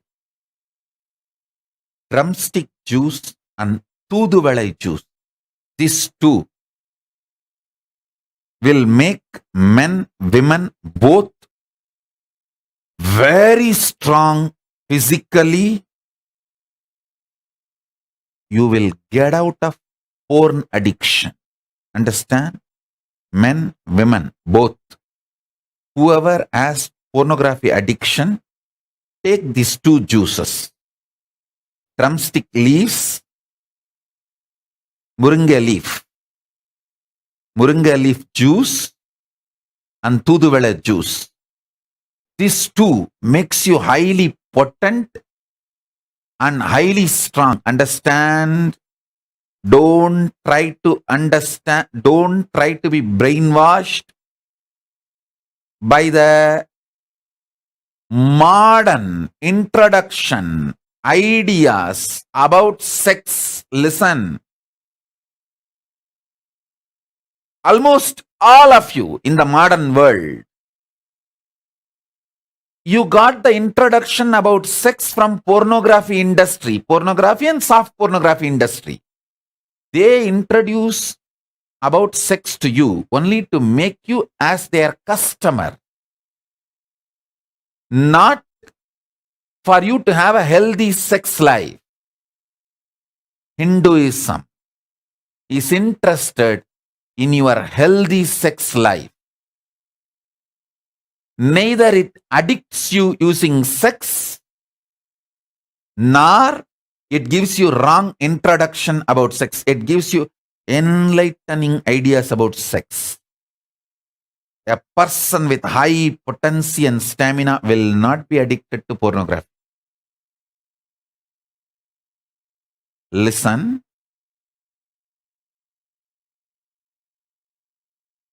These two, Moringa leaf juice, Tooduvalai juice, can absolutely de-addict you from all porn addictions.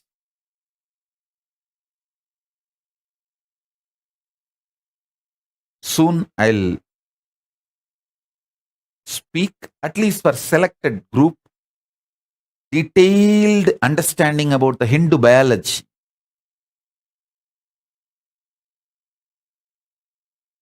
Those revelations need to be told to the world because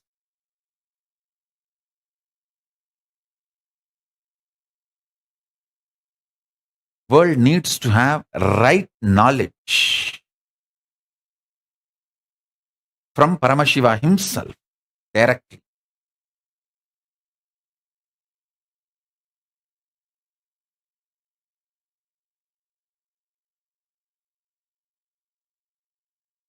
In every level, de-addict yourself. I tell you, de-addicting you in biomemory level will simply make your whole energy focused and make you genius. To become genius, you don't need to do anything special. Just if you de-addict from all the addictions, your whole energy will be so focused, alive, awakened. you will simply become genius.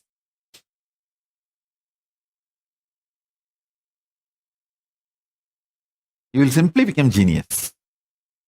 Becoming genius will be just your lifestyle. Understand?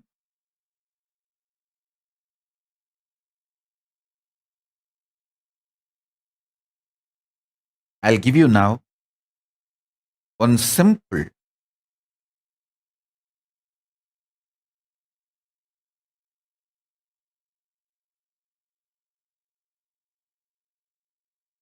Shaktipada and Shaktinipada. Sit with the truth, Paramashiva, with his Purna manifestation, with his Purnatva, with all his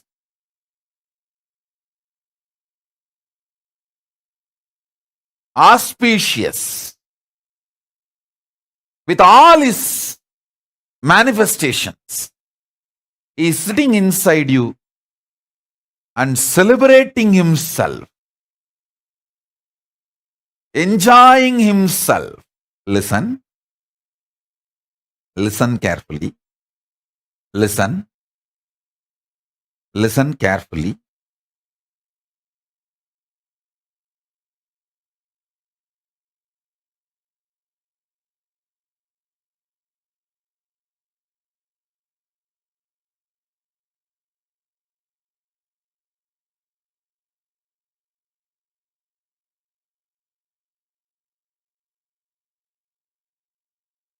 End of the day, conscious sovereignty itself is nothing but de-addicting you from whatever can be taken away from you. See, whatever can be taken away from you, you don't need to renounce them, give up now itself. But don't be addicted. So when they are removed, you won't have any problem or difficulty. Listen.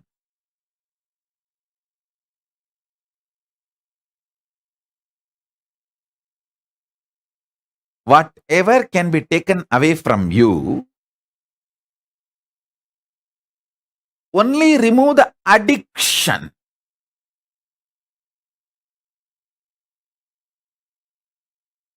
Best Shaktipada for this. I should say one of the ultimate Shaktipada I can give you is sit with the truth, reality, Paramashiva manifesting with all his glory, completion, powers, Purnatva, in his complete form, Purna, celebrating himself. Sit with this. Let this source of energy, excitement, bliss, your very identity.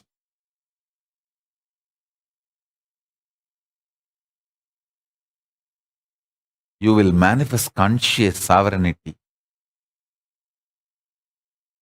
Because when this reality is asserted by you, means cognized by you,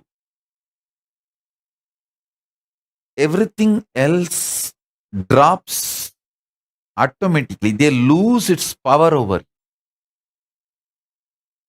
Anything which binds you loses its power over you.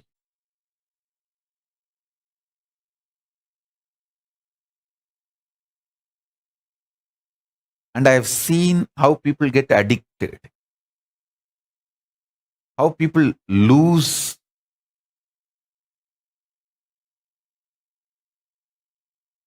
themselves, how people get disturbed from their existence, how people rise or fall.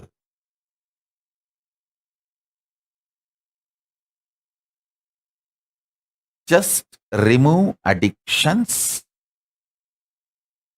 you will become genius. That is why our Gurukul education insists on not getting addicted to anything. Actually, the real education you need to have is not getting addicted to anything, keeping your consciousness alive, vibrant. You just need only completion signs when you grow up, not any information or facts.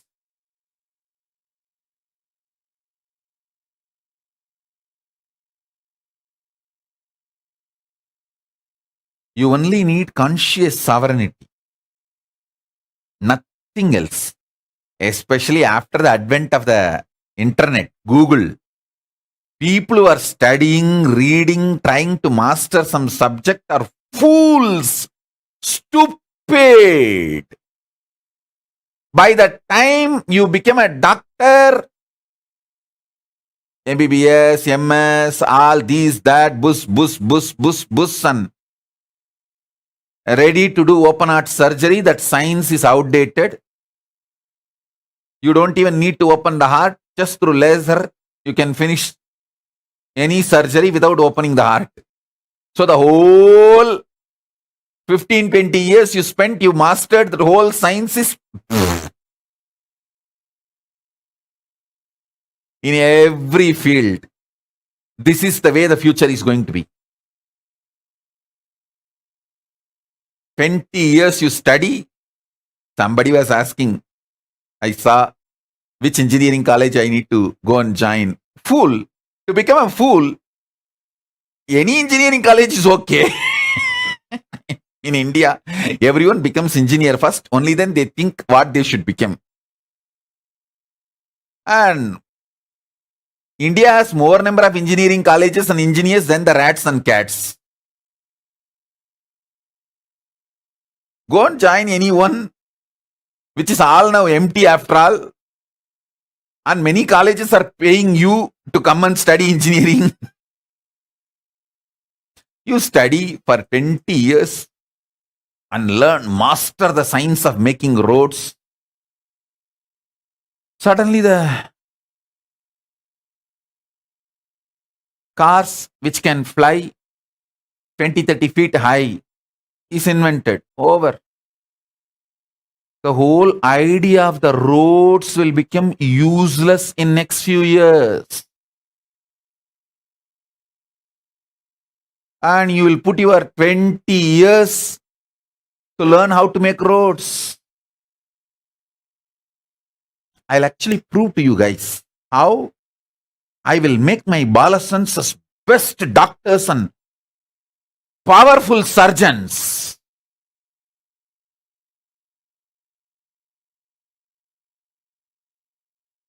In Kailash, I'm going to do it. They will be amazing surgeons. Precisely. They will diagnose using the powers and they will do the healing, the Hindu medicinal methods. In every level, I am telling you, the conscious sovereignty is the real education you need to have. Sarvanyatva is the real education you need to have. Becoming genius is the real education you need to have. Not the facts, figures, numbers, details. All those things are going to be, all that system itself is going to be outdated.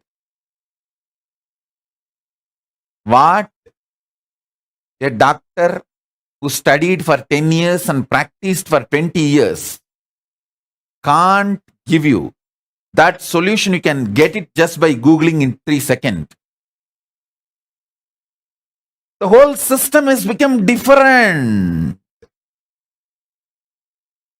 So don't waste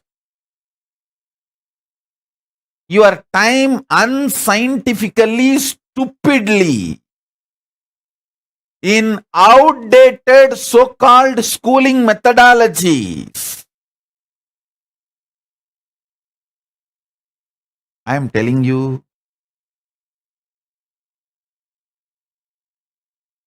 I'll give you one example.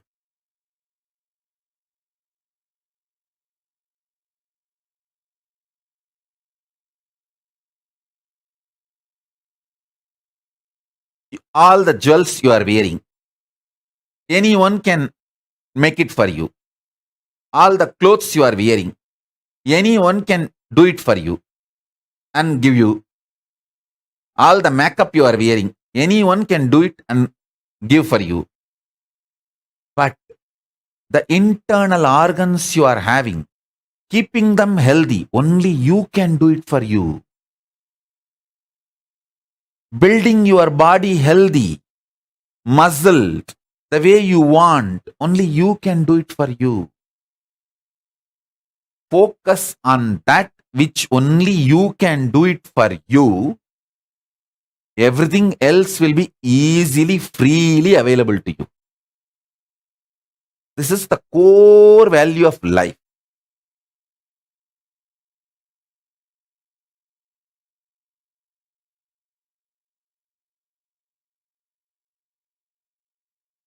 Listen, core value of life.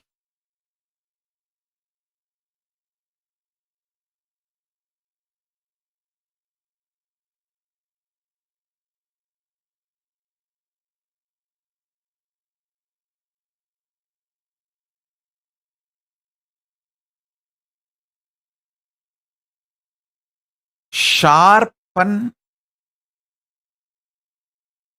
your consciousness, your ability to stay in higher states of awareness,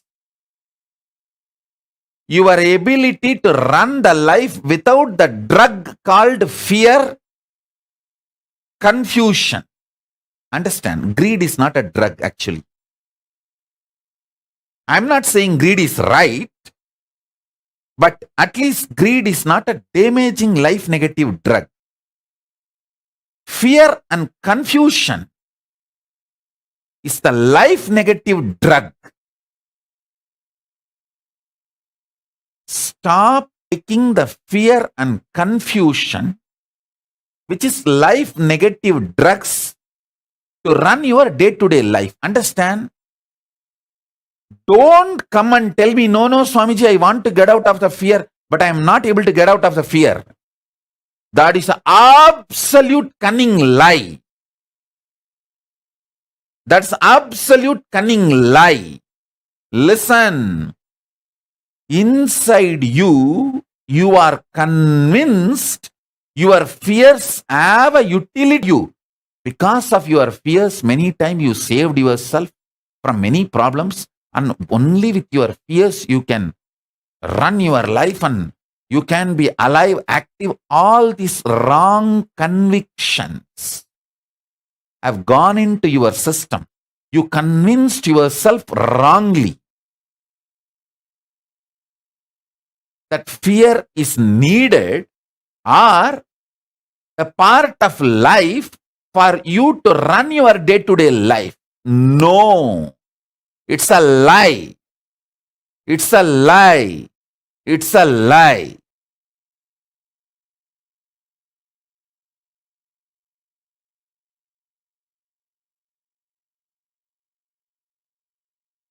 You saying you want to get out of the fear, but still you have fears, is cunningness. I won't even treat that as a ignorance or innocence. I will only treat that as a cunningness. So please understand, drop the cunningness now. Don't try to expect sympathy from others. Oh, you want to drop the fear. You want to drop the fear. You want to drop the fear, but you are not able to drop the fear. That is extreme cunningness, trying to get sympathy. No. Stop this cunning game. Drop all the conviction you carry, that fear as a utility value for your existence or better existence. No.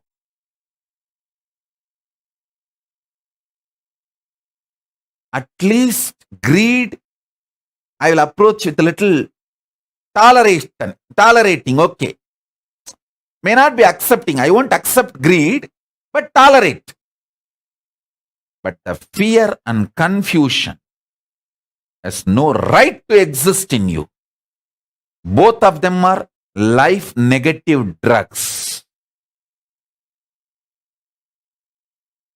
That is worst addiction.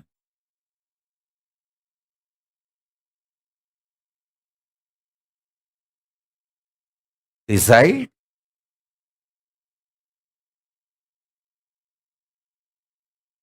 to declare your conscious sovereignty.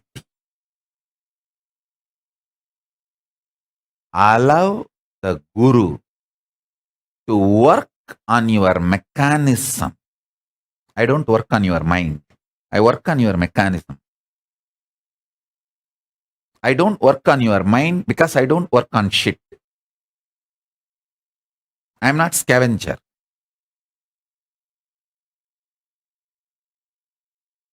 I work on real things on which I need to work to bring permanent transformation and conscious sovereignty in you.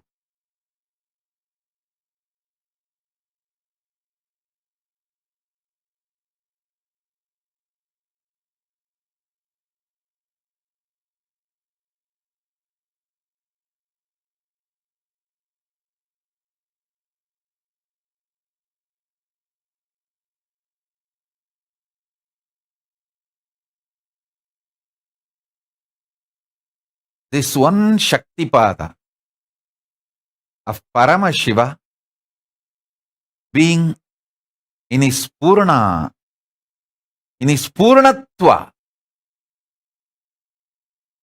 in his complete manifestation, Purna, ultimate, and celebrating his own existence. Use this Shaktipada and Shaktinipada in you. With Mahavagya, you can de-addict yourself from everything. This can de-addict you completely.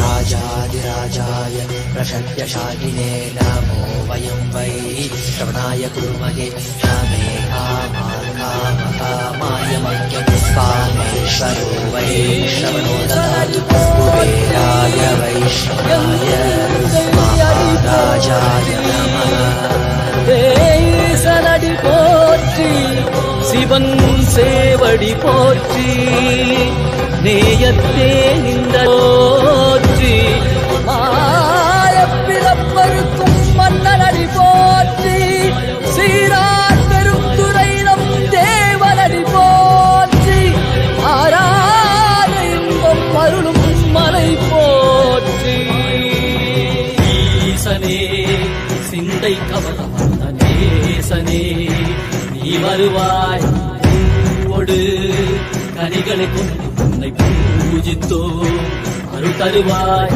கலி என்னும் கடலினில் மூழ்கிட்டேயும் இனி கரம் தந்து காத்திட்டு கருணை பொய்கையில் அலர்ந்திட்ட அளவற்றும் போல உன் திருவடியில் வாழ்ந்திட வாராய் அருணாச்சலனே நீ வாராய் அகண்ட ஜோதியனே வாராய் அல்லல் நீக்கிடவே வாராய் அகிலம் போற்றுகின்ற ஈசனே சிந்தை கவர்ந்த நேசனே நீ வருவாய் பூவோடு கனிகளை கொண்டு பூஜித்தோ அருள் தருவாய்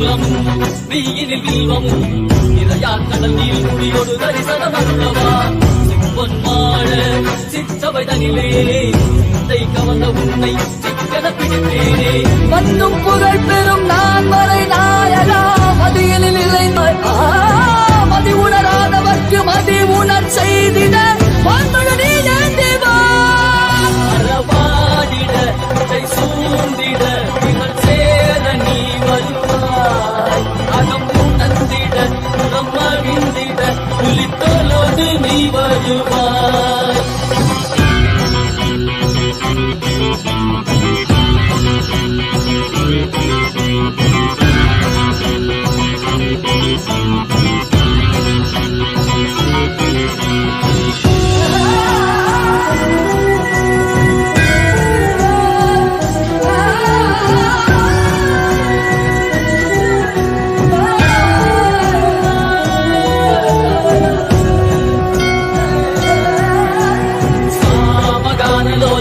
विमुक्ति कारणे नादिकेश दिव्य ब्रह्मरूपने मीनाक्षि शक्ति सहित सुंदरेशने अन्नामलै उदित नित्यानंदने चित्त अचित्तெல்லாம் முன்னாலே இயக்கும் முன்னாலே உந்தன் கண்ணாலே சிகையில் அணிந்திட்ட மதியாலே மதியின் ஒளியாலே தெளிந்திடும் வழியாலே ஜீவன் முக்தி பெற விழைந்தோமே திருவடியை தொழுதோமே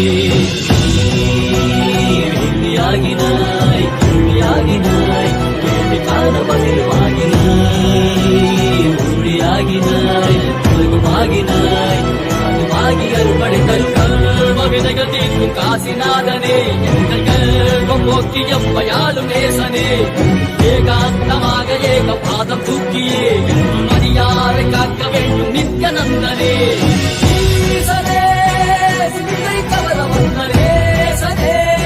நீ வருவாய் கதையோ நயே காத்திரவா அருணாச்சலனே நீ வாராய் அகண்ட ஜோதியலே வாராய் அகிலம் போற்றிடவே வாராய் நித்யானந்தனே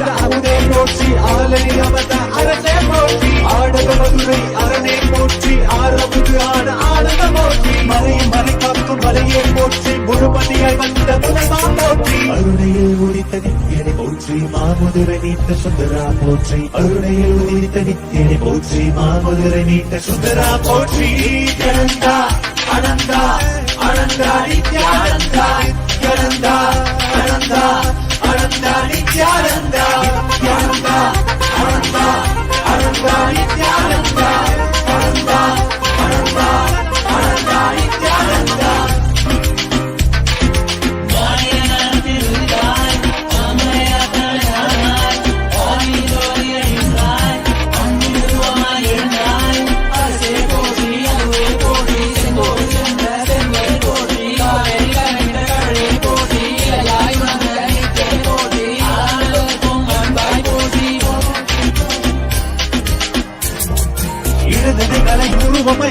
ஐயா போற்றி நாதமனாவிலே நின்றாய் போற்றி கீதமராவிலே ஆனாய் போற்றி நித்யானந்தா அனந்தா நினைத்தால் நெஞ்சில் நிறைவாய் நித்யானந்தா அனந்தா நினைத்தால் நெஞ்சில் நிறைவாய் நஞ்சு அமுதாய் நயந்தாய் போற்றி கனவிலும் அன்பர்க்கு ஆனாய் போற்றி கலியுகம் காத்த காலமே போற்றி உணர்வில் ஒன்றான உயிரே போற்றி உயிர் தாண்டி வந்த துணையே போற்றி அருமையில் எளிய அழகே போற்றி கோடியில் என கொண்ட நித்யனை போற்றி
கவின் மிக அழகா நோக்கா நோக்கா நின்னருள் பெருக காக்கா காக்கா கவின் மிக அழகா நோக்கா நோக்கா நின்னருள் பெருக ஏதும் பிற இரண்டாம் கருணை நீ செய்யும் எந்தாயே ஏதும் பிற இரண்டாம் கருணை நீ செய்யும் எந்தாயே அப்பனே செய்யும் எந்தாயே அம்மை அப்பனே நீ என்னை அப்பனே அம்மை அப்பனே நீ என்னை அப்பனே அம்மை அப்பனே நீ என்னை அப்பனே அம்மை அப்பனே நீ என்னை அப்பனே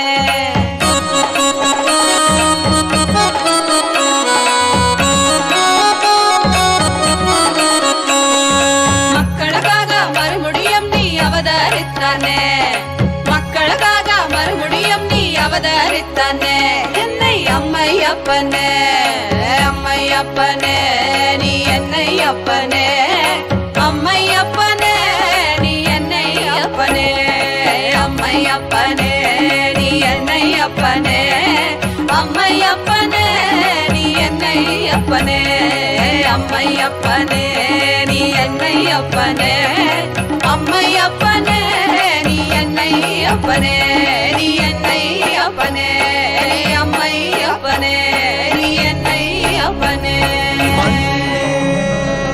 மாமலகே மணிகே மாணிக்கமே மரகதமே என் வைரமே பொன்னே புகழ் சேர் பொன்மலகே சோதி வடிவான ரூபனே என் குருநாதா என் குருநாதா என் குருநாதா அஞ்ஞான கடல் நீங்கி கணக்கு ஆத்ம ஞானம் அளிப்பாய் குருநாதா நித்யானந்தா ஆத்ம ஞானம் அளிப்பாய் நித்யானந்தா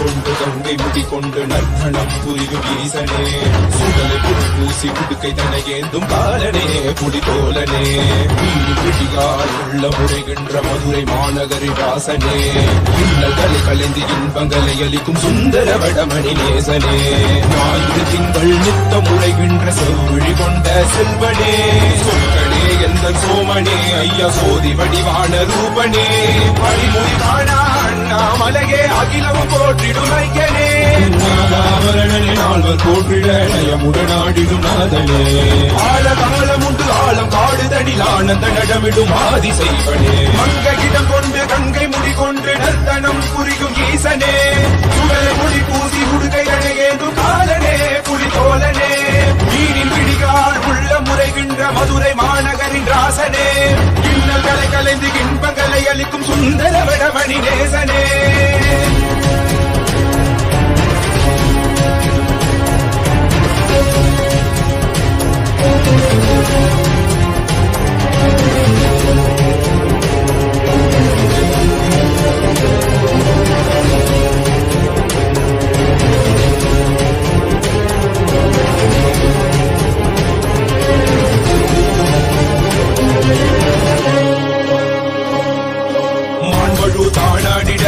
மங்கையவளிடம் கொண்டு நீயாடி பாடியாக்கு இருவினைகள் தீர்த்தருளவே நித்யனே இடபத்தின் மேலேறிவார் என்றென்றும் ஈசனை தானாடிட புவிதனில் சுந்தரனை நீயாடிவார் முன்னில் விசும்பு தந்தருளவே தேசனே விமலனே நீயாடிவார் இவையோர்கள் இன்னலை கலந்திடும் தேவா தேவாதி தேவா சதா சிவா பாபா குருவாக வந்து திருவருள் புரிவாய் நித்யானந்தனே முக்தி தரவாவா இடதுகில் உரைகின்ற பிரமணே நீயாடிவா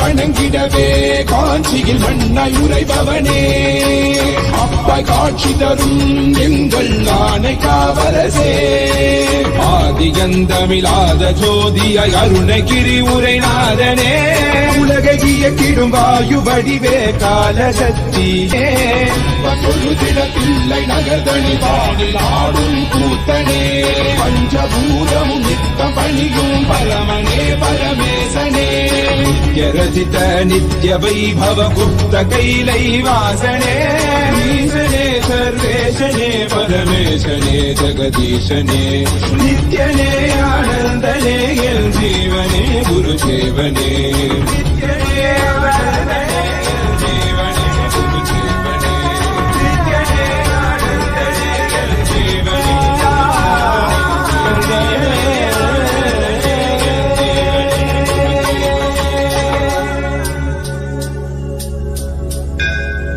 ஆயிரம் சிரசினை கொண்டு அருந்தரும் சிவனே போற்றி ஆயிரம் கைகள் கொண்டு அழைக்கின்ற தூயவா போற்றி உன்னத சத்தியத்தை உரைக்கின்ற தேவனே போற்றி என் நாட்டு ஜீவனுக்கும் இறைவா போற்றி ஔஷதம் தந்தருளும் சதாசிவா போற்றி பர்வதம் இருக்கின்ற பரமேஸ்வரனே